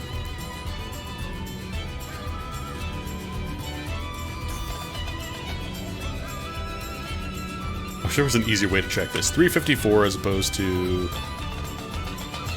Actually, it ends up being stronger, I think, just for the raw numbers there. Which is pretty funny, so I'll keep it for now.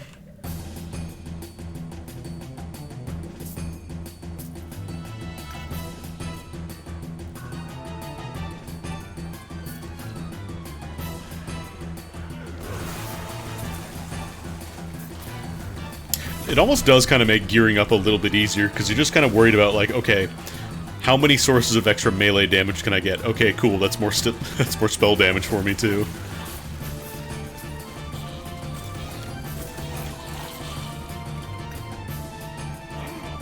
Probably replace these gloves soon. Just flip to the end, yeah, great, whatever. Passive points, yum yum yum. And then this increases the area of the fire aura. I don't know if I want to stack... I probably should just keep stacking these for now.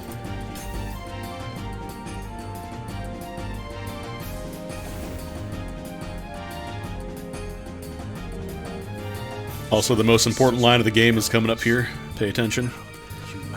So, coming back to this journal, or I guess archivist, you have the option of telling her what do they want the city to be called. What was it called? And you can say it wasn't just a refuge, it was the refuge, or you can just call it Rat City. So we're calling it Rat City. Long live Rat City. Alright. I'll take my idle slots. I fucking love Rat City. I want to deposit these altars.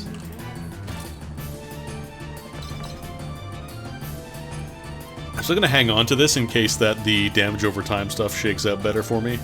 Or if I want to craft this, because I can't craft this axe right now, the Bone Harvester.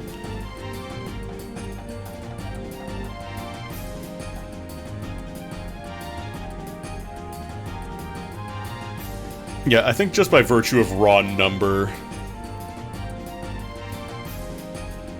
the bonus 56 necrotic damage is what's pushing it over the edge here.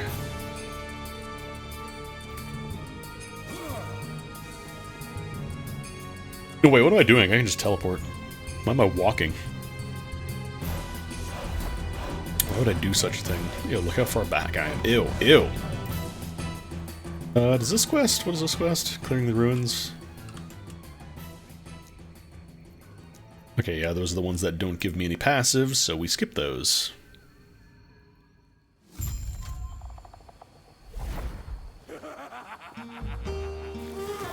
Oh, baby. 4 stacks.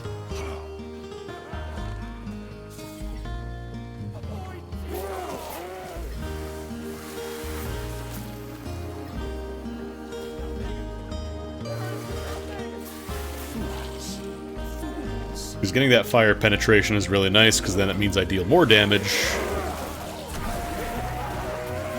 And what does that scale off of? I need to look and see what the scales...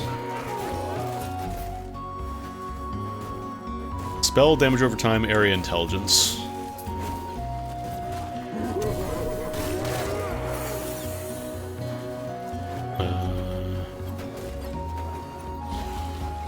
Yeah, sure. More of that.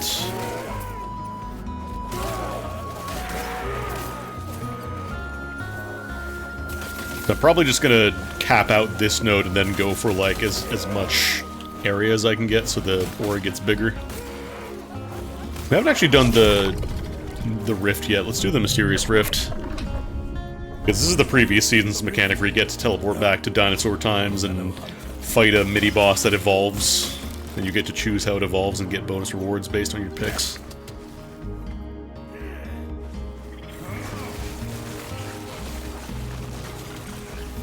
our fang.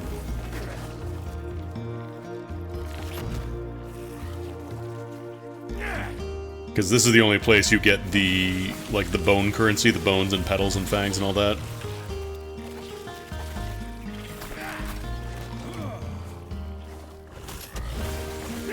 I wonder if there's anything good for fire aura as well in the ancient zone.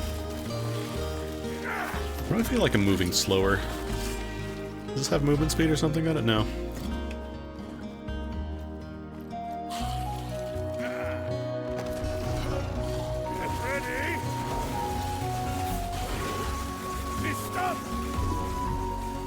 They fight these rift beasts, and they drop a bunch of ancient currencies, but then you also get to choose, if you want to evolve them, you can also just end the lineage immediately and get very little. So you can get, like, guaranteed primordial petal, feather, fangs, but then they also have different things. So, like, if I choose to give it the dive bomb, it also will guarantee drop rare boots. If I give it an extra head that breathes fire, it will drop affix shards, or I can make it drop runes. So let's go for some runes, I think. I want some... Actually... No, let's get some affix shards. I want affix shards. So, you can see the little bonus egg escapes in a little time tunnel. Interesting. Let's see. First, I want to search for aura. Okay, nothing here specifically boosts fire aura. No. What about fire?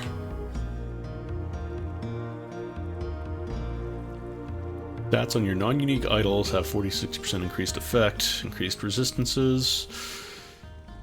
Why did this show up when I search for fire?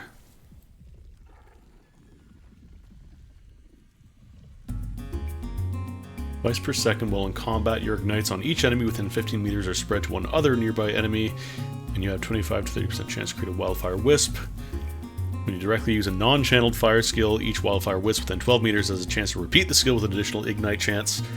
Skills cast from wildfire wisp now have 60% fire penetration with ignite. Chance on ignite per hit.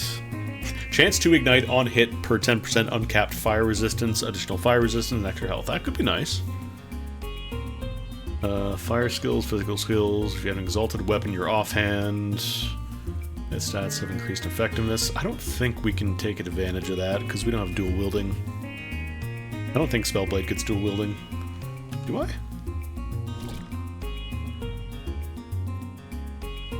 That's a bow, which I don't think you can really effectively use. Yeah, it's for bow, specifically. Can Spellblade dual wield? Oh shit, Spellblade can dual wield. How about that? Two swords. Take a little bit of extra damage though. 8% doesn't sound like a lot, but the way that multipliers work, it can be a lot.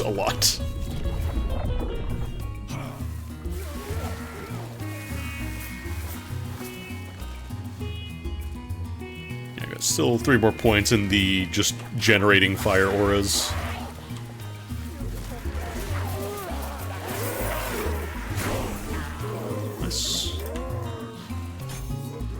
And then we'll go for the big aura. And then after that, I'll probably pass on doing the elemental conversions until I can figure out what I want to do with those.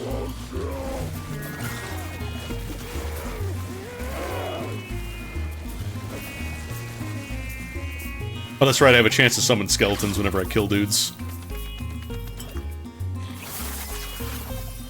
It's not going to be a minion build, but...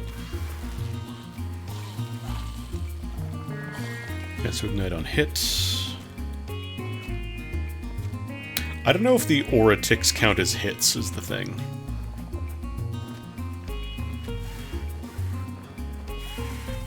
But I want to say damage over time doesn't count as a hit for purposes of triggers that go off of hits.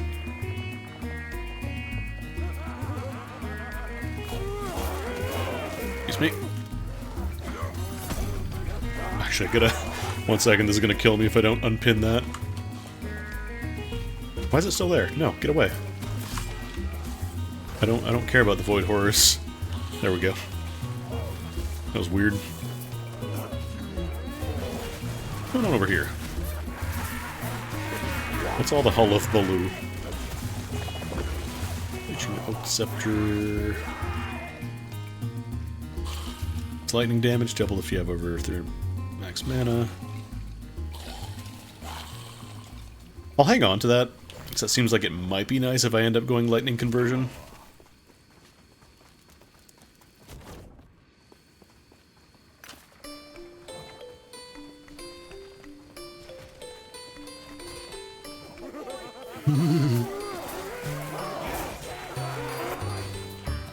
Apparently, I think they have one more season planned, and then I think they're doing like a full-blown like expansion.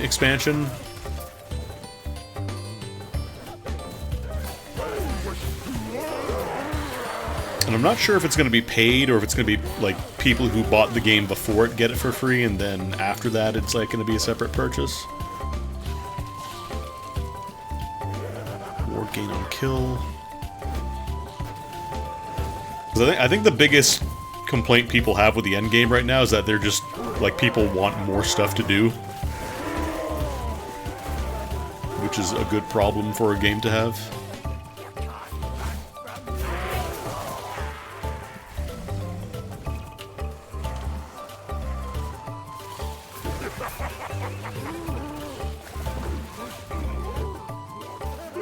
I think part of the problem, though, a lot of people are like, oh, there's nothing to do with the endgame, and it's like, there's a lot to do in the endgame, it's just that you probably play a lot of ARPGs, so you're used to stuff like PoE, where, like, there are a billion things to do because it is a game that has run for over a decade.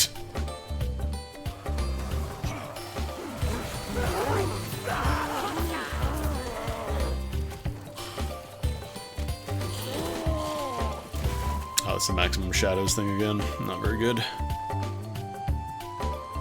I could also, if I find one of the eggs with the Nemesis, I could throw that in an egg and see if I get, like, an extra source of bonus damage.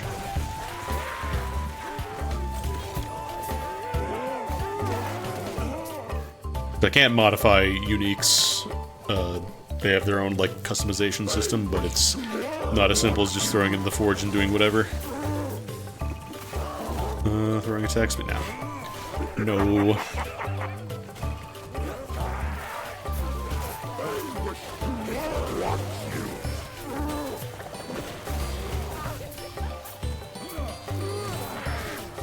Probably do better on the helmets, too. Right now it's just the spell damage. And I have a pretty bad roll on it, so we could definitely do better.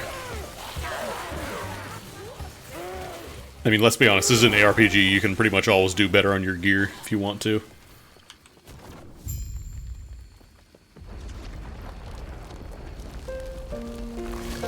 Just gonna walk around to keep my stacks going.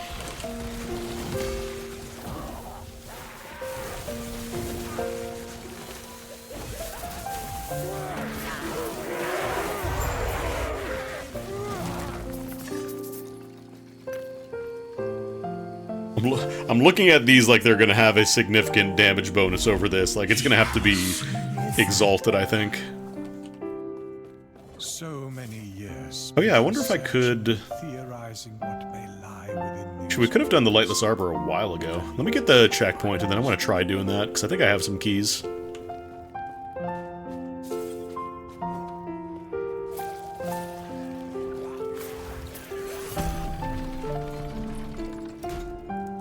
Because this game has a campaign skip mechanic where you can do these dungeons and they let you skip a good chunk of the campaign. Or I could even just go straight to Monoliths, but I don't know that I would really survive them because those are level... the very lowest level is 62, and I feel like I would not be doing enough damage to survive there right now. Or have enough health to survive, realistically, so... I want to try doing these at the very least, jump up a little bit.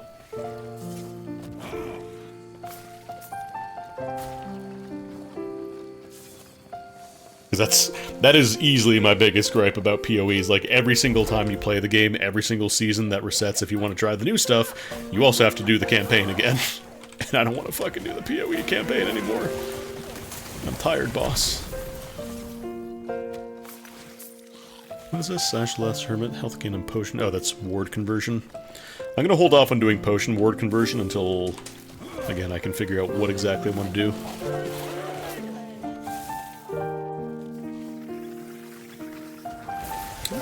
Cockroaches.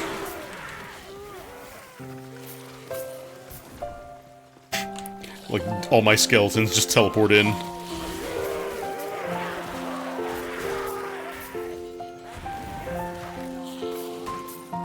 I love walking by dudes and they just melt into nothing. It's great. Literally just walking around with my fucking Conqueror's Haki from One Piece. Human, can you hear me? Alright.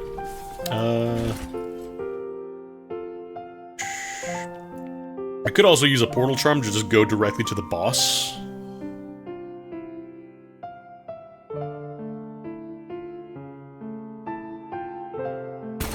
Because portal charms, they realize that people don't necessarily want to do the entire dungeon every time, so they added these that let you just go straight to the boss.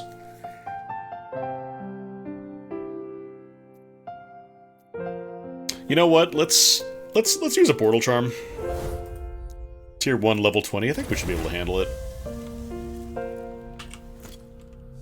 I just gotta remember what my keybind is for the mechanic in this dungeon.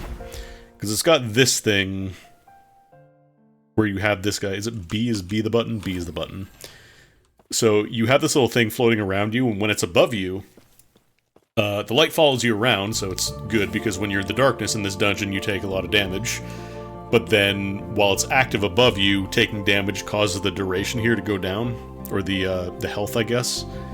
And eventually, once it goes down to 0, it gets dark. So the idea is you deploy it when you're about to take damage or in a dangerous spot. And then drop it off later, but functionally you can kind of just do this as well. Because you also need to deploy it to destroy these root walls, the things here, the kindling.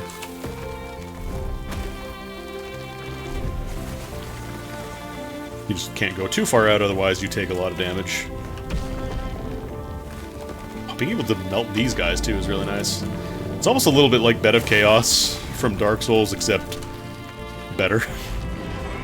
Nobody wants to do Bed of Chaos again. I think you can also just stand here with the amber, whatever it's called.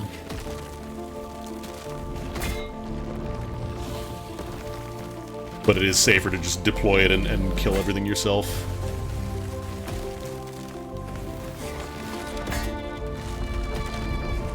Is that close enough? That's not close enough. It's gotta be pretty close, like you have to be right up against the kindling on the sides here. Ooh, is that safe? That should be safe.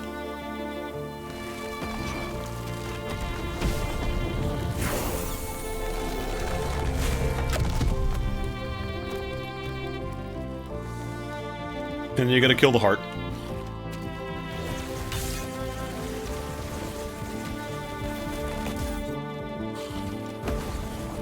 Has some pretty simple telegraphs, but the big issue with this fight is generally, since you're doing a campaign skip, you're usually pretty underpowered the first time you do it. Like, I'm taking advantage of a lot of extra goodies. Ow, I just ate that on the chin, huh? But it's fine. We do damage. Can you fart so hard your balls explode? Increase crit strike chance. You cannot leash health from crits. +3 to all attributes. Not the best roll. I'll hang on to it. But it turns out you can, in fact, just have enough aura that everybody else's balls explode. Spell crit strike damage, cold damage.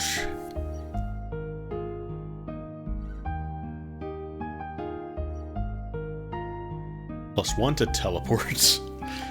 Not the effects I was hoping for.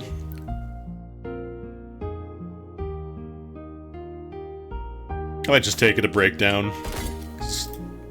The specific skill shards are usually pretty rare, so if you have a Root of Shattering, they're a fairly reliable way to get them.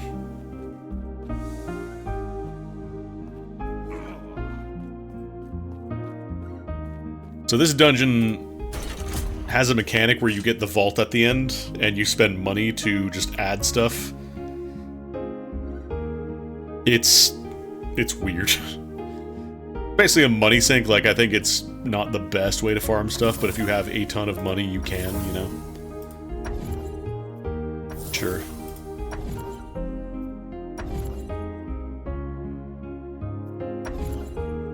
price goes up, so you're kind of just choosing how much you want to spend to get extra stuff, you know? So, whatever, that's good. I really shouldn't have spent that money, but whatever.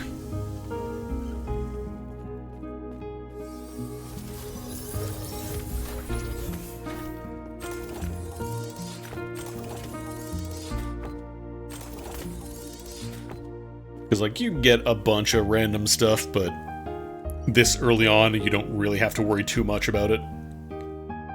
Like, it's not worth spending what little money you have this early on to try and get a ton of... Generally, I don't think you ever get anything exalted this early. Those gonna be pretty low tier stuff, unless you are absolutely hurting for stuff. I wouldn't do it. Yeah, nothing here is really worth keeping, honestly, compared to what I've got. But I wanted to show it. Oh, I gotta spend my points here.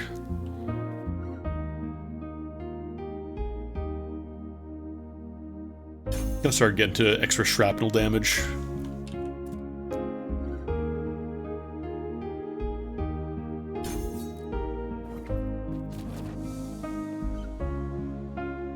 But more importantly, after doing this dungeon the first time, you get to skip a bunch of the campaign. You get a bunch of, like, free stuff that you would have missed anyway, so, like, you get passive points and idle slots.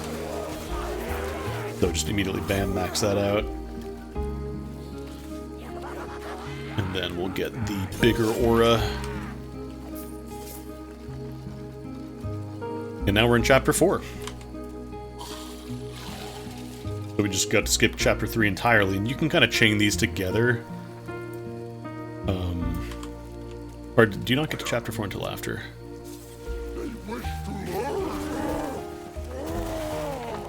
Where actually am I? In terms of the progression here. Ooh. Damage. Because I think you teleport over. I think that's what you do. Yeah, you take the time tunnel over to the Imperial era. You sequence break.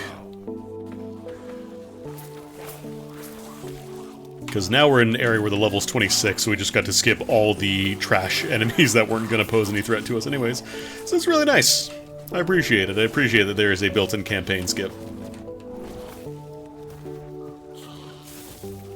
Probably not something you should do the first time you play the game, but it's there as an option, which I appreciate. I think this actually is just for the teleport. I think you'd come back here later, but I'll just grab that. Actually, can I just go straight to the Soulfire Bastion? I might be able to just go straight there. What if we tried to do it again? Actually, what level is this?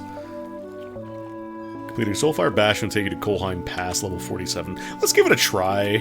Let's see. Soulfire Bastion is kind of like an Ikaruga polarity gimmick where you're either fire or necrotic aligned. And you're immune to one elemental, but then the other one you take, I think it's either bonus damage or you just take full damage. So there's like damaged floors on the floor that you have to switch your elemental over for.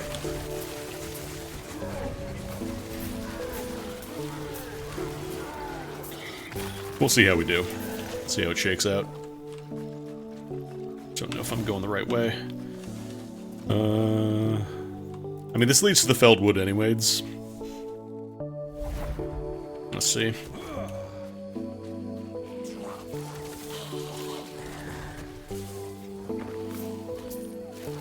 The map generally corresponds to where you have to go in an area, so like this would be up from here. You want to go to the Feldwood. I say generally. Oh no, it's over there. What am I doing? What am I doing?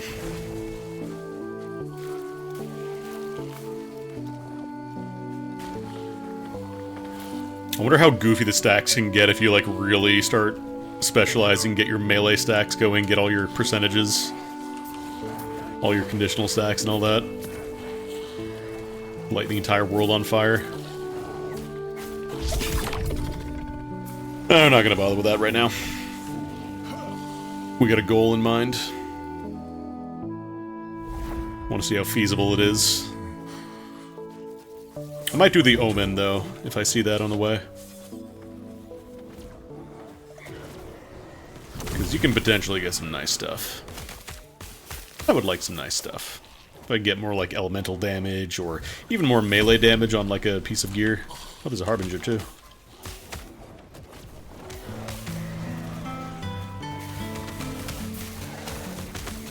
Oh, the Harbinger and Omen are right beside each other, huh? Bigger. Not sure if Enchant Weapon does anything for Aura. I could just get it for having it active, I guess. The 5-second active stack, though, so maybe you'll hold off on that. What do we got? Physical skills, movement speed, throwing attack speed, chance to bleed on hit, damage reflected. Not great. I keep getting bad rolls on these mage crowns, man. These give me damage over time. I might empower these just to try and get something out of that.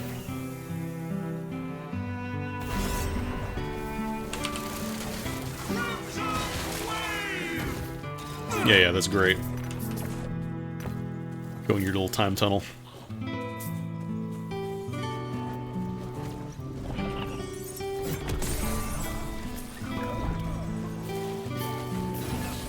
Oh god, yeah, these are so much easier. Holy shit, I remember doing this with my minion guy, with my bee, the head bee guy, and it took forever because they had to whittle down each individual dude, the minions.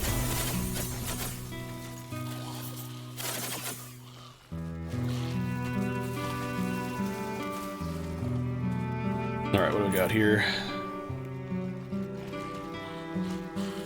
Vitality converted to rampancy. I wonder what that does.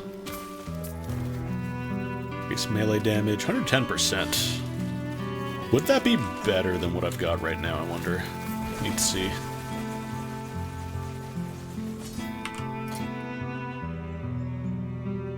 Because it also increases melee fire damage. I'm kind of curious.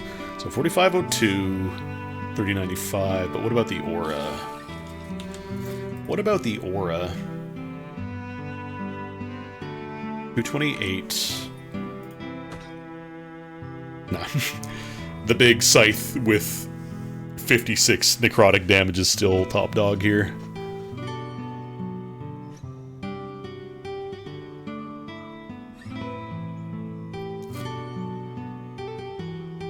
Wondering if I should start speccing into the defensive stuff, maybe, for Fire Ward.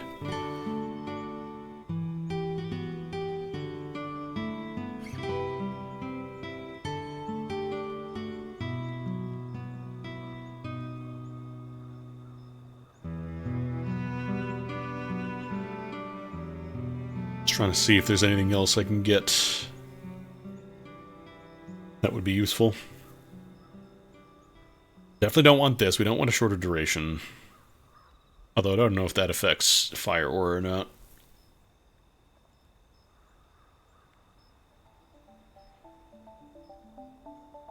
Yeah, I'll just take the extra damage for now. No passives to spend. Increased minion health. Glacial Copper Chalice. +1 health per attunement. I think that's also a new affix. Not a ton, but something. 5 corrupted idols equipped at maximum, 30% of Weaver enchantments. Fix it for idols and reflected slots. Again, we don't really have a lot of Weaver idols, but I'll just grab it for potential later usage.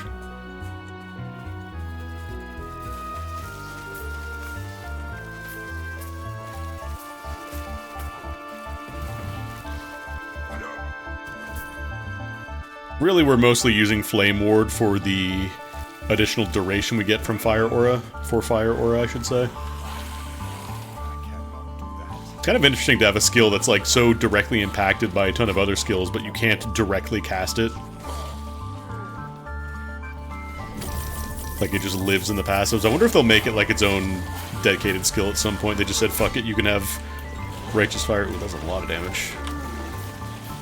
I think that was Necrotic type. I think generally, like, light glowing blue is kind of necrotic, void is dark purple, poison is obviously green. And if I need to explain what fire and lightning and cold damage look like, you need to play some more video games. Allied Ice Beetle! That big hit there worried me a little bit. We'll see how we do. Oh, nice Haste Shrine. Level up. What does this do? Increase elemental damage. Let's get more area.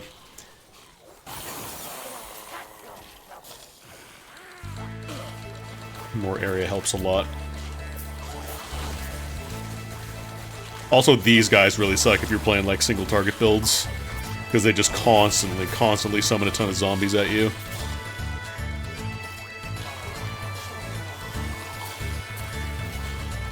And the zombies don't give you any, like, EXP or whatever, they just are there to serve as meat walls. And the problem is, you're slapping that guy, they're all hitting you, and then if you're hitting the zombies, then you're not killing the guy, so there's more zombies coming anyways.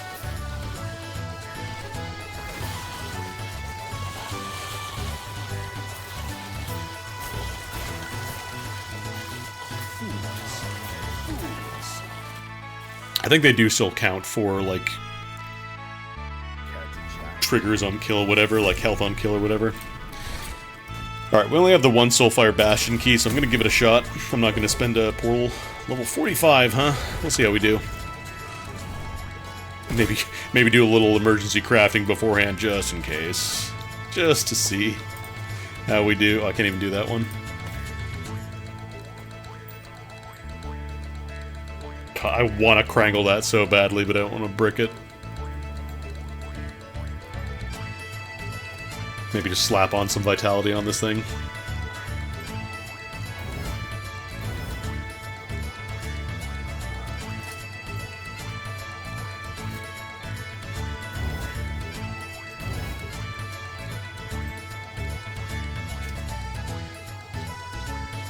Alright, a little bit of extra necrotic resistance will help here.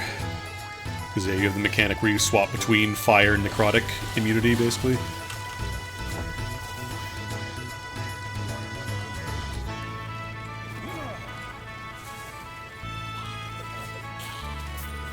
Well, they're going down. Not nearly as fast as the guys outside. This is meant to be a much higher level dungeon, but they are going down in a reasonable amount of time. I just gotta be really careful about taking hits I don't need to. No, my skellies are dying.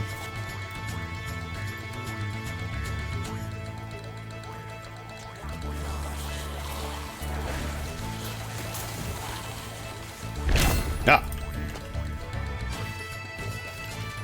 I also need to look and see if there's any, like, critical uniques for this build, because I could try and fish for getting lucky with the Runes of Ascendance.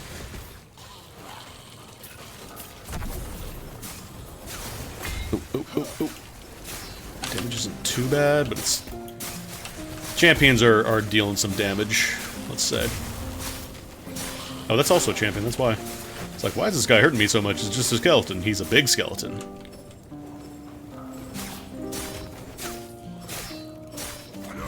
Hadouken! Oh, there's a lot of champions here, huh?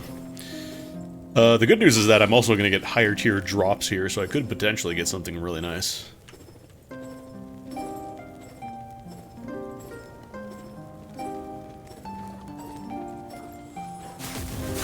Hey, man.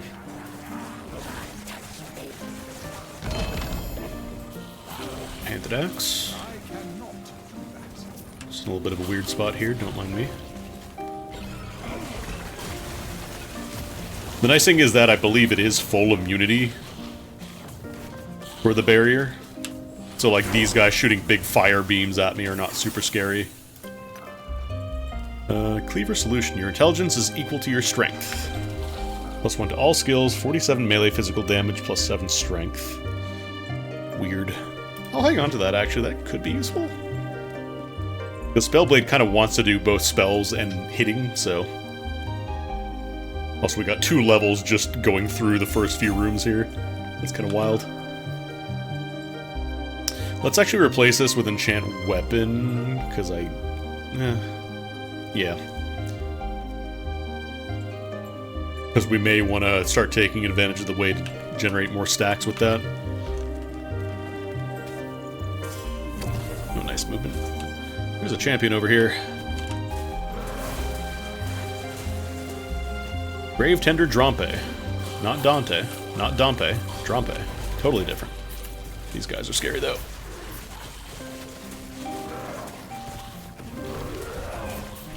Oh god, I can't tell. Is he dead? He's dead. Then it's Stanchions, Noble Gloves, Blighted, Club of Stillness. That's a lot of damage. Increased damage over time, too. I might try using this. Can I use this? Oh, level 39. We can't use it yet. That's why it's so much better. Melee and spell necrotic damage, lightning damage.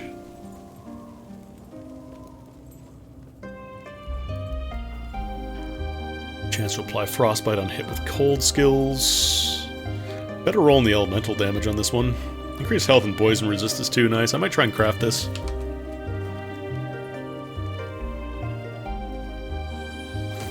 I mean, this game does have the, it has the, I think it's just called Disintegrate in both games too, right? Like, you can literally just be Disintegrate Mage if you want to. Haha, that doesn't apply to me. Actually, I think the rock might still deal damage.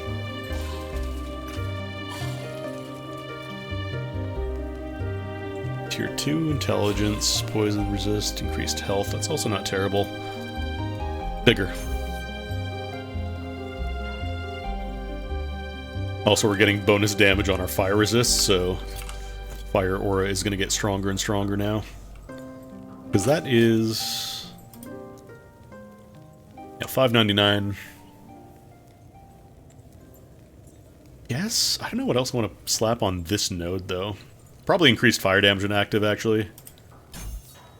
That's 50%. That's nothing to sneeze at. Way to amp up. Get more damage on the shrapnel. I'm not really casting orbs too much now. Like, it's useful to have, but we'll take extra ward. Guess I'll do increased ward retention? I don't know.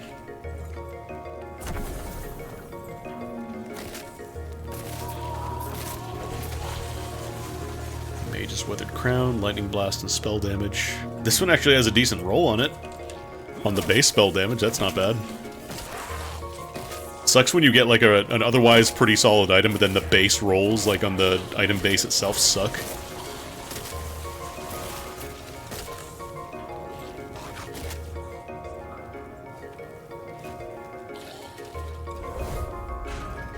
This one you gather nuggets of souls that you then get to spend at the end of the dungeon. You don't have to do like the weird gambling vault thing.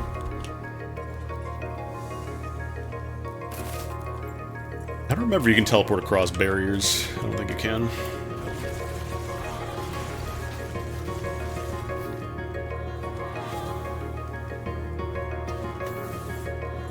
Mage's Opulent Robes.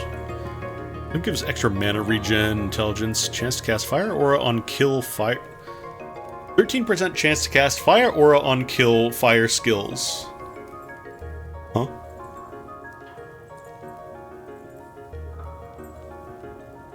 I mean, that seems like it'd be good for me, so I'll hang on to it. I can't use it yet, I'm not high enough level, but the wording on that is a little confusing. Chance to cast fire aura on kill fire skills. Huh? Should probably kill this guy just in case. It's also a nice way to kind of quickly get yourself geared up if you can handle this area. Because you can get like level 40 gear.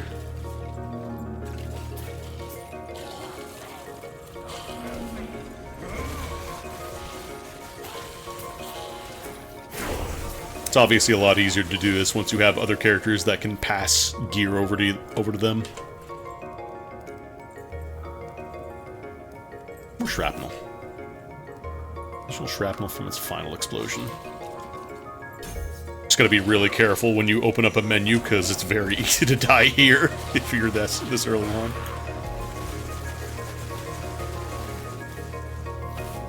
That wasn't even elite, that was just a big boy.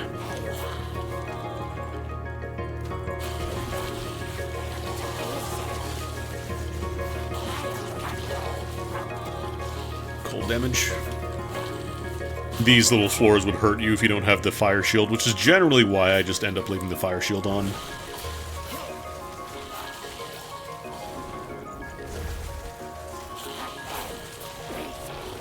Like, I think the necrotic attacks are a little more dangerous because they have, like, the homing skulls and shit. Ow.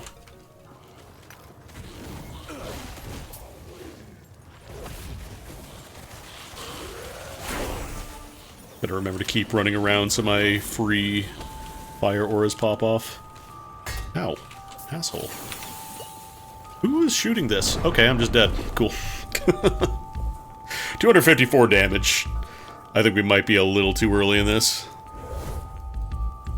A little too weak to try defensively going for it.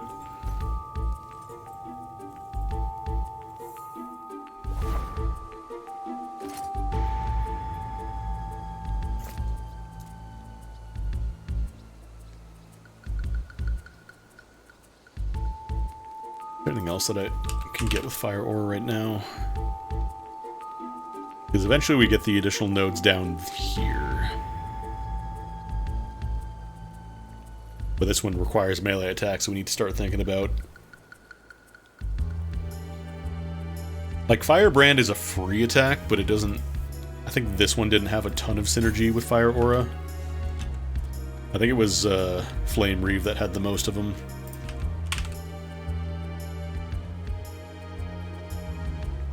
Yeah, this one has a chance per stack of Firebrand. And then I think Surge might have had one? Yeah.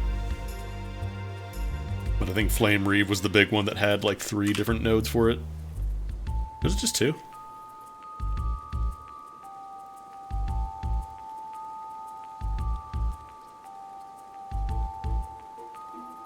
Wait, why does it tag Ore? Oh, Norchrist? Is that why? Because it saw Ore? Interesting.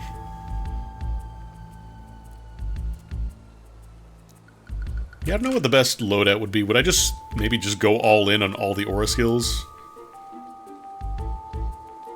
Because Volcanic Orb doesn't cause aura. Ideally I would like a teleport, like a transversal. Get out of danger.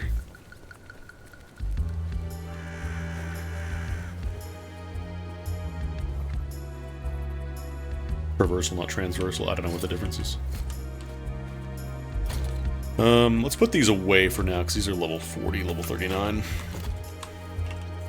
It's actually a decent place to level that dungeon, it's just I need to spend currency to get in.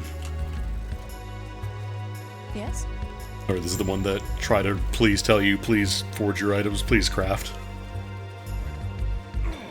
Jeb just going, please craft. But they actually have like a proper crafting tutorial now, What so... do you want? This feels like vestigial from an old version of the game where they didn't have that. Put that on, actually. I have enough space for it.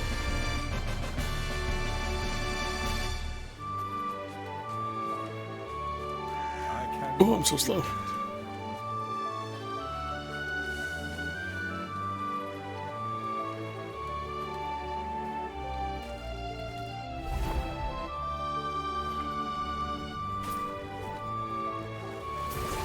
The problem is, like, it's relatively easy to get damage going early game. It's just trying to do the campaign skips. Like, the damage you can keep up without too much work, but then the survivability, that's the problem. Let's fight a dinosaur. It's a Brontosaurus. Can't you see? It's a Brontosaurus! Give them fangs. They drop a lot of shards, and I think they start dropping a lot more of the class-specific shards now. I don't think they used to do that. One of the big complaints with the last season, I think, was that people felt like the dinosaur fights felt really unrewarding. And I don't recall them dropping that many class shards. Like, I'm sure there will eventually come a point where you don't necessarily need them, because you have enough shards, but I think up until that point, it's a good way to gear up.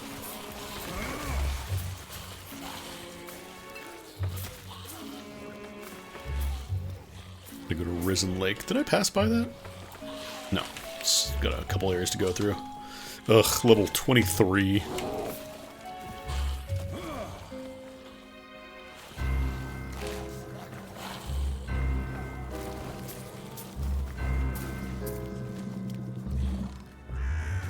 to consider getting like a handful of area increase as well. What do we got here? Stun avoidance, lightning resist. That is for Acolyte, ignite on hit, spell fire damage. That could be nice. And that's for Rogue.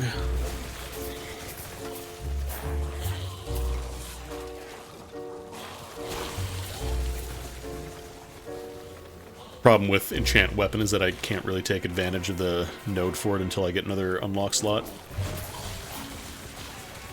How long would it even take to get that?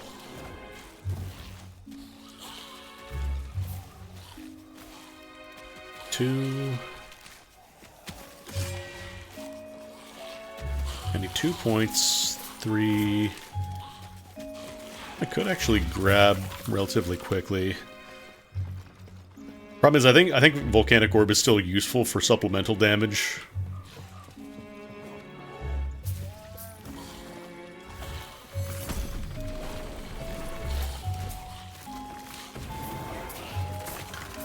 Because, like, the Fire Aura does a good amount of damage, but for big enemies, it's still good to have the option Orb. Hull Attribute Shard.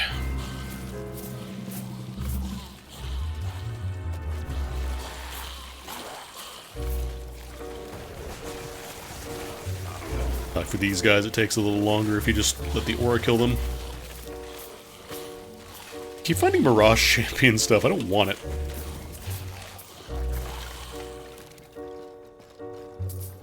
When's our next skill specialization anyways? Level 35? It'll be a little bit. Because the problem is now we are fighting enemies that are vastly, vastly weaker than us. So we're not going to get very much experience. Like that bar is barely moving. Primalist, Acolyte... Bleed, void damage. It's a perfect roll into void damage, but I think it's better to have other idols, I'm pretty sure.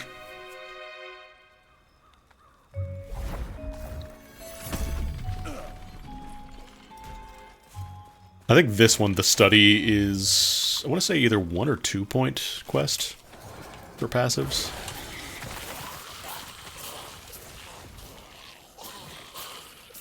Let me see.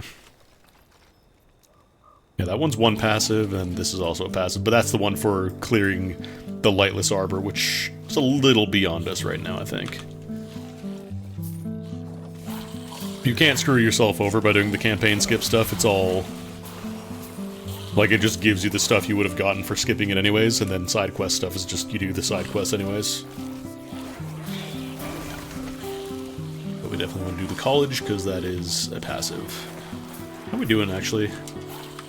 Only 4 more points to grab and we're good.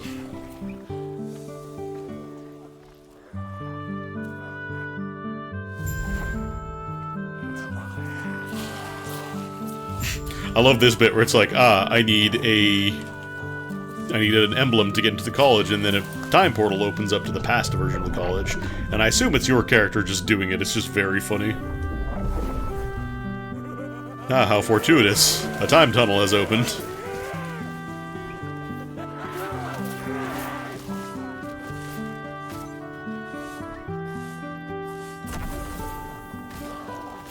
Cool, I have a crest now. I can go back through the time tunnel and get into the college. Can I teleport down there? Oh, you can kind of do it. Speedrun.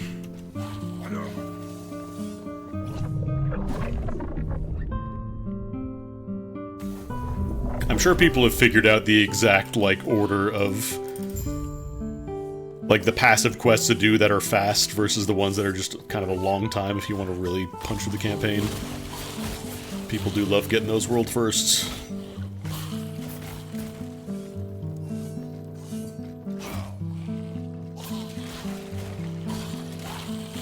I'm gonna say, though, the damage output this early on is really nice, and we don't even have a ton of super optimized stuff yet. Like, what I have is decent, but I could be... if I really wanted to go, like, ham, I could go, like, make exalted affixes on low-level gear. Go for, like, corrupting stuff. But I don't quite have the resources to be doing that just yet. Harvest damage. What is that? Man attack speed, strength? Yeah. Alright. We'll go back to the camp and actually just turn it in now because we're going to be teleporting anyways.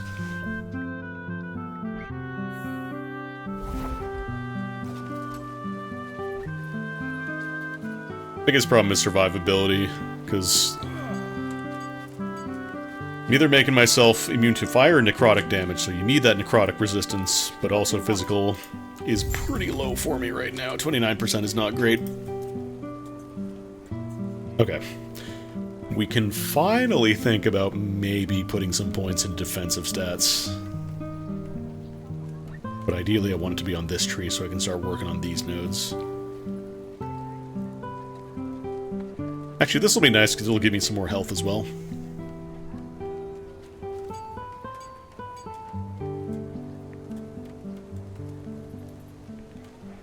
Main shielding. What is this one? Increased armor and health. Dexterity. Ward and intelligence. Oh, that's for hitting enemies with melee.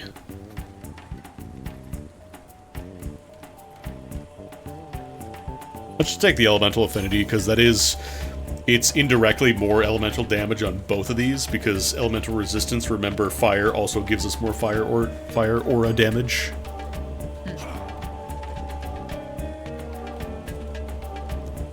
I also like this game because you can just teleport whenever.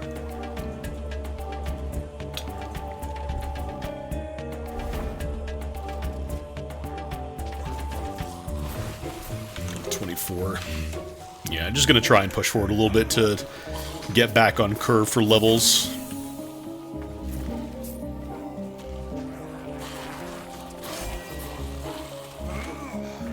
Although this should give us a nice, like, massive bonus for fire when I pop that.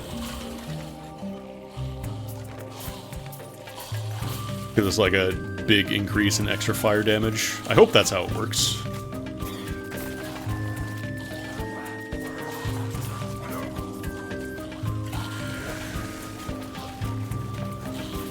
I'll fight champions, though. Actually, Pyromancer's Broadsword... Then increase fire damage, melee fire damage, that could be nice. Hang on to you, maybe craft it.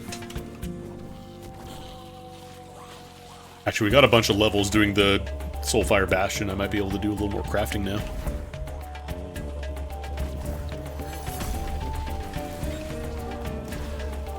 Oh, Harbinger's Victim. Oh, we're gonna beat this ambush first.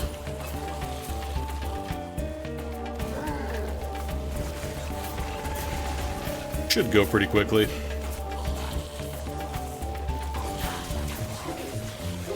Yeah, generally we're keeping about 5 stacks passively just by moving around now, which is really nice.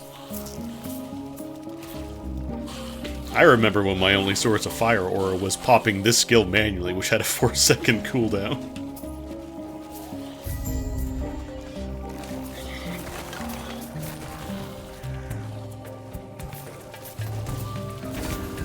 Yeah, I was empowering this. I want to see what I get off the crafts.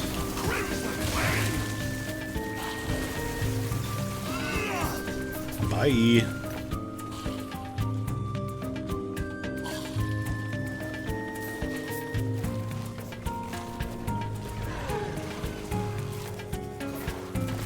Problem is for champions, they have just enough health that I can't just walk by them and they melt immediately.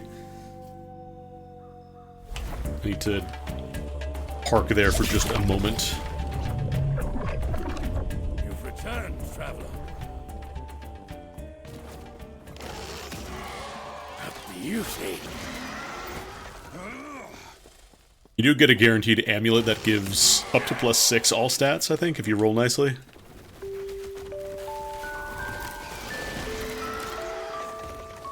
We're doing the entire evolution, like, chain.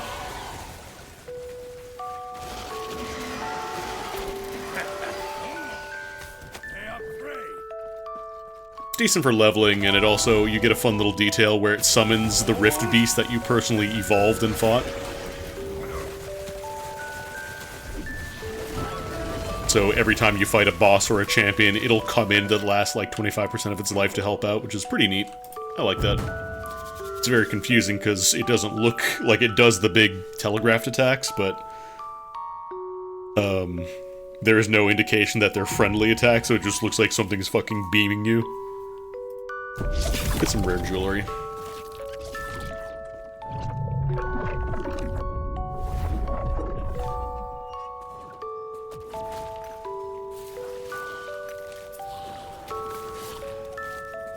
The only problem with the fire resistance bonus for Flamor is that it only goes for uncapped fire resist, so it will count if you go above 75%, which is the normal cap, but it's not going to give you, like, additional... I could've just walked this way.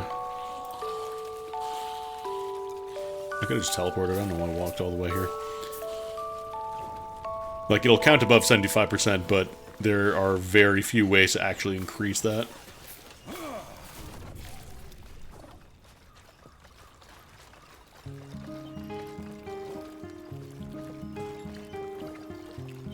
It's mostly useful in case you do get resistance lowered by, like, special attacks or whatever. Some enemies, I think, can bypass your resistances or reduce them.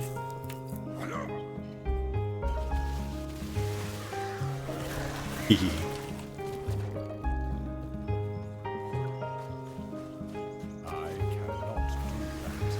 Alright, you gotta kill the ambush first. If you're, like, trying to speed run through the campaign, it's a little confusing, because some things like that, like, the indicator says just click on the thing, but you actually have to defeat the ambush, so it's very easy to just get distracted.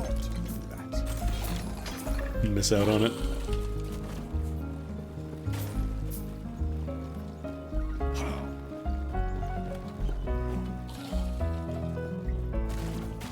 I've been like those sounds. Bear, seek, lest. Bear, seek, lest.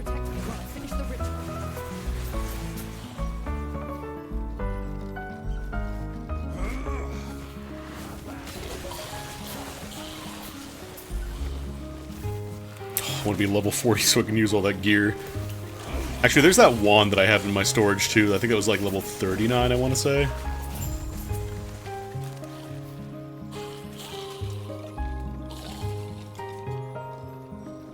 You are a skilled fighter. The Ulrich is imprisoned there. It's not.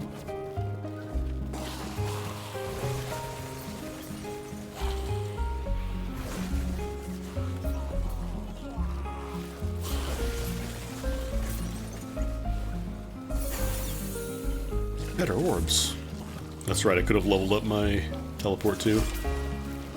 Oh yeah, sure, more shrapnel damage. Shrapnel's really nice for handling big groups or big enemies. I'll level up. No.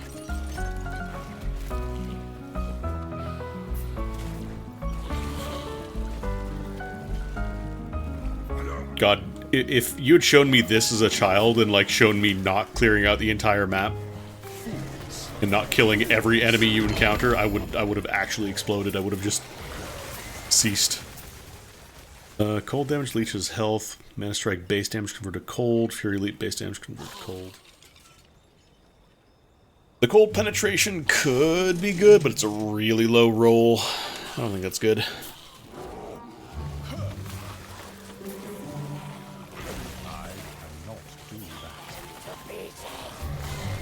I don't find uniques quite as restrictive as PoE, but it's not quite, you know, Diablo 2 where you're basically always going to have a unique or a rune word.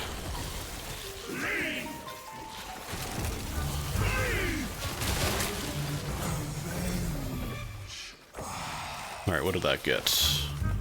34% damage over time, 104 health. That's a really good roll, actually. Like, the range is not great, but a tier 6 health drop early on is really good, and then I can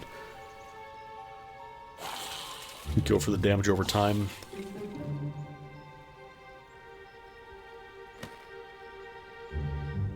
Increased health regen.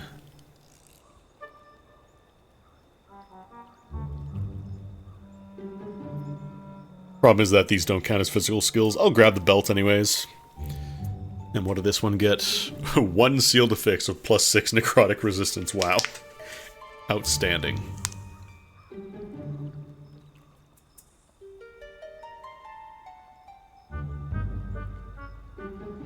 They really want me to have some extra health regen.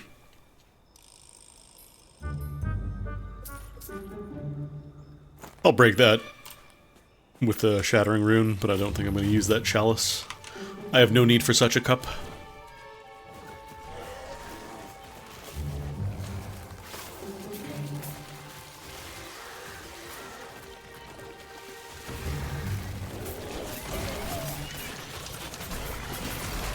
Yeah, when you get all those shrapnel bits in a big enemy, it's super nice. +1 maximum skeletons.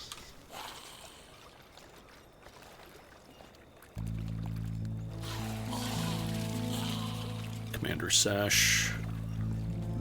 Commanders for minion builds. For magic players.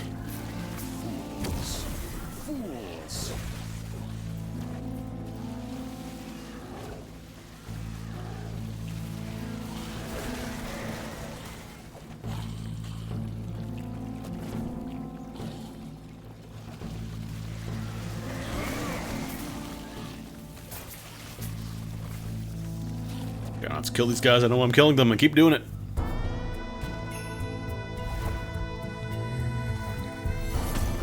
I generally like try to follow the rule of if you are 10 levels above, it's just move on. Just keep going. Unless you're just trying to farm gear, don't bother trying to kill stuff because you're not going to get any experience for that. Speaking of experience, yeah, we capped out all those.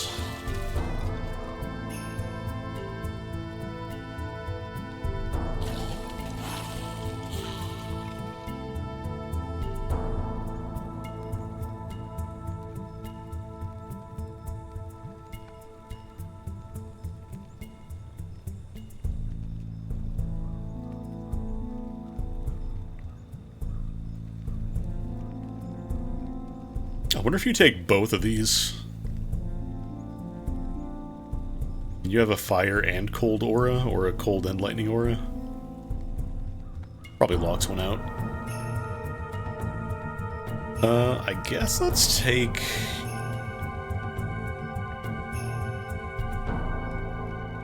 Let's take Warden, because I'm probably going to need to start thinking about defensive soon. But Rift Beast as well.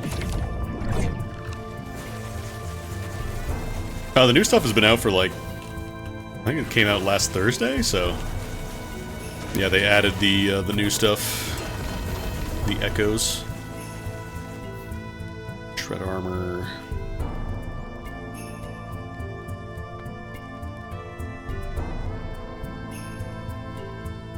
Nah. Actually, let me take that so I can break it down. Shred Armor might be useful depending on how much melee I do, but we're going Righteous Fire, baby. I don't think that counts for Shred Aura. Void Squirrels, hell yeah, my favorite summon. Fucking love Void Squirrels.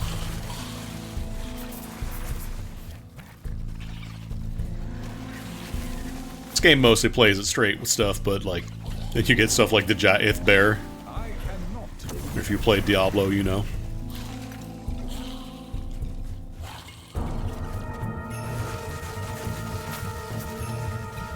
I think the plans are they have one more season and then they're gonna do like a big proper expansion. They'll finally do it. They'll add socketing. They'll add rune words. Yeah, this is the new mechanic for this season, or the new big mechanic for this season is the omens. Probably a little inspired by PoE with the expanding things, the rifts or whatever they were called. Oh, fire's converted in light unless it's already been. Gotcha. I didn't read that. Alright, what are you? Increased physical damage, crit strike multiplier, minion melee damage, ew, chance to ignite, melee, that's plus 40, that could actually be really good. That could be kind of cracked, actually. Prefixes for idols and refract. Also, they added these, they added altars, so they changed the layout of your charm grid now. Pick that up for later. I don't need a bow. That's not a bad affix.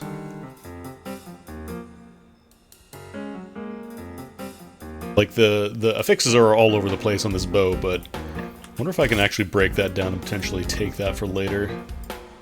No, I didn't get one. I want to check the damage output and see what this looks like. 6025. A little higher. 6301. But then, let me see how that interacts with Flame Aura. 541. It's still better with this, though. I think the intelligence bonus is what puts it over the edge.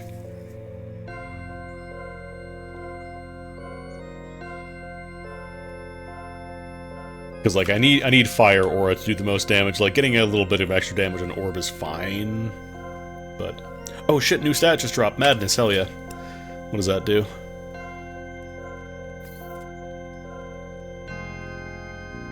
One of Madness grants +1 crit strike multiplier for spells and 1% increased bonus damage taken from crits instead of granting ward retention. So if you ever get crit with Madness, you fucking explode. But when you crit, it does a lot of damage.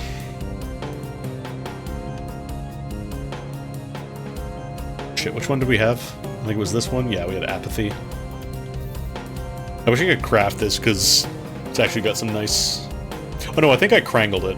I think I tried to craft it and then it finished up potential, so I just crangled.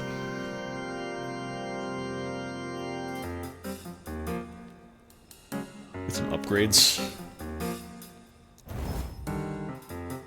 Do I dare crangle this? I'm crangling it, fuck it. A little bit of health.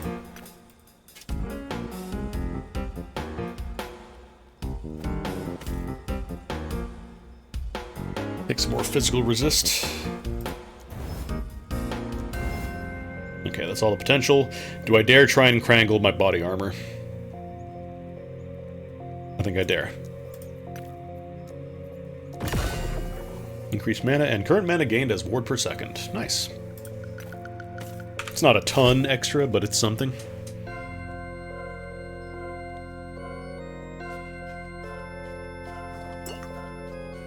Anything else I could try crafting? I could try and crangle the Jade Ring.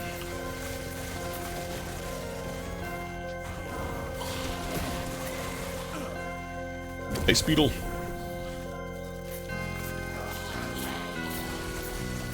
Ideally, you don't crangle stuff that you're currently using, but we haven't failed yet.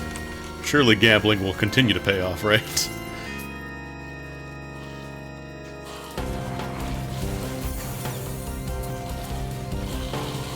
Oh yeah, I've been neglecting this guy a little bit, huh? I'll take some ward.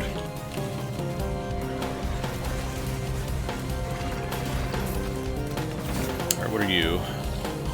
Man, can I see the stats? Minions, spells and bow. Oh, this is specifically for like the skeleton archer, the acolyte, I think. Wants that.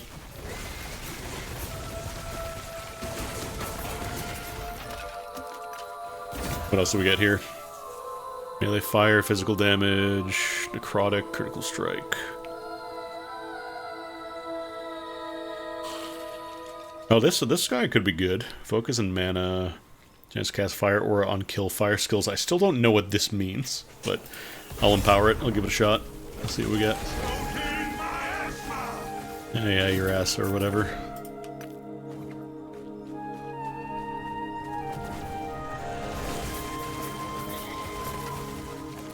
Probably getting multiple elements on fire aura would be too good.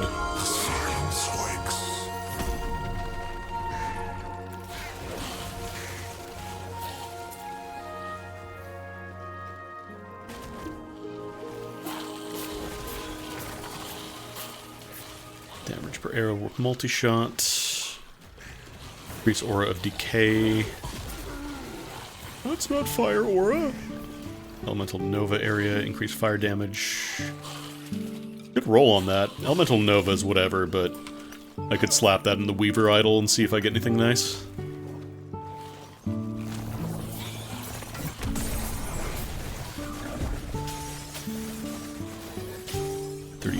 I think 35 was the next tier for specialization, so I could grab Enchant Weapon.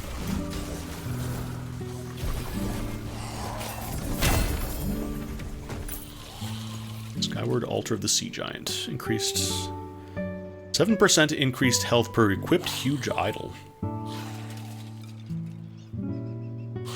One also gives ward per second. I'll pick that up. That could be nice. Oh god, I gotta squint for this thing.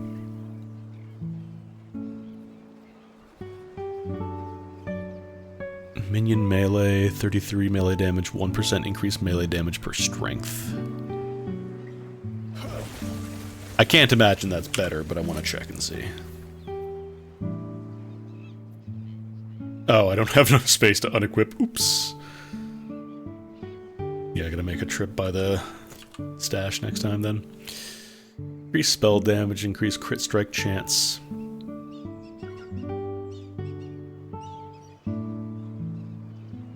A nice roll in that regen.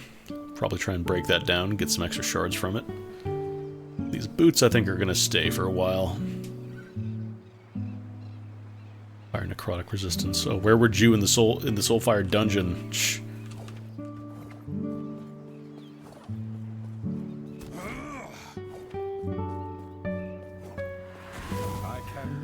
Hello? Oh, there we go. I didn't realize that boat was stopping me from doing anything. Avian Helm. Oh, this would be really nice for Primalist for leveling.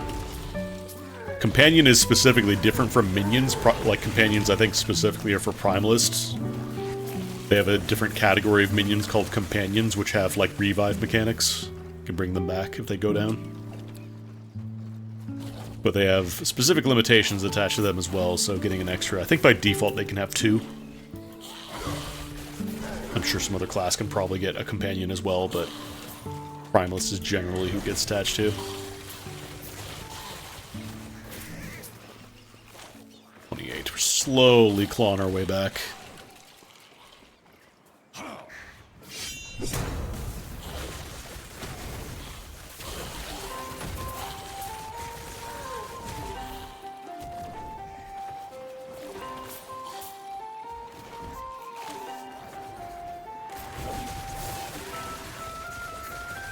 Onto its pike.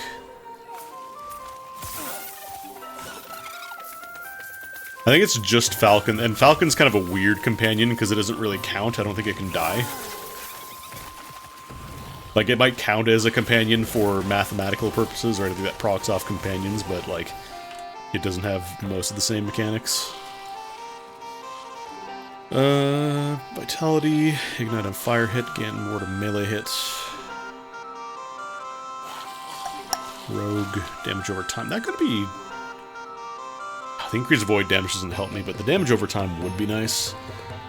Do I have any spots in my grid? I can slap that in there, a little bit of extra fire aura. Runic Invocation, that's not for me.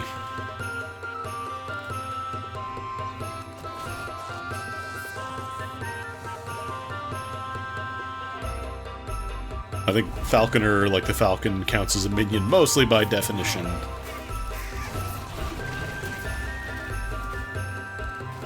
It's more of like an orbital death satellite. Bird cannot die.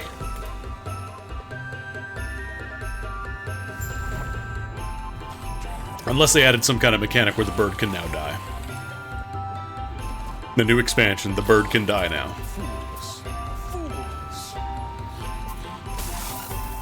Loot Lizard.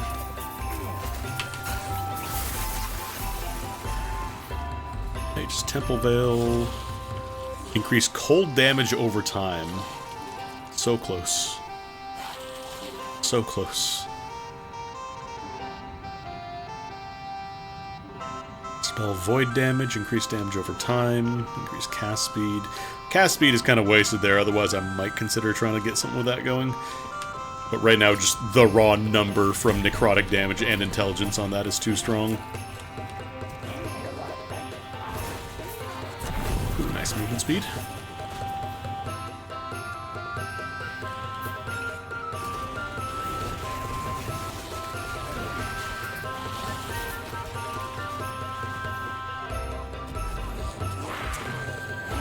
I remember last season I played, I think I didn't like follow any build guides. Like, I just happened to pick Warpath Void Knight, which just so happened to be like one of the best builds in the game. Crusader Gauntlets. Yeah. It's got an LP, so I guess I'll take it, but it's definitely not for me.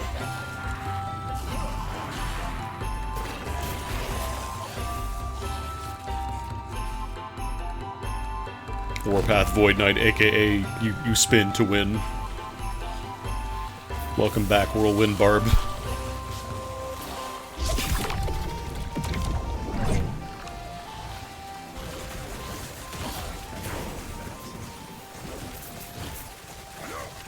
It's getting a little tankier.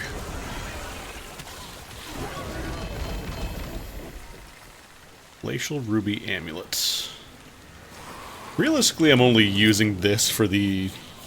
Like, the spell and fire damage is fine, but we could probably do better with crafting. More ward and intelligence. I think intelligence also gives you some extra resistances. Oh, that's just ward retention. I thought it gave you... Oh, it's vitality, and I think attunement, I think, also gives you a couple of resists.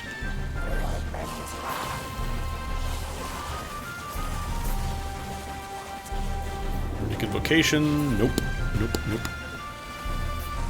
The ward retention is still good. Humble Blades, not for me, but... I feel like I'll go too hard into idealizing a specific build, be like, nope, this build is mine. I'm not modifying this at all, I'm not changing anything, even if this new drop that I found is objectively better. Oh, look at that ward. Look at that ward just melt away. Admiral farting. Hurry, I'm afraid you'll have to be. I'll take that as a yes. Get to the railing and get Branded Skull. So what catalyst am I using right now? Oh, it's the offhand.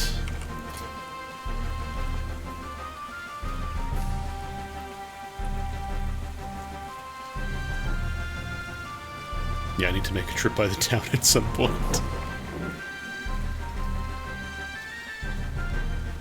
Oh wait, why am I not using this? I think I found it. Like, I lose a little bit of elemental resist, but I feel like the increased damage over time is worth it.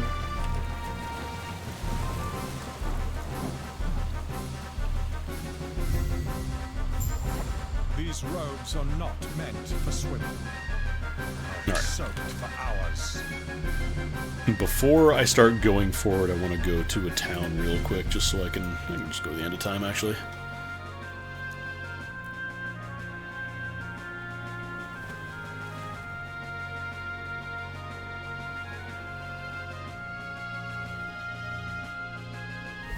Morbidly curious to try doing a monolith, but I don't think it would end well.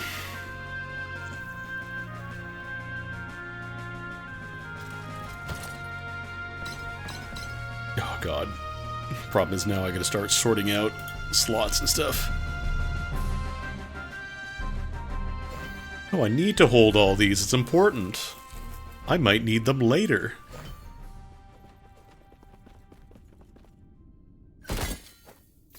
Alright, I gotta start shattering stuff.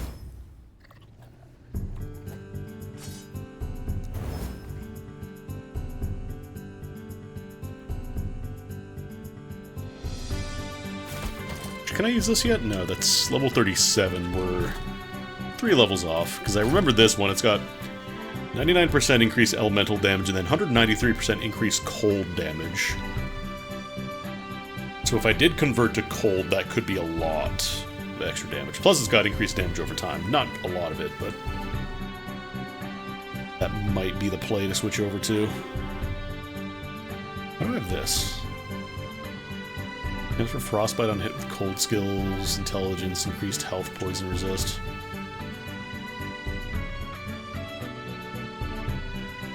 Yeah, I'll just put that in the stash for now. You know what? That's a problem for future Andy, I've decided. I'm sure I'll end up dual wielding anyways, so we'll see how this shakes out.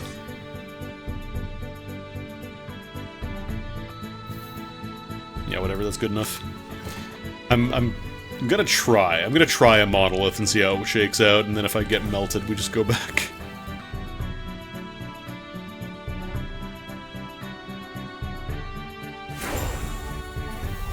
Oh, I just leveled up for walking in, hell yeah. Alright, let's grab flame weapon or enchant weapon. And then probably would end up being flame reeve, I think.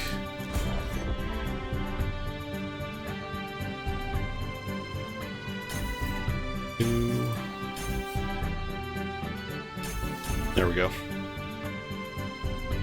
It's active for 5 seconds, so that gives me 10 stacks for casting it. And then get some extra duration on it as well.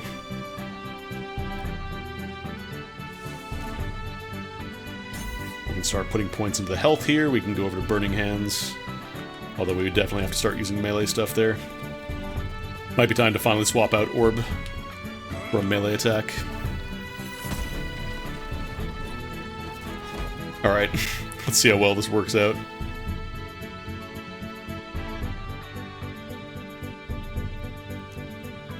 Level 62. Just a little bit weaker. Just a little bit.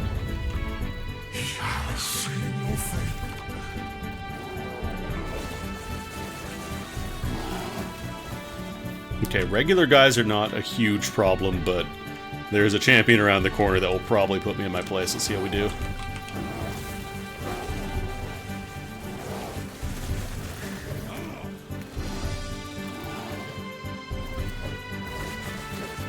I like how it's called the Ursine Enigma, that's cute. Ooh. We're surviving. We're surviving, actually. Huh. Like, I'm sure I'm gonna get exploded when a poison attack hits me for a Brazilian damage, but... we're surviving.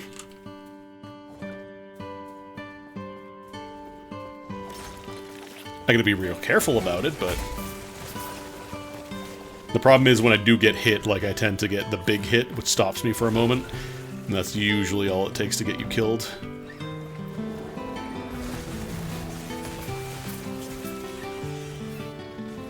Yeah. Stacks.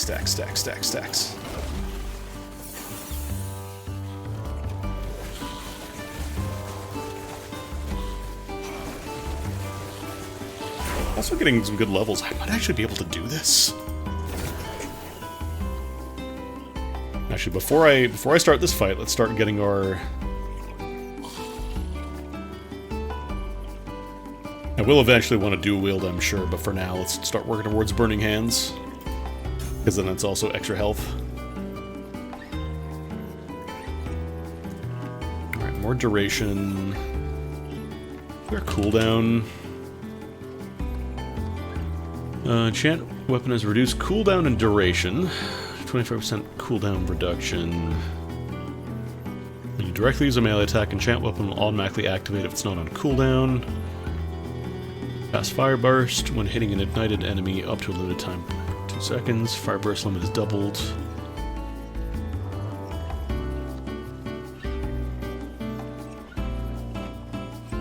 Okay, it doesn't seem like there's a way to reduce the cooldown in the skill tree for enchant weapon.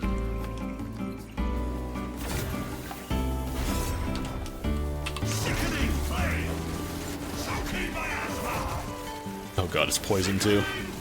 Forgot this guy was poisoned. Why did you have to be poisoned?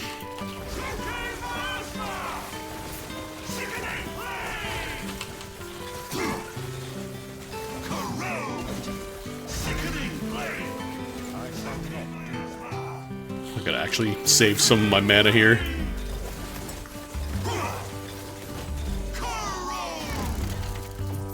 Alright, you know what? It's working. It's working. I need to get a lot of poison resist, but it is working, technically.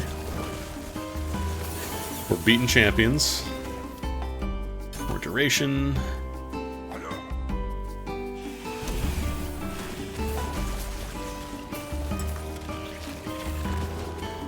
Cooldown on that is quite significant, though. 15 seconds. Loot lizard. Loot lizard. Where'd he go?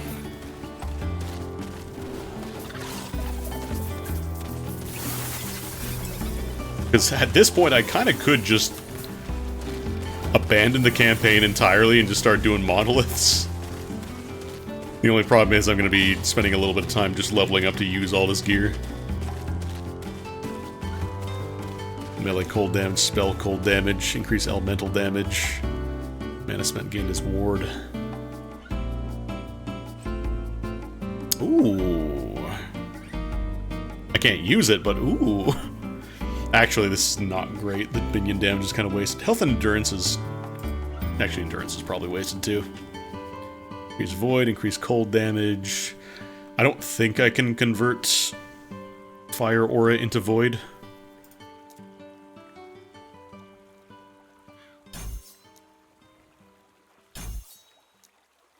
Yeah, this probably has to turn into a melee skill soon.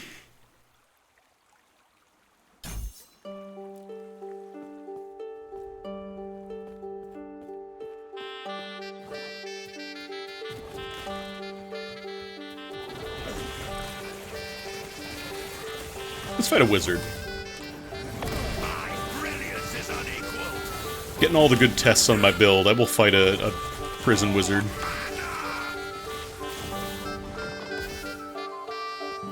I can't believe this is working.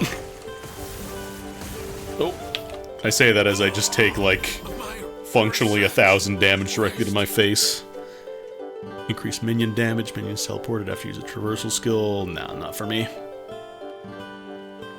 It's also worth paying attention to yellows here, because they can potentially still be tier 5s. They don't turn purple until they have a tier 6 or above.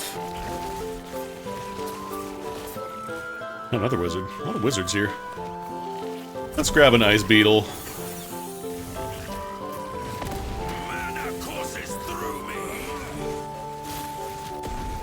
Oh boy. This kills the wizard though if you touch it directly. That ice cone thing. That's just death. That is just you die.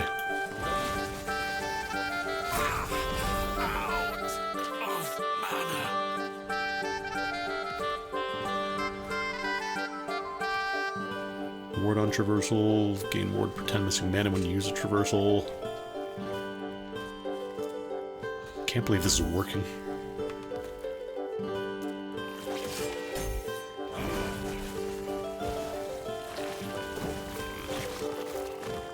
Because as we get more levels, we can start upgrading our gear more, like we can craft, so even if we don't find anything necessarily great for me, I can at least start putting points into, like, you know, resistances and defense. Campaign, you can kind of ignore a lot of it, but for monoliths, you need to start really working on your defenses. Yes. I think you just sell, yeah, you do sell some Shattering Runes as well.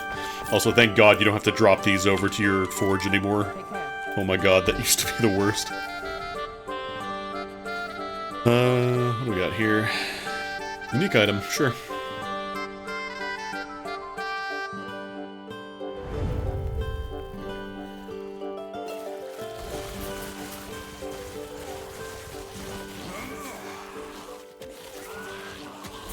I think once we can start using that really high stuff, like the level 39 wand, I think I might be able to pump my fire aura damage a lot higher. Still debating if I want to convert to cold, though, because I think it does benefit from cold. That would probably be a lot more.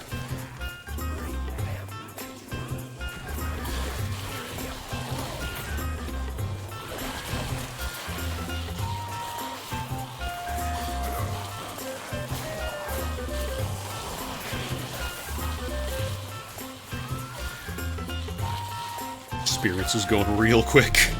As it turns out, fighting enemies that are, like, almost double your level tends to go pretty quickly to level up. Infernal, ooh, increase elemental damage over time. Actually, that could be nice. Oh, 58, never mind.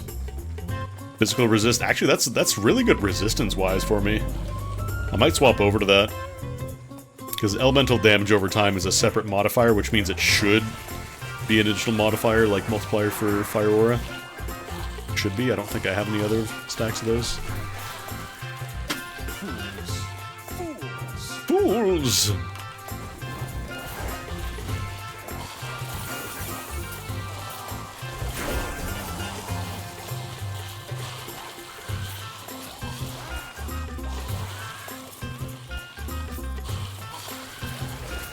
Now I definitely want to clear out like as much of the map as I can though, because the deeper you go into a timeline, like the monoliths, enemies get more and more modifiers that make them powerful. So you definitely need to be careful about how much you spend there. How deep you go in without killing stuff. Later on it doesn't really matter, but considering I am like barely level 40, not even level 40 yet technically, definitely would help a lot. Alright, there's all the prerequisites. I'll probably just dump another point in Mana Reaver. Actually, what level do I need for the... Oh, it just does not scale. You get +3 mana. Okay. Alright, I want to clear this area out completely before I fight this dude.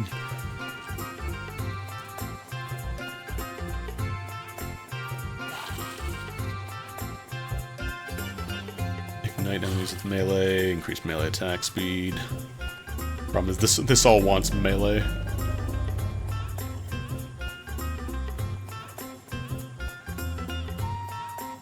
Waiting enchant weapon costs less mana.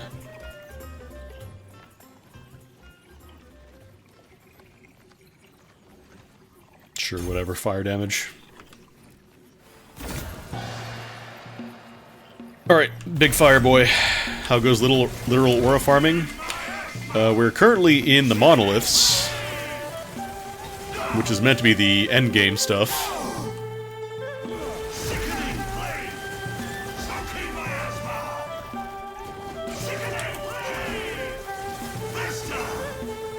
So it's going pretty well, I would say. I cannot do that. Oh god, poison. Big problem with poison, it's not the individual damage, it's just the damage over time that kills you.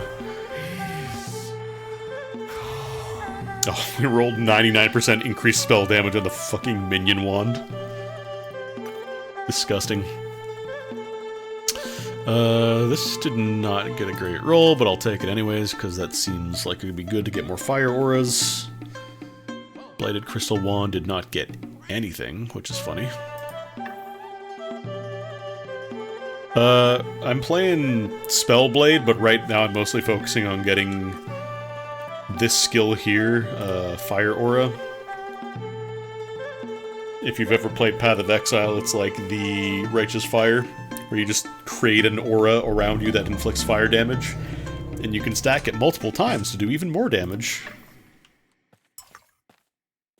And depending on how high you can stack it, you could probably just melt stuff by walking around.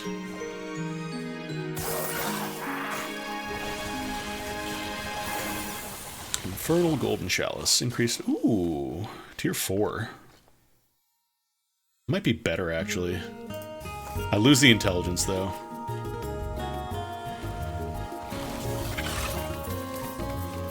Oh, no, you come here, I want your goodies. I want your treats, I want your boots. Speaking of boots... You and your minions, chance to summon vines, nah. Pyromancer Spine Rod... Oh, wait a minute, what is that? What is that? Two-handed... Oh, damn.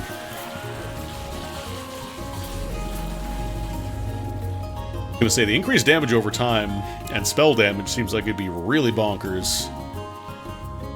Let me actually see if that would be more damage. Yeah, a lot of people I think are playing the new Bladestorm and Rogue stuff. Pyromancer...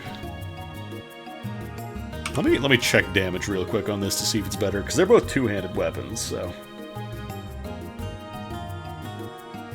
So we go from 65... 10,000, okay. Alright, alright. I like what you're putting down. And then how does that do for Fire War? 936 compared to... Damn, okay.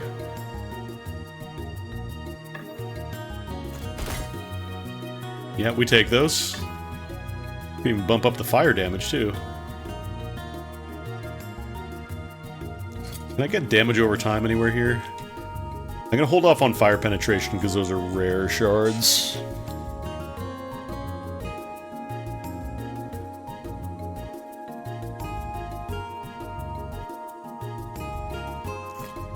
Yeah, I'm just gonna slap on some fire damage, honestly.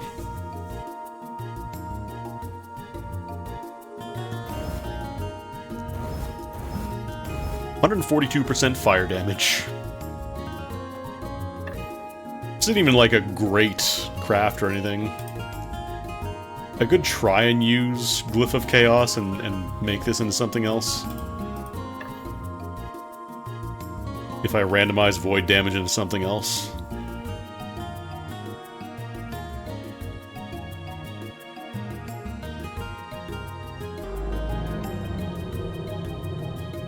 Let's see what we get. Ah, necrotic damage. Could I do it again? Actually, that might still be better. Oh, that's 50% increased necrotic damage. I don't think that helps me.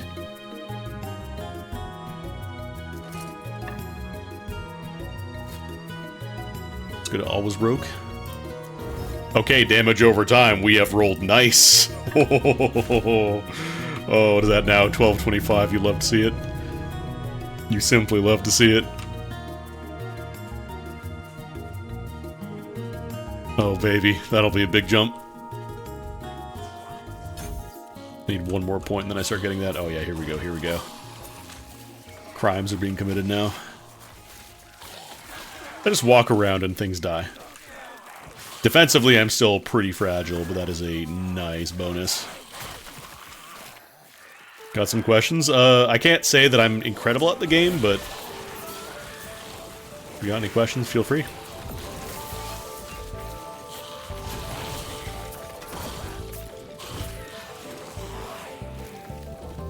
Oh, this will just kill a bunch of dudes and then the gate opens.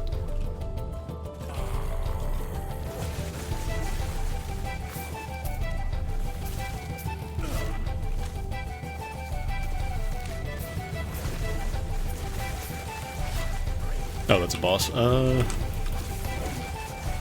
more stacks.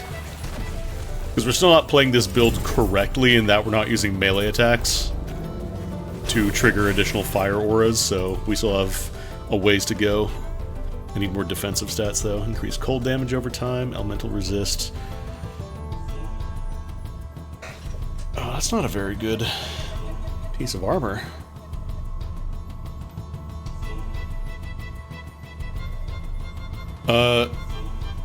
So if you can handle monoliths and you have all the stuff you need, I would still say do campaign if you haven't done so at least once.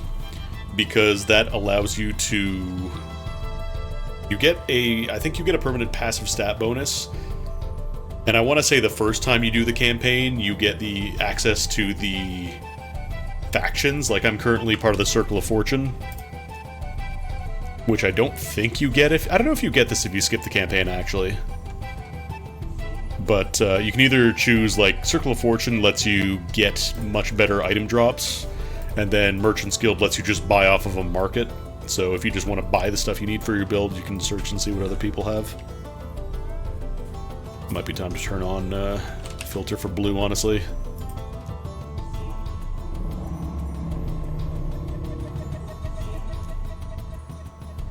But yeah, the only reason I'm running Monoliths right now is because I've kind of juiced up my character from other gear. So normally you would not be going in this early. Yeah, basically Circle of Fortune is, do you want to find all your own gear, or do you want to be able to trade for it? This one gives +1 to Firebrand. Hang on to that.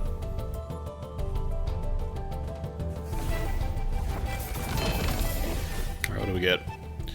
That's for Acolyte, not for me. This... absolutely not for me. Pearls of the Swine.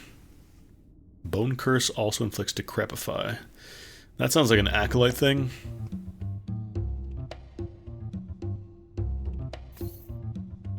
Well, I think, yeah, Circle of Fortune you can still trade with people that you play with. But, like, it's not meant to be a way to bypass the usual restriction on trading, you know?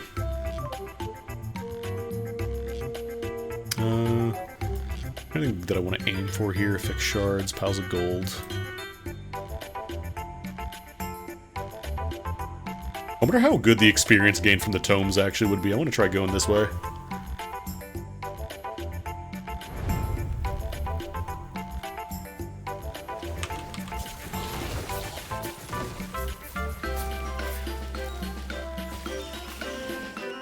Oh god, yeah, we're melting dudes now, holy shit.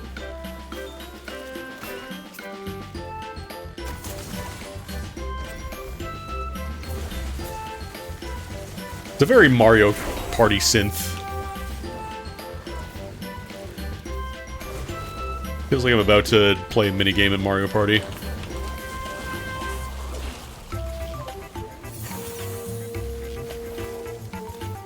Alright, I'll be back for all you later, I want to see.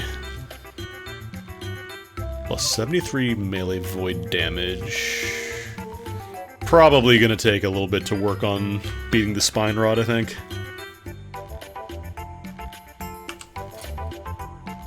Because this is like the perfect mix of things that boost my stats between melee damage and spell damage and damage over time, and increase fire damage and increase damage over time.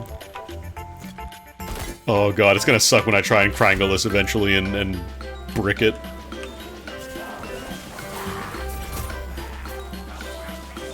No, Portal Charm.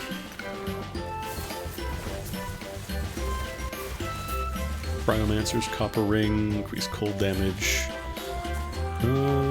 Resists aren't too bad on this, actually.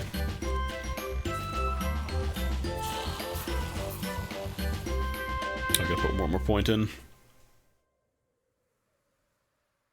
Anything else defensively that I should... Nah, I'll just get some more health. More health, please.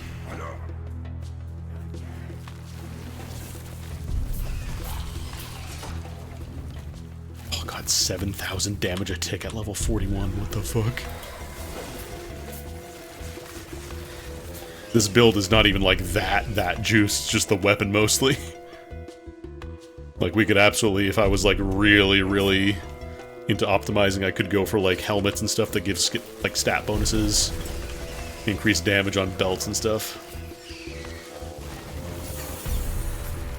Mariner Shell again. Melee physical damage. Die. Die. And then what's the next... Level 50 is the next, specialization. So I might grab, depending on how long this takes, because we're gonna level up really quickly is the thing. Like, tremendously quickly.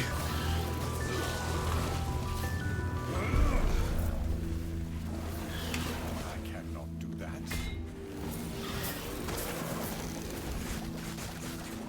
So, Woven Echoes... You want to do them all at least once because you get skill points for the Weaver's Web. Echoes generally, like, in a perfect world, you would just do them as quickly as possible and not stress out too much about what the rewards are.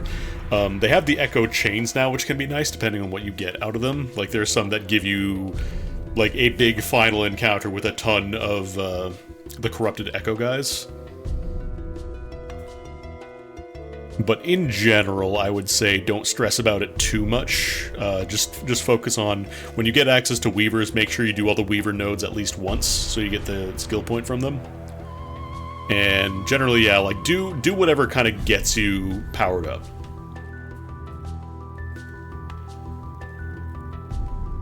If that makes sense. Because the more time you spend agonizing about it, that's less time that you're spending actually doing it, so...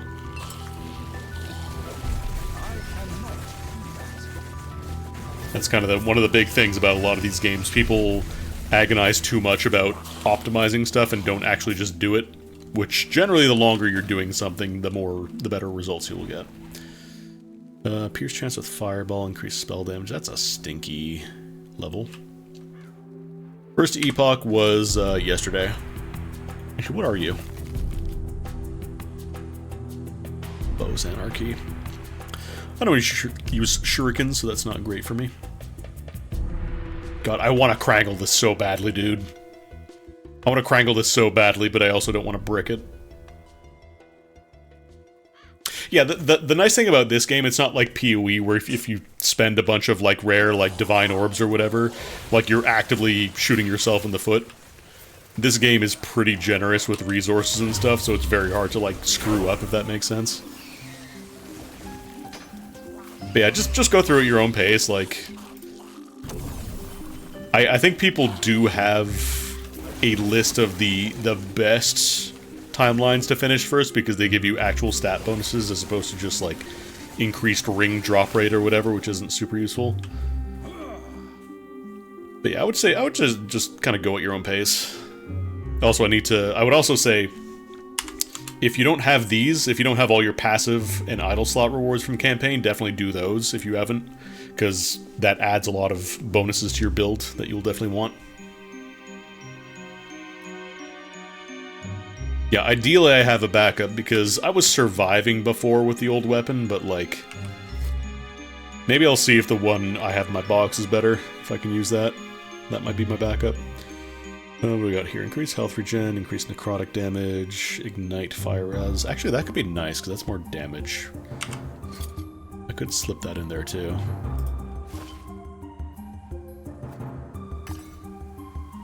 Not the best roll in fire res, but... Chance on hit, summon a thorn totem, aspect of links. Terrible roll. Alright. We can get up to 3 fire auras per second with melee attacks. Not the best odds, but it can happen. When you directly use a melee attack that costs 10 or more mana, all fire aura stacks are consumed to restore mana per stack. No! No! Ew! Yuck!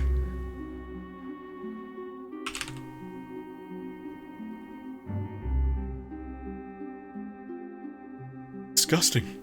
Oh, I have 2 points. I just realized.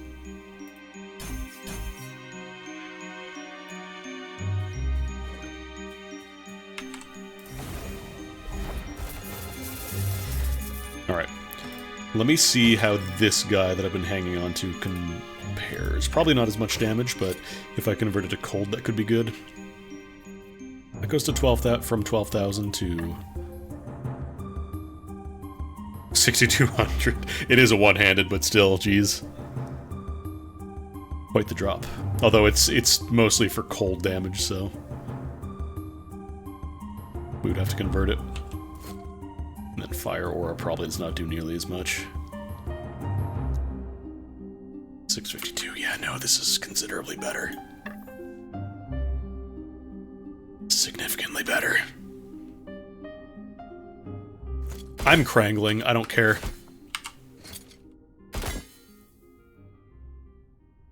I'm making a bad choice. I don't care.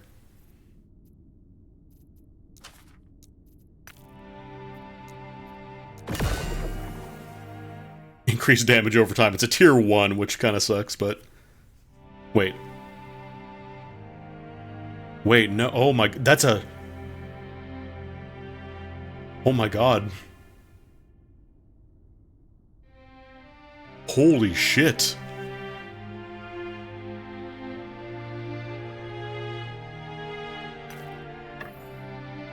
Um...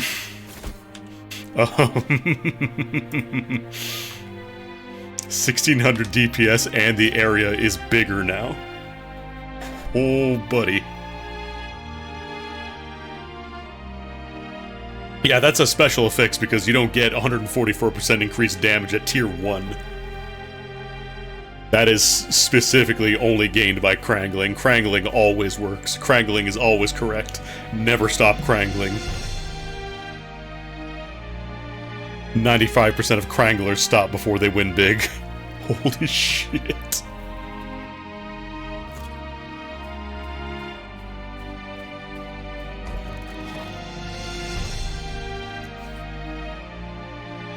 It's playing the sad music, but we are not sad. This is a very good thing.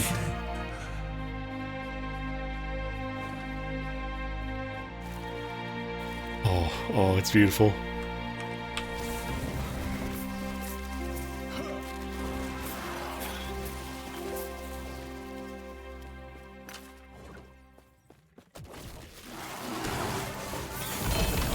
I should be using my R more to snap freeze, but like... I could just walk into a dude and then they die and then I get all their treats.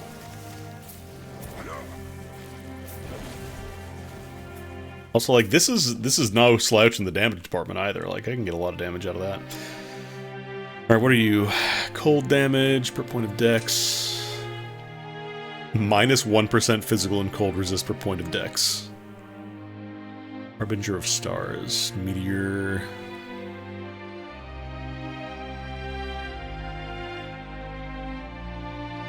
And Champion Shamanic Staff.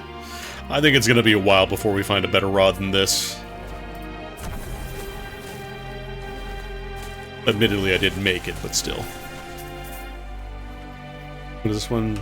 Slay both patrolling profane flesh.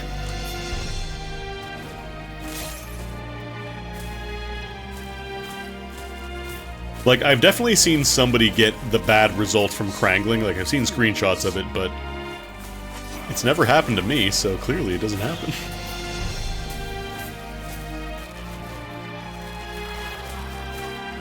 Might need to get a little more HP regen, though. You're down there.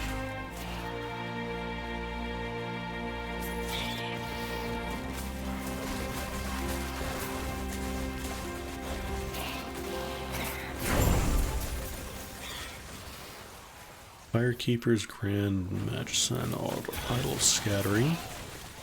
Oh, that's for Rogue. Increased Aerith Caltrops. Oh, there was just the one? I guess I killed the other one by accident. Oops. Let me keep exploring because I want to get the third unique. I think they revamped the way that Echo rewards work, so you can get multiple copies if you get the specific bonuses. Because before it was just bonus stability for killing enemies, which wasn't super exciting, so... Corrupt your hat, got a tier 7 health regen. Always Krangle. Always Krangle.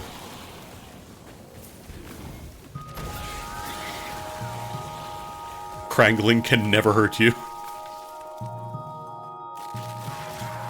They call it corrupting because they don't want you to realize how good it is.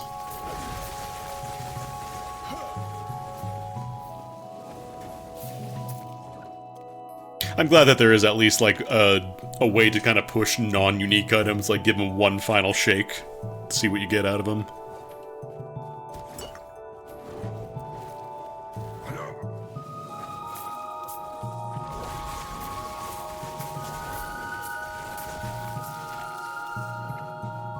Few more kills. Generally, you don't have to worry about getting all the bonus ability, like I wouldn't bother unless it's something you want. Like this one, I want the 3 potential unique items, so I'm just gonna go for those. And by 3, I mean 6, because sometimes you get double rewards, because I'm part of the Circle of Fortune. What are you? Reduced health regen, yeah, that's what I need right now. Bonus necrotic damage to melee attack and spells, 4 seconds on potion use, 1 LP. To apply Spark Charge, lightning damage for Spark Charge per intelligence.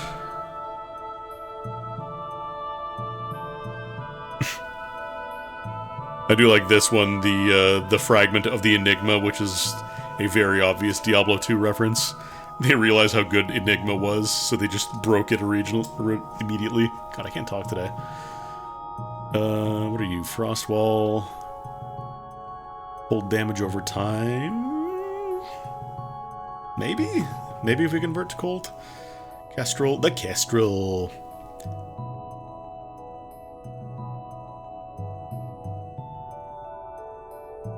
You crangled your copper ring and turned to a sapphire. Could be bad. Symbols of Hope. I'm not using symbols. And then this guy again. I mean, 1 LP Kestrel is like, whatever. That's a leveling item, I guess. It's decent, but I'm not gonna bother. More fire resist, please. We're almost capped.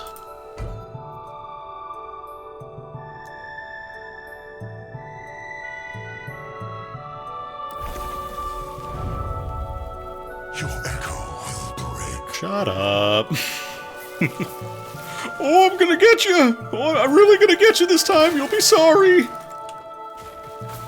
a hairdo.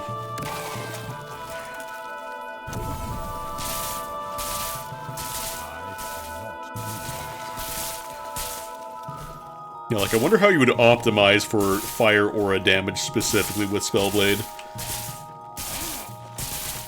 You'd also want to mix in a little bit of melee damage here and there. Freeze rate per stack of chill.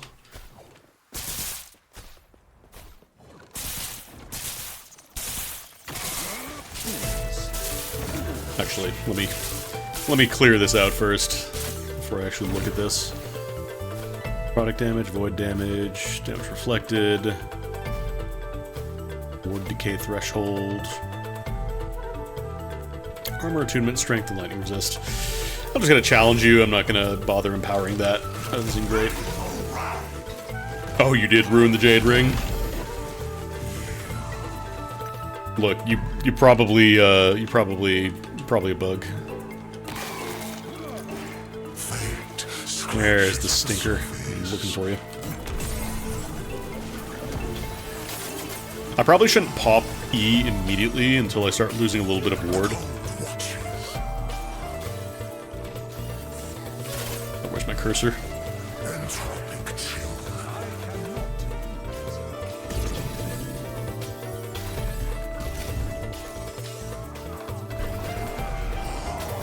I find these guys, once their shield goes down, they just fall. They fold in half. Ward decay threshold per equipped corrupted idol.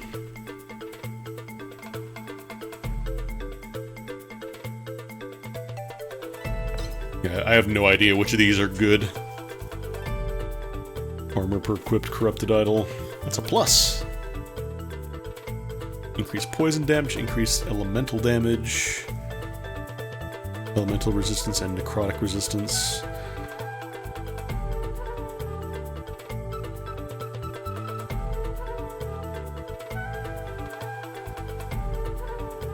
Does this affix exist as a shard? The corrupted one?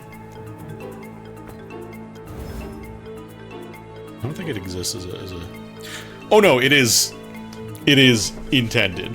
Like, they absolutely do not want corruption to just be, here's a bonus free affix. They want there to be a risk involved in it. Increased physical damage. Which melee attack speed, minion melee, minion spell. I think it was just swords? Yeah, you can only use swords for dual wielding for Spellblade, so I gotta keep an eye out for a good sword.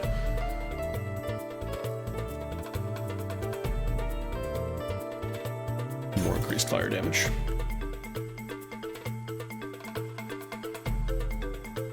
More shrapnel damage. Take some more ward retention, too.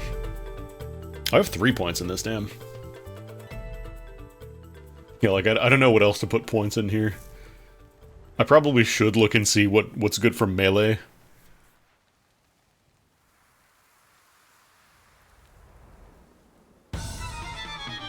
Ah, here it is. I was wondering when this would show up.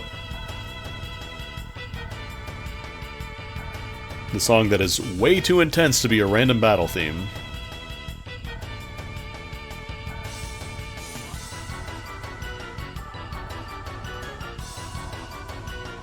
Honestly, Kindling Blade could be nice, so I don't have to worry about popping it.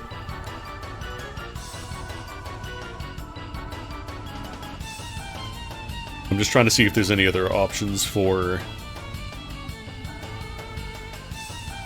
like, extra fire damage that isn't necessarily locked into melee.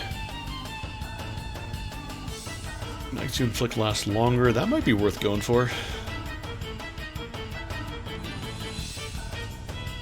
You can pop ignites if you pop enchant weapon.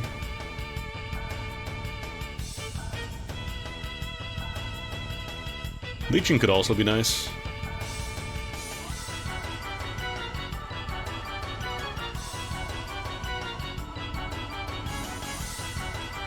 Like, I think this is probably worth working towards, because I think this doesn't necessarily apply to melee ignites. I think it's just any source of ignition. I think it works. I don't think I'm going to be using two hands, so I'm going to shatter this, but 5 shards.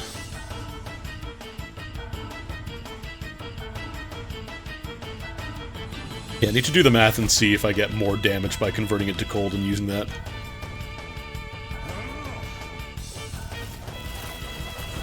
Yeah, Krangling can do a lot. Which is good. I like when there's a mechanic where it's like, you could potentially brick your thing, but you can also just do some goofy-ass shit with it. Like, I'm sure some people are going to be complaining, oh, you can only get the best way if you crankle. Like, yeah. That's the way it should be.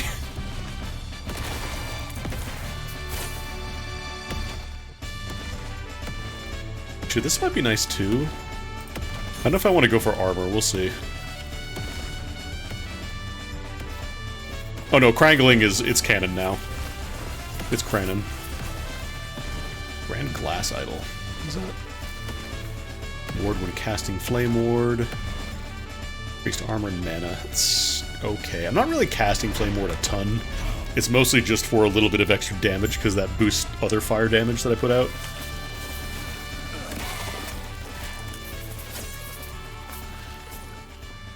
Yeah, didn't PoE actually have like a proper Krangling mechanic for one league or something? Like one of the joke leagues? I cannot do that. Krangling is spelled K-R-A-N-G-L-E. Krangle with a C is incorrect. Because it's written out in the text, like somebody did the meme. I don't have it handy, but...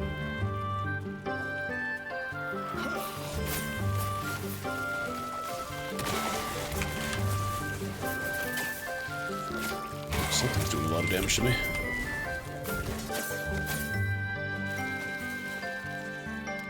Use mana regen. Nah, minion health.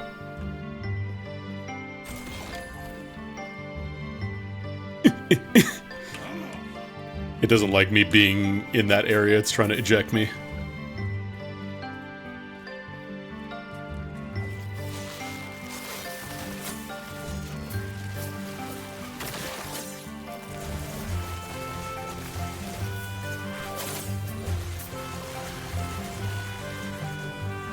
Yeah, I think that one Reddit post is where it came from.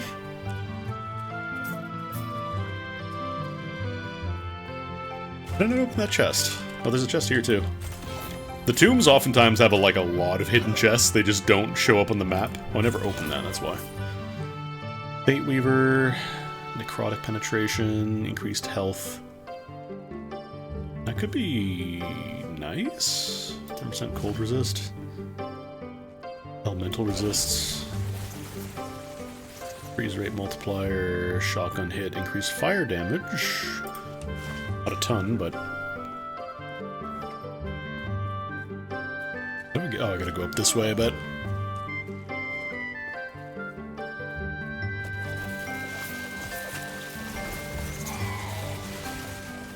Definitely still getting a few close calls with getting hit.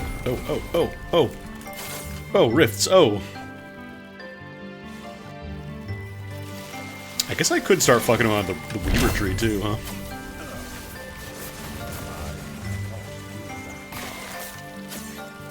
Yeah, I think R is probably gonna be the next one to go. Question is, what would I replace it with, though?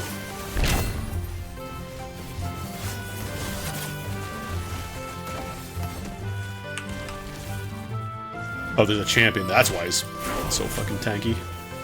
Yeah, we're level 46 already, jeez. Properties inserted to Quangraxium are contingent or corrupted by the Spectre of Tarkley. And then at the very end, just Krangled. You must be Krangled.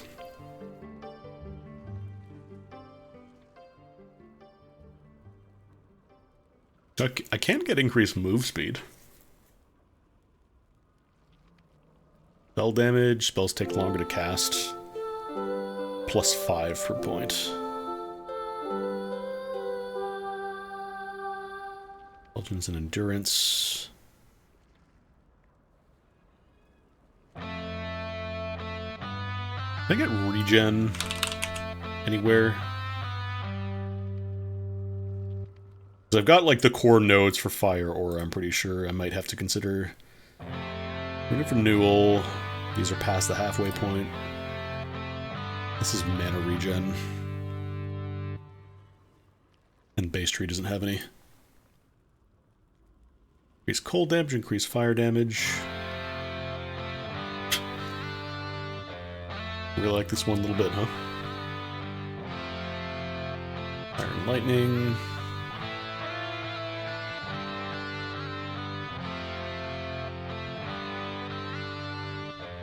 There's actually a percentage that could be worth hanging on to. Grabbing a couple of these guys, Warden.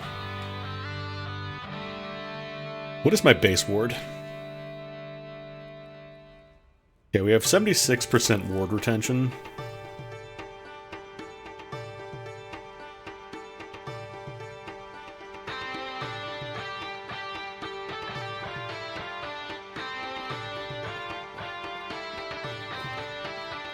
Gotta consider that for later. Do I just... Debating if I want to put points in now or wait a little bit. Or I could just get some more resistance. Because this is base health and mana. And I think we're going to need to start looking at like percentage bonuses.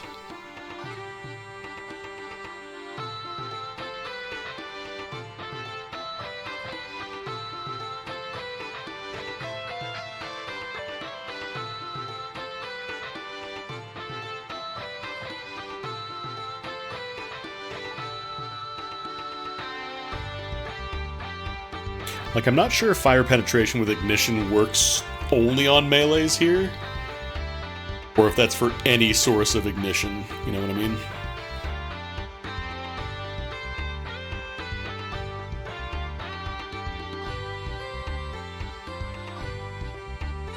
Maybe I should just take Conjured Armor. I'll start with Conjured Armor for now and see how that works.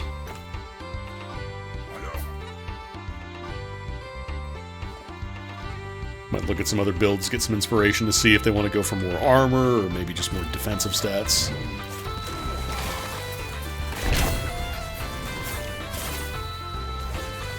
Fate Weaver Idols, huh? Spiders. They spawn in and die. Health on kill, void resist. 50% physical resist. Stun duration is kind of wasted, though. Necrotic penetration... resist. These are all like one good affix and one mediocre affix, unfortunately. I need to go do the campaign stuff to get my other slots.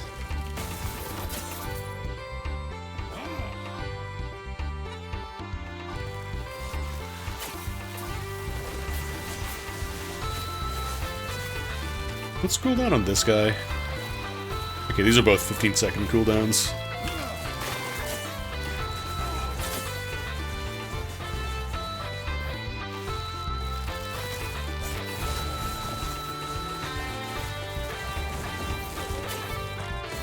Ideally, I pop them both at the same time so I get the most damage, but I feel like it might be worth alternating while going through areas. Damn, how many different Weaver nodes have we gotten so far? Just going through this one cemetery. I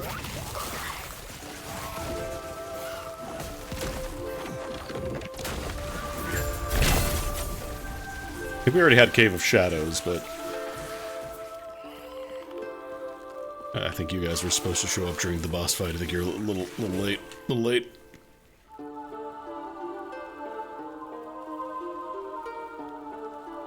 Ah, terrible roll in healing effectiveness.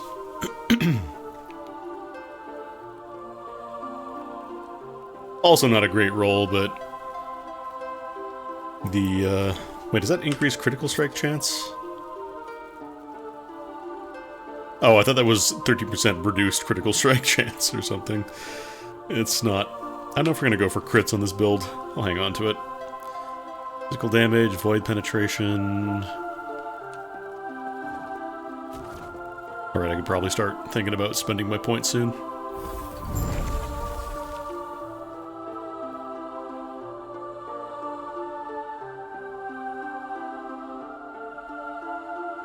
Can I get to this one? I wonder where that connects to.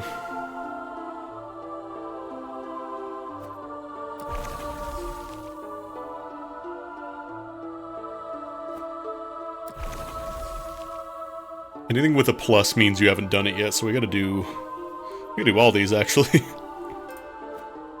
I know there's like a trick where you like make a train out of stuff together.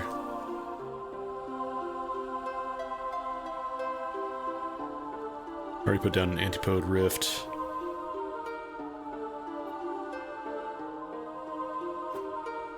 Now just slap these down here.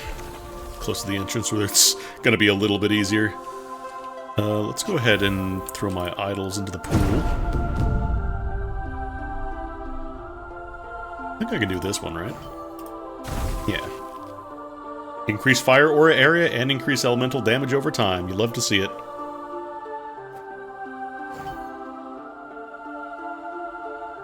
And these are not class specific, so I can't enchant those. Yeah, it has to specifically be class specific. I also gotta be rank 5 so I can do the reforging.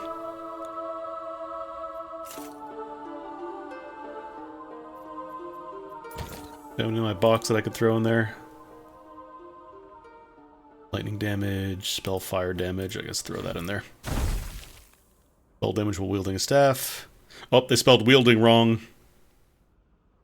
Wielding? Excuse me? I'd like all my money back for this game, please. I didn't pay any money for it. They sent me a copy of the game. Don't tell anybody. Alright, cool. And this also has Weaver's Will on it, which means we could potentially get more levels on the elemental damage over time. That's a nice little idol there. Fire penetration with Ignite, increase fire damage, and increase elemental damage over time. Oh, right, this is the cemetery, so that is the entire node, actually. Right. Oh god, I don't want to just start dumping stuff in here again, but it's probably what's going to end up happening. Because I don't want to deal with these. Most of these are probably going to get junked, but anything with an X.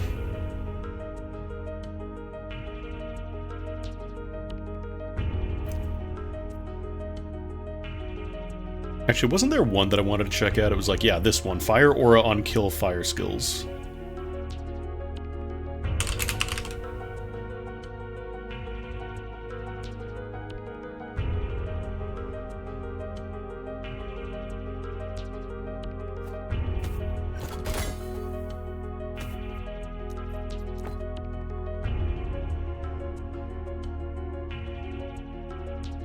Still not sure. I'm assuming this just means when you use a fire skill to kill something, you have a chance to cast Fire Aura, and I'm hoping that Fire Aura also counts as a fire skill.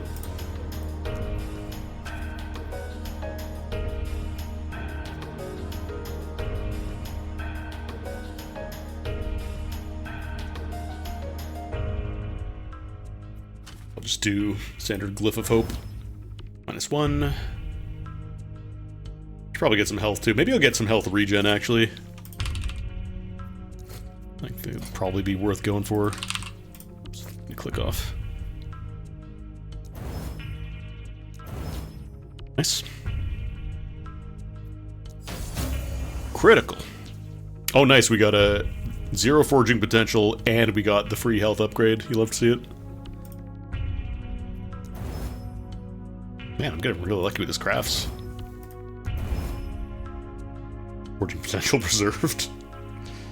Okay, we're very quickly approaching, because I think this is probably better. Like, vitality and intelligence is fine, but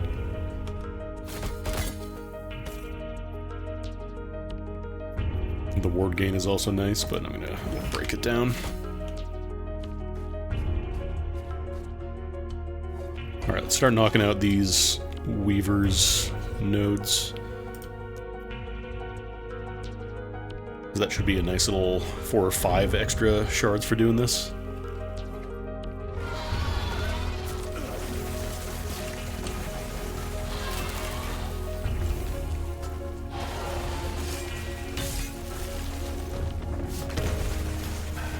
Oh, I jumped in the cold. Oh yeah, the regen is helping a lot, actually. Oh, okay. Alright, man. The physical damage is still rough to deal with, though. I need more physical resist. Can I still try and clear it, or is it... Lower chance to include random encounter? Because I know it turns off some things. No, I think we still get the point. 1% physical resist. We gotta work on our resists. Can I get some physical resist at all? Anywhere? Bueller. Damage over time, increased stun chance. I might try and chaos these into something better.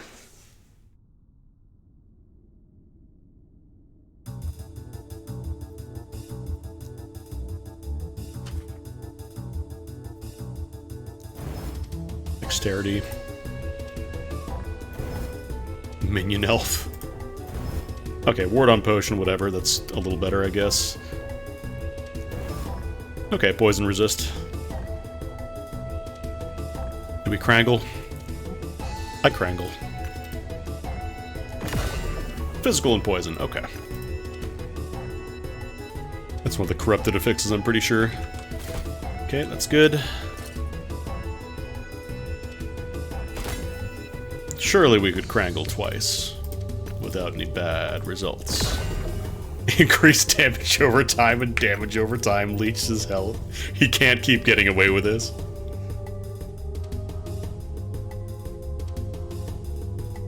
Man has no respect for the laws of Krangling. Disagree. I have nothing but respect for Krangling. Hey, I got 34% physical resist now. Oh god, it still hurts a lot.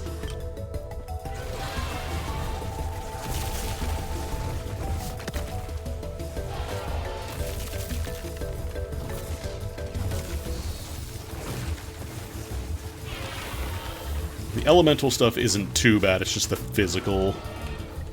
This is what kills the crab.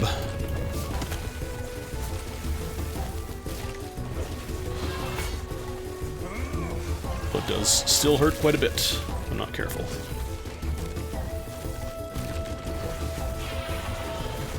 I remember this guy being way harder than most, like, regular bosses. Because this is not a base game thing, this was added in the Season 2, I believe. Oh god, where are these ice balls coming from? How's my cold resist? 31, actually cold's not great either.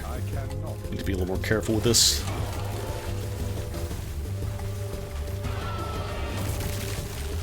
My problem is I need to be close enough for the fire to hit. But I also don't want to be in range of death. Alright. Give me that point.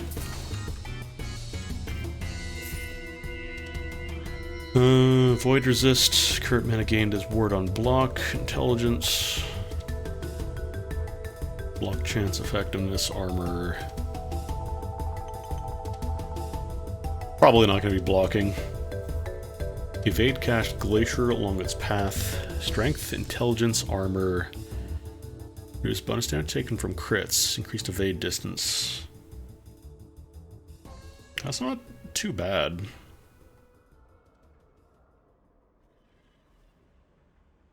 Wouldn't mind a higher roll on the reduced bonus damage taken from crits, but... Because the helmet I'm using now, it's kind of mediocre. The only reason I slapped it on the first time is because it has increased spell damage. Mana spent gained as ward, increased health regen. I might break down a couple of health regen shards. Try and get a few. Yeah. Nomad belts. Oh yeah, I need a better belt. This one is not very good. The only reason I'm using it is because it has physical and void resist.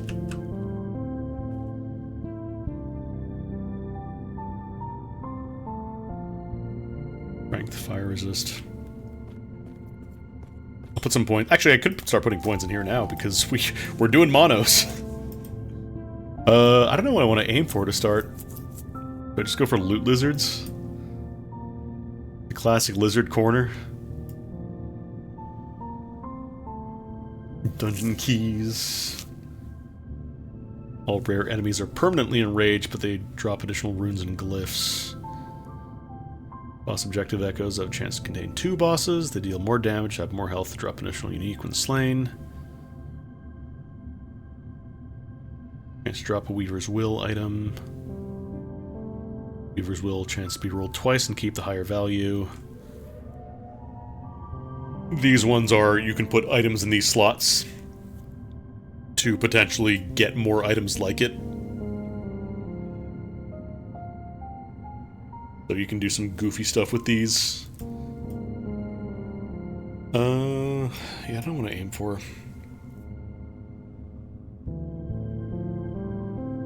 Maybe for now we just go down for the lizard corner, because respecking here isn't too bad. What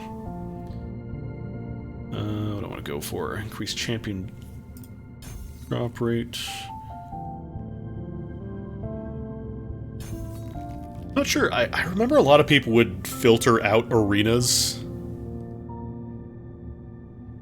I think a lot of people don't like the arena echoes.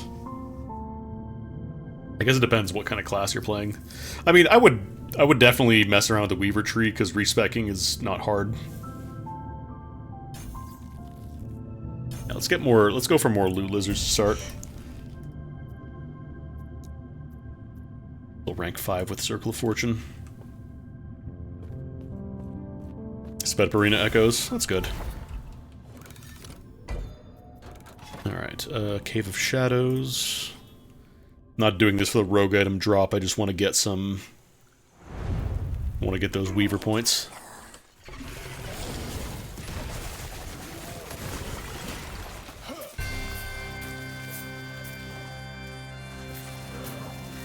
Oh, it's nice killing enemies that just die in one shot again.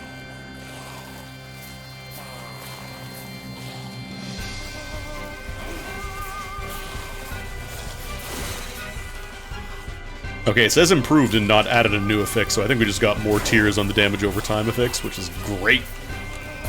I love that.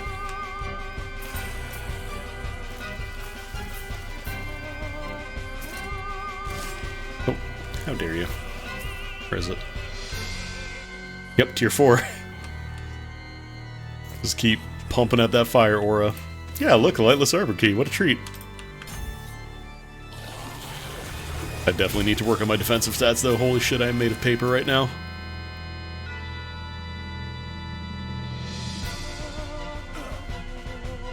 Oh, this is the shrine,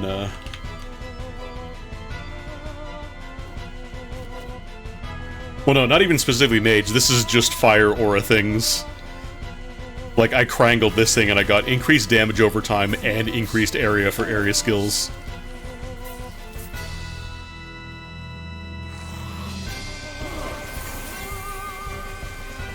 Absolutely illegal combinations. Like, I'm not casting any skills right now as I walk around and get free stacks of fire aura. I just walk and things die. I'm not pressing a button. I've decided pressing buttons is a little gauche. Oh, add an affix. What did you add? What did you put on there? Increase frostbite. Ew, disgusting. Ew, yuck. Yeah, anybody can press buttons. Takes a true gamer to not press buttons. 0A presses. Oh, that was the entire echo, huh? What are you? Rogue Relic, throwing attacks, +2, Bladestorm duration, increase area. That's not bad. I might mess around if I go with Bladestorm.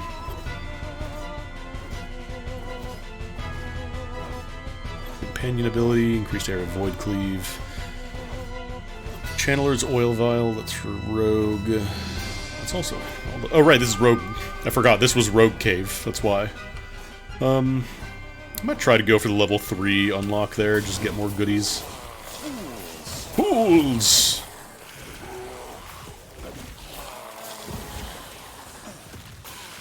Level of Warpath. What if I just chased the meta again and became a... Warpath VK?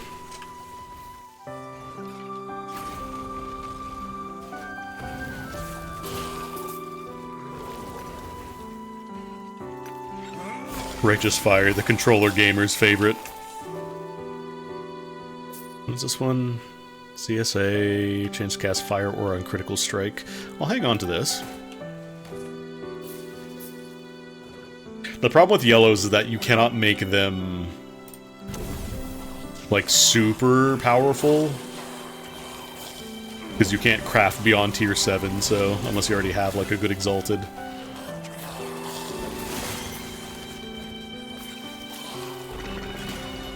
I really do like Weaver's Will, though. I love that mechanic. Glass Idol of Cinders. 52% increased fire damage over time, actually. That's kind of spicy. I need to get... I still haven't done, like, half the campaign. I was just like, oh man, I can't do Soulfire Bastion. Maybe I'll just go do this a little bit, and then I walked into Monos, and I just started handling Monos.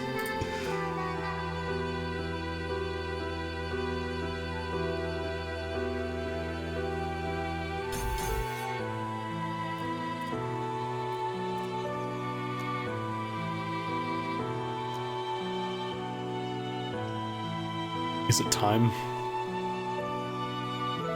Do we finally swap to a melee skill? Do we finally despec Orb? Actually, we can get one more specialization. Let's test it first. Because ideally, I shouldn't be sticking around to get into fights. Actually, we're at 3 items. Let's get out of here. I like shields. Bandit shield, bandit shield, bandit shield, bandit shield. Healing effectiveness. Not that we're going to be using shields, but... Oh, actually, this is the big idol, isn't it? Yeah. Because I don't think I can use it with this layout. How many slots is this? Oh no, I could squeeze it in there. I just need to get more slots. I need to do more echoes to unlock more stability, but that's fine, because we gotta do more of the weaves.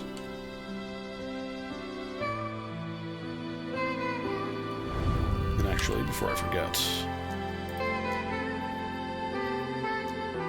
it's the tree.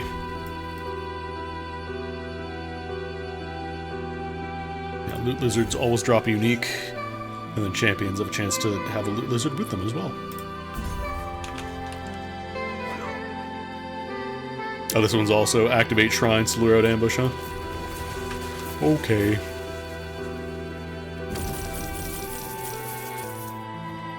So I remember there used to be a meta where it's just like you did one specific chain of shrines to try and get them to form them together, and then you would just kill all the enemies that gave, like, Weaver's Amber or whatever it was called. And I wonder if that got nerfed at all, or if people still do that. Renegade's Will. 2 LP.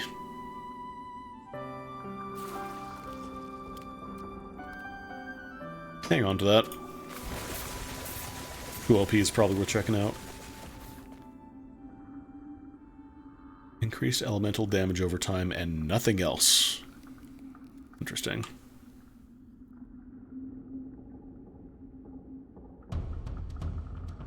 Spell lightning damage. I don't know if that works for Fire Aura when I convert it. I'll see. Let's see what the set drop is, actually. Pass by it. I wonder if the end game is shaked out for, like, sets being more useful now. 1 second. Potion slots, physical, critical strike multiplier, bonus damage and dual wielding if your main hand is a different weapon type than your offhand. But you need to use this as a longsword.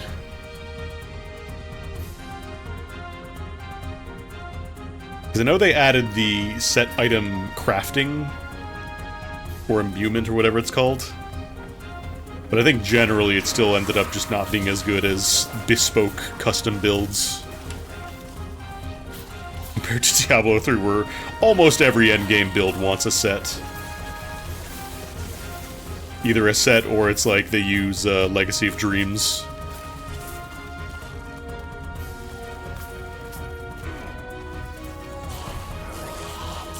Void Squirrels! Void Squirrels!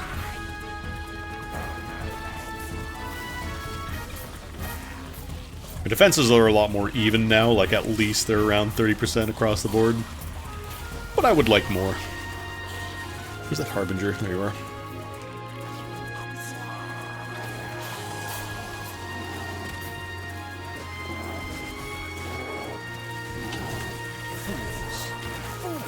Fools!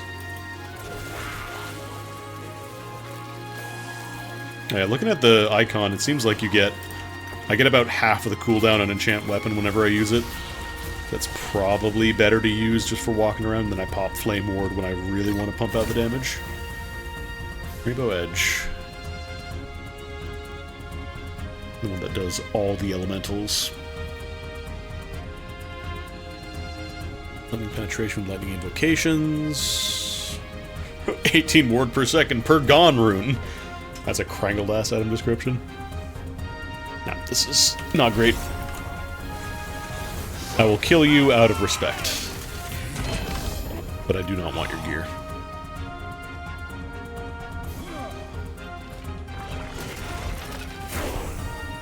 There we go, there's skill spec.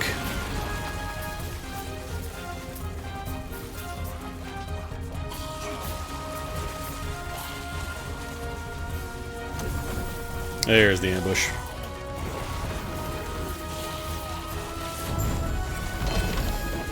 Might honestly be time to start filtering out anything that isn't exalted.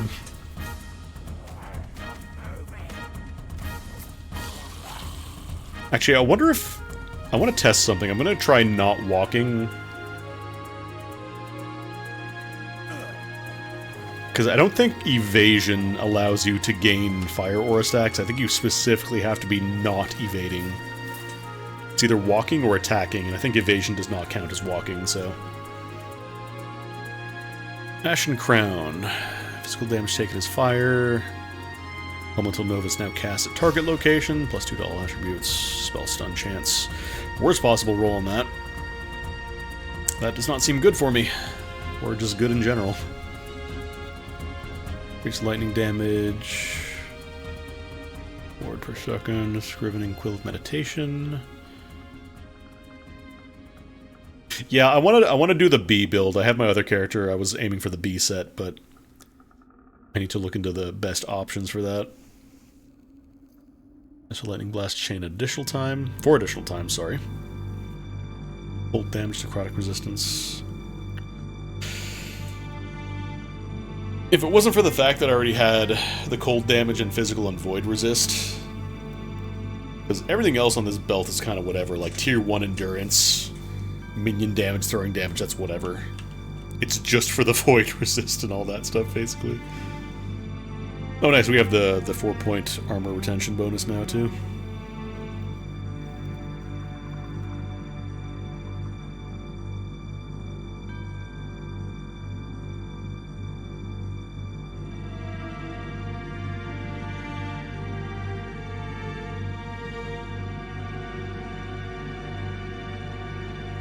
Alright, it may be time to try out a melee here.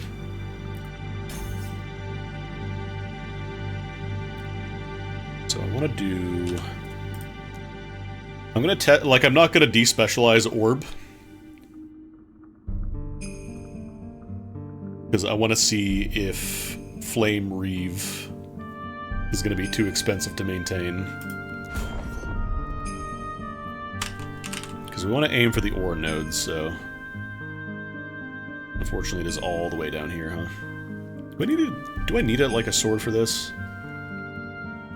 Some weapons or some skills require specific weapon types or whatever. You can't just use Flame Reeve with, you know, whatever.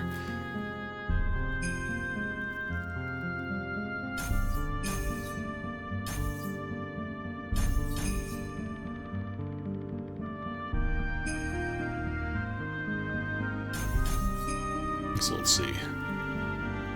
40% chance for fire or whenever I reeve. Oh, that's Firebrand.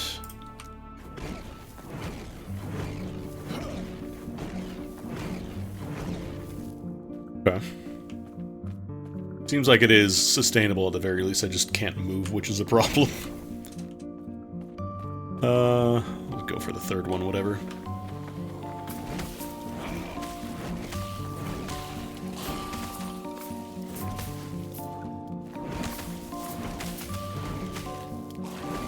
The problem is I feel like I am losing a bit of DPS because I'm just standing in one place, whereas with the orb I can at least walk into enemies and have the aura immediately touching them.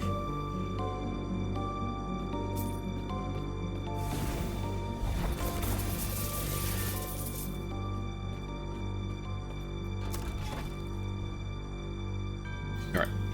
Champion Lizard.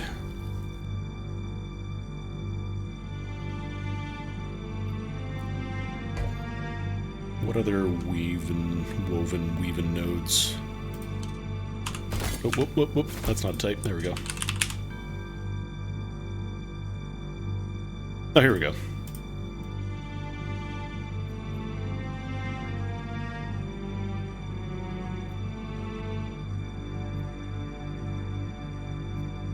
Yeah, these ones are done.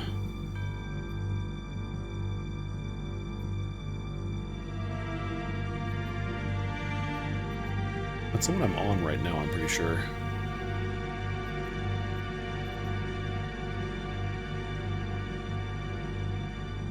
A little hard to tell which ones are actually being highlighted here.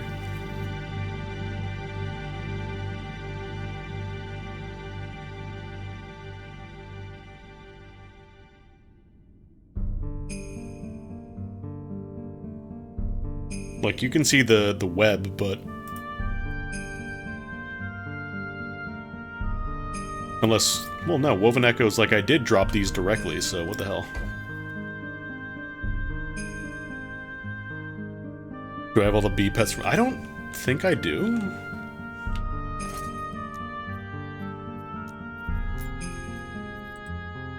No, I don't have any bees. Were bees like a Twitch drop? Because I don't think I bothered too much with like Twitch drops and stuff.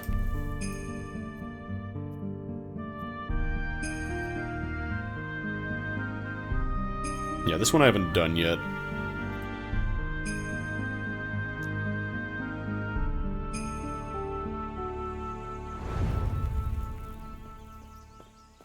Oh, right, they give you a short grace period. They didn't give me the bees. The worst fucking day of my life. No bees.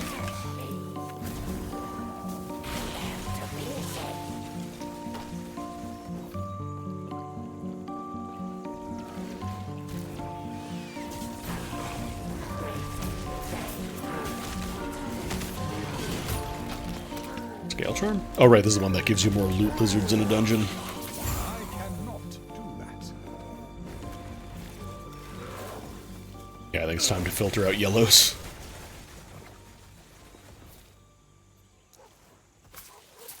Hold on, I gotta update my filter while I run around so it doesn't, my fire aura stacks don't fall off. Well, good timing on the Harbinger, damn.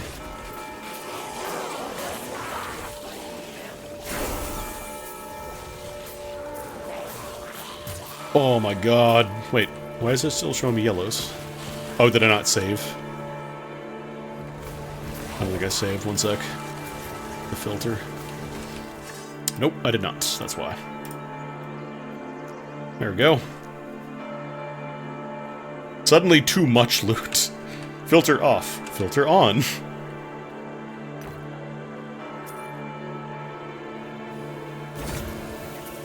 Oh my god. Every time I open up an interface. Have I empowered? No, this one is not empowered. What are you? 135% fire aura damage. Okay. Yeah, I want to empower this. Empire this. Let's see what we get.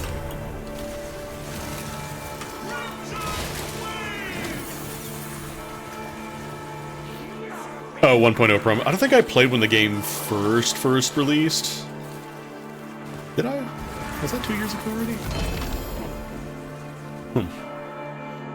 Water orb. I'm not a water orb boy. Sentinels, forge plate. Increase void damage, critical strike chance, that's sentinel stuff.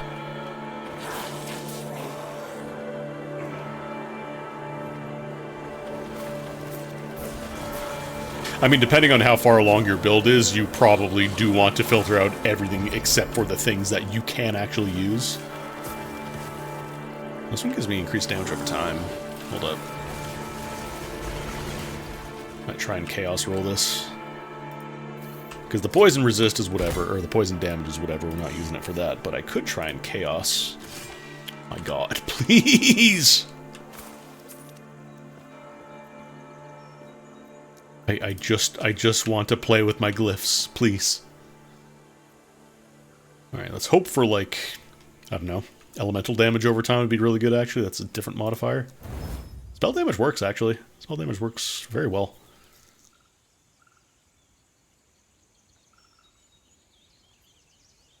And then if I even wanted to, I could Krangle this, and if I lose it, it's not the end of the world. We should probably get some poison resist, though.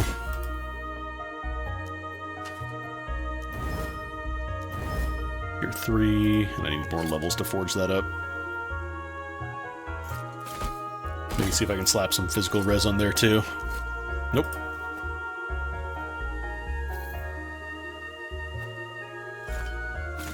I mean, it's got lower numbers, but at the same time, like, you need a mix of a bunch of different things being multiplied together, so it's good to have.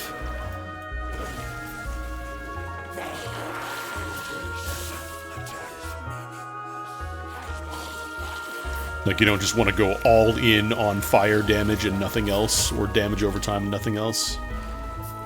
You want to mix. And also, I guess the Woven Echoes, I guess those are just money drops for the bonus stability.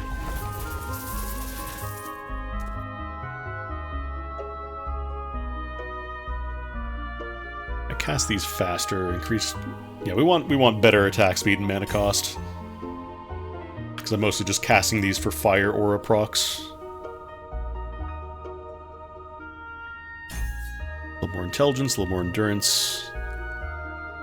I'm also debating if I want to go for Burden of Knowledge, because that is bonus base spell damage, which could be potentially very good.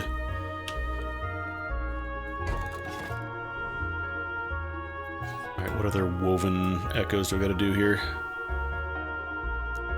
Let's go fight the Baroness. Let's go get some runes.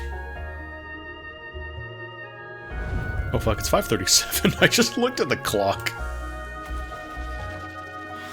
I should probably start wrapping it up soon. This is a lot of epoch. Game good.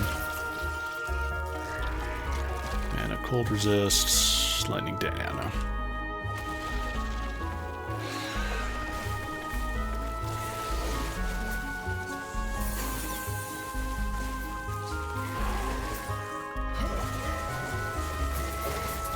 Not sure if the Misshapen Remains are the Orbis, like the Void Knights or whatever.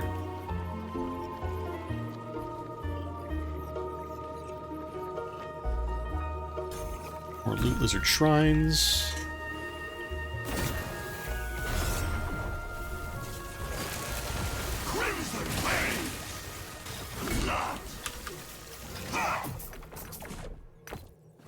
I love walking forward a little bit and then just winning. Wait, I have 5 Fire Wave points? Holy shit. Okay. Okay then. More Ignite chance, I guess?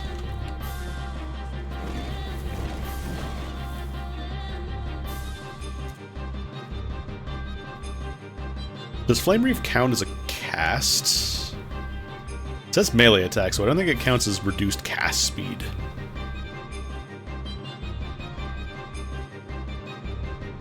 I don't think it counts. I want to see how much of a bonus I get for doing that. So 1911, and then if I dump that in, it goes up to... Because I don't think I have a lot of flattened number spell damage bonuses right now. 1982, it's a decent little chunk. That's a fine little chunk you got there.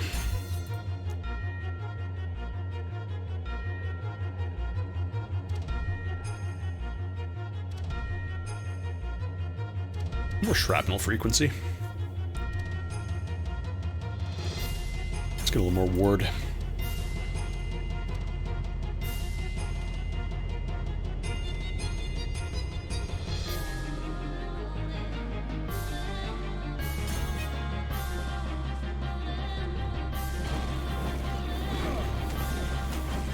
I can pretty much spam Flame Reave as much as I want.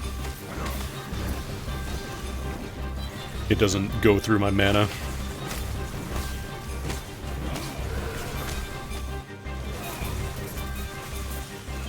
I still do like the flexibility of Orb, though. Alright, where are my runes?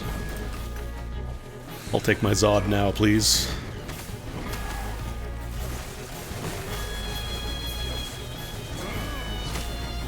Because the thing with Orb is I can't spam it like I can with Flame Reave, not Cleave.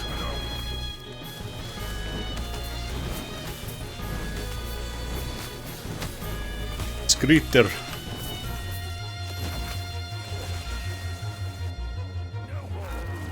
Oops.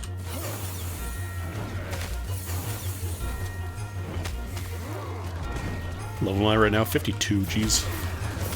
It's not even that wild. I've seen people, like, absolutely juice the shit out of their characters before.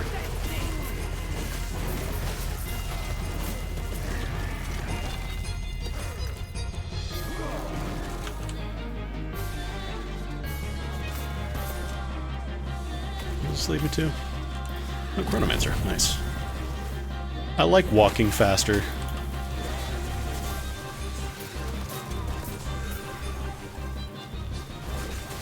Many misshapen remains. Fools! Going up to 16 stacks sometimes now, hell yeah. I'd be very surprised if they don't add, like, a rune or rune word equivalent at some point in this game. What is this belt? Thornslinger. Is that LP? 1. Oh, I think I found one of these already.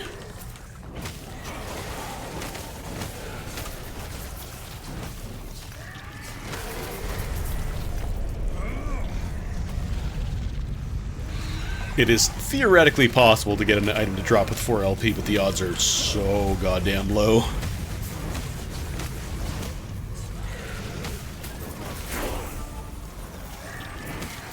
Oh, is that the end of the playlist? Oh, it's just playing game. Oh, there we go. Let's say I'm pretty sure there's supposed to be more music than that. I don't think it just stops at the Dragon God theme. Yeah, let's take a little bit more damage.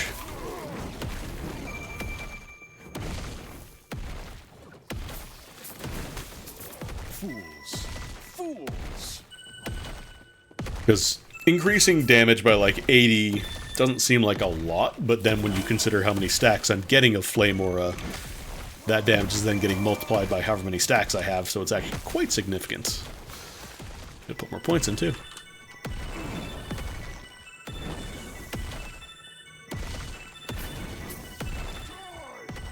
I was trying to run away from these meteors before I remembered, oh wait, no, those are mine because I touched the shrine.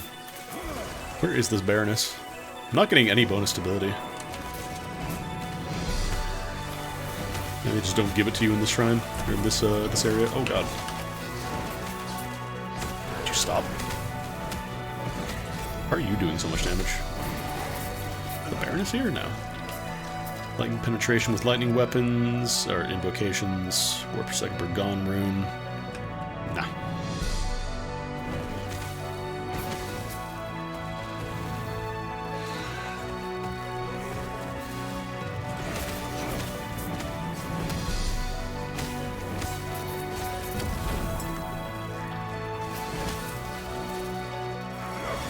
don't actually know where I'm supposed to go. I think she's in one of the rooms, I just don't know which one.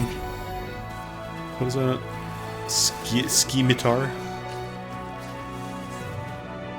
Probably one of these random doors. I better get a Zod.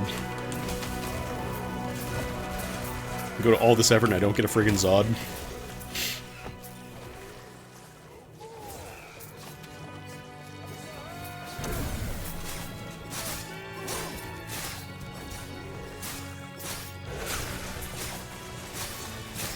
These guys are real tanky. Like, they have the boss health bar, so they're probably meant to be super tanky, but like, man. I don't like walking into an enemy for more than a second and have them not die. It's scary.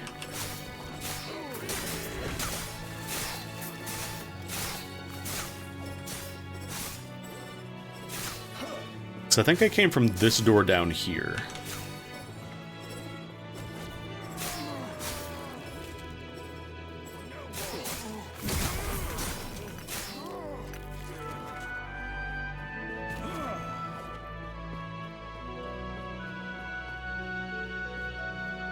And this leads me back.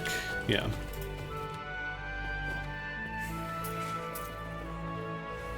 Over here.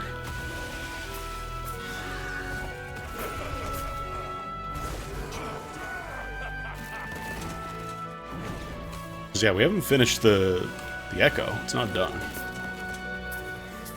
Did I miss a door somewhere?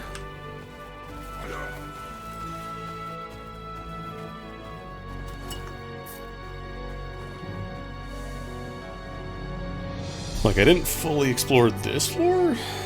There's apparently another door in the void over here. Maybe I missed that one. Or maybe I didn't progress through all the doors. Maybe I gotta go down one more. Because if this is like the original Baroness thing, it would be you go through like 5 floors and then you actually fight her.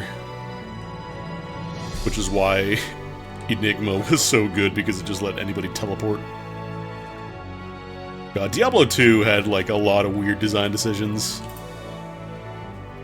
that are a lot more apparent in retrospect.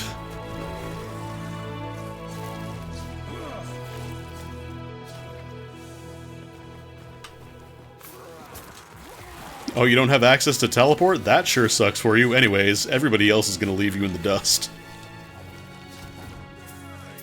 Like, this doesn't lead anywhere. There's no doors unless, like, one of these little bits up here has a hidden entrance. It's like, this is a dead end as far as I can tell. Unless there's a door at the ass end over here. Nope.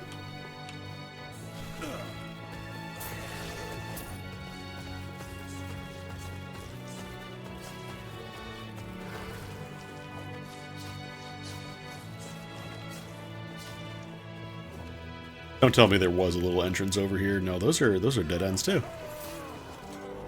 Unless she's just hanging out in like one of these dead end corners at the very top that I just never went to, which could be possible.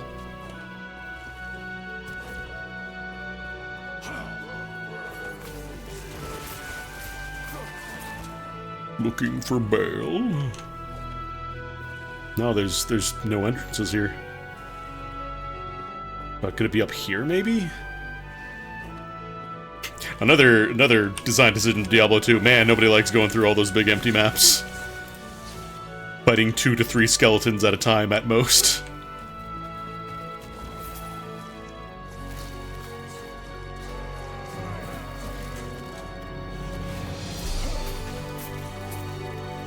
Yeah, like I can't go through that.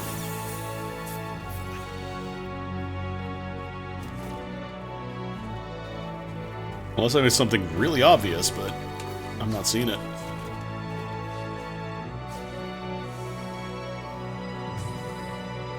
It's gotta be one of those, I hope. Please.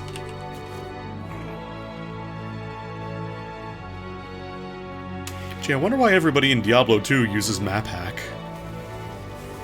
Could be anything. Could be any reason whatsoever that people want to use map hacks in Diablo 2.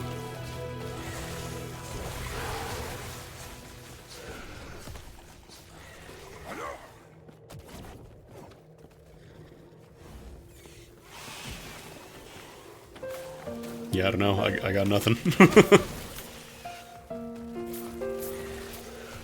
I have touched every corner of this map, I'm pretty sure. But unless something bugged out and she just didn't spawn, I'm blanking here. Because, like, there's the one door here in the void.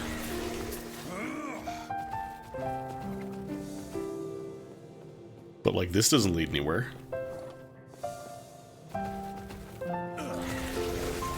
Like, does she only spawn once and I kill enough misshapen remains? I don't know, man. I don't remember this dungeon being such a pain in the ass. Because, like, there's different tiers of Woven Echoes, and this is one of the base ones.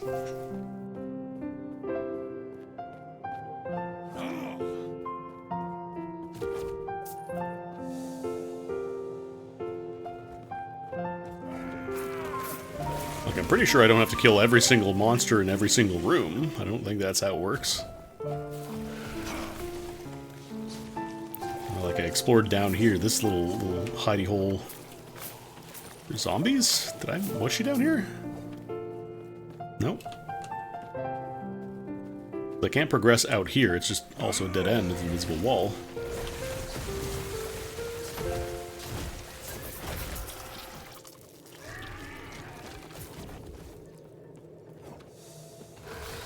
and then I come in this door, and it's nothing.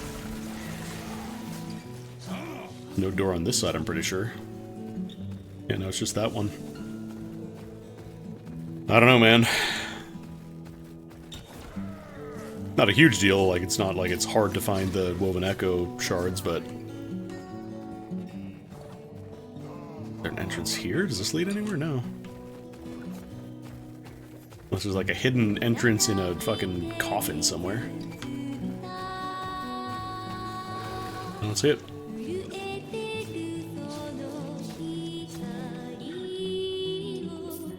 I don't know, man. Worry about that another time. What else we got here? Bountiful Wilds.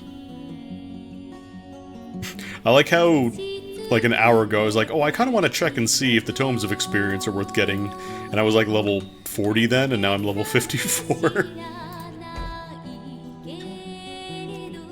Because as it turns out, beating up enemies that are 20 levels above you gets you back up to speed pretty quick.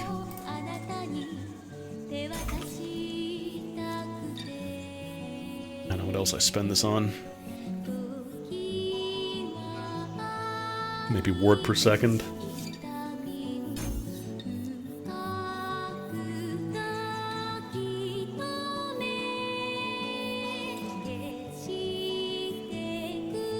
Warp cost. Actually, less mana could be nice. The only problem is I gotta lose some shrapnel frequency on that.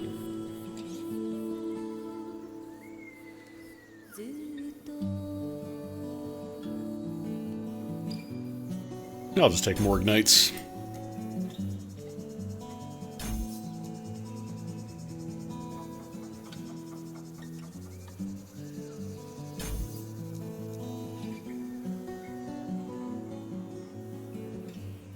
Yeah, more ignite chance on Flame Reeve. Oh god, it's almost 6. Yeah, after this run, I think I gotta wrap it up. I've been playing too much. Need to get dinner sorted out.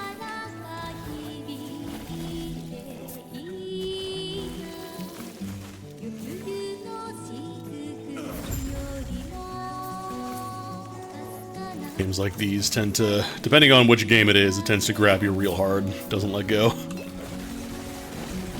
Like, I've had bits of time where I got really into PoE, but rarely would I ever get beyond, like, red maps, I would say. Like, I never got super, super hard to endgame and, like, figuring out every single thing I need to do, you know? Getting the ultra-optimized builds. You're champion. We're the champion, actually. God, it's also kind of wild how much faster I got this build online. Like, I know because I passed down some gear, but it does feel like, in general, this build was a lot easier to get started as well. In health, no.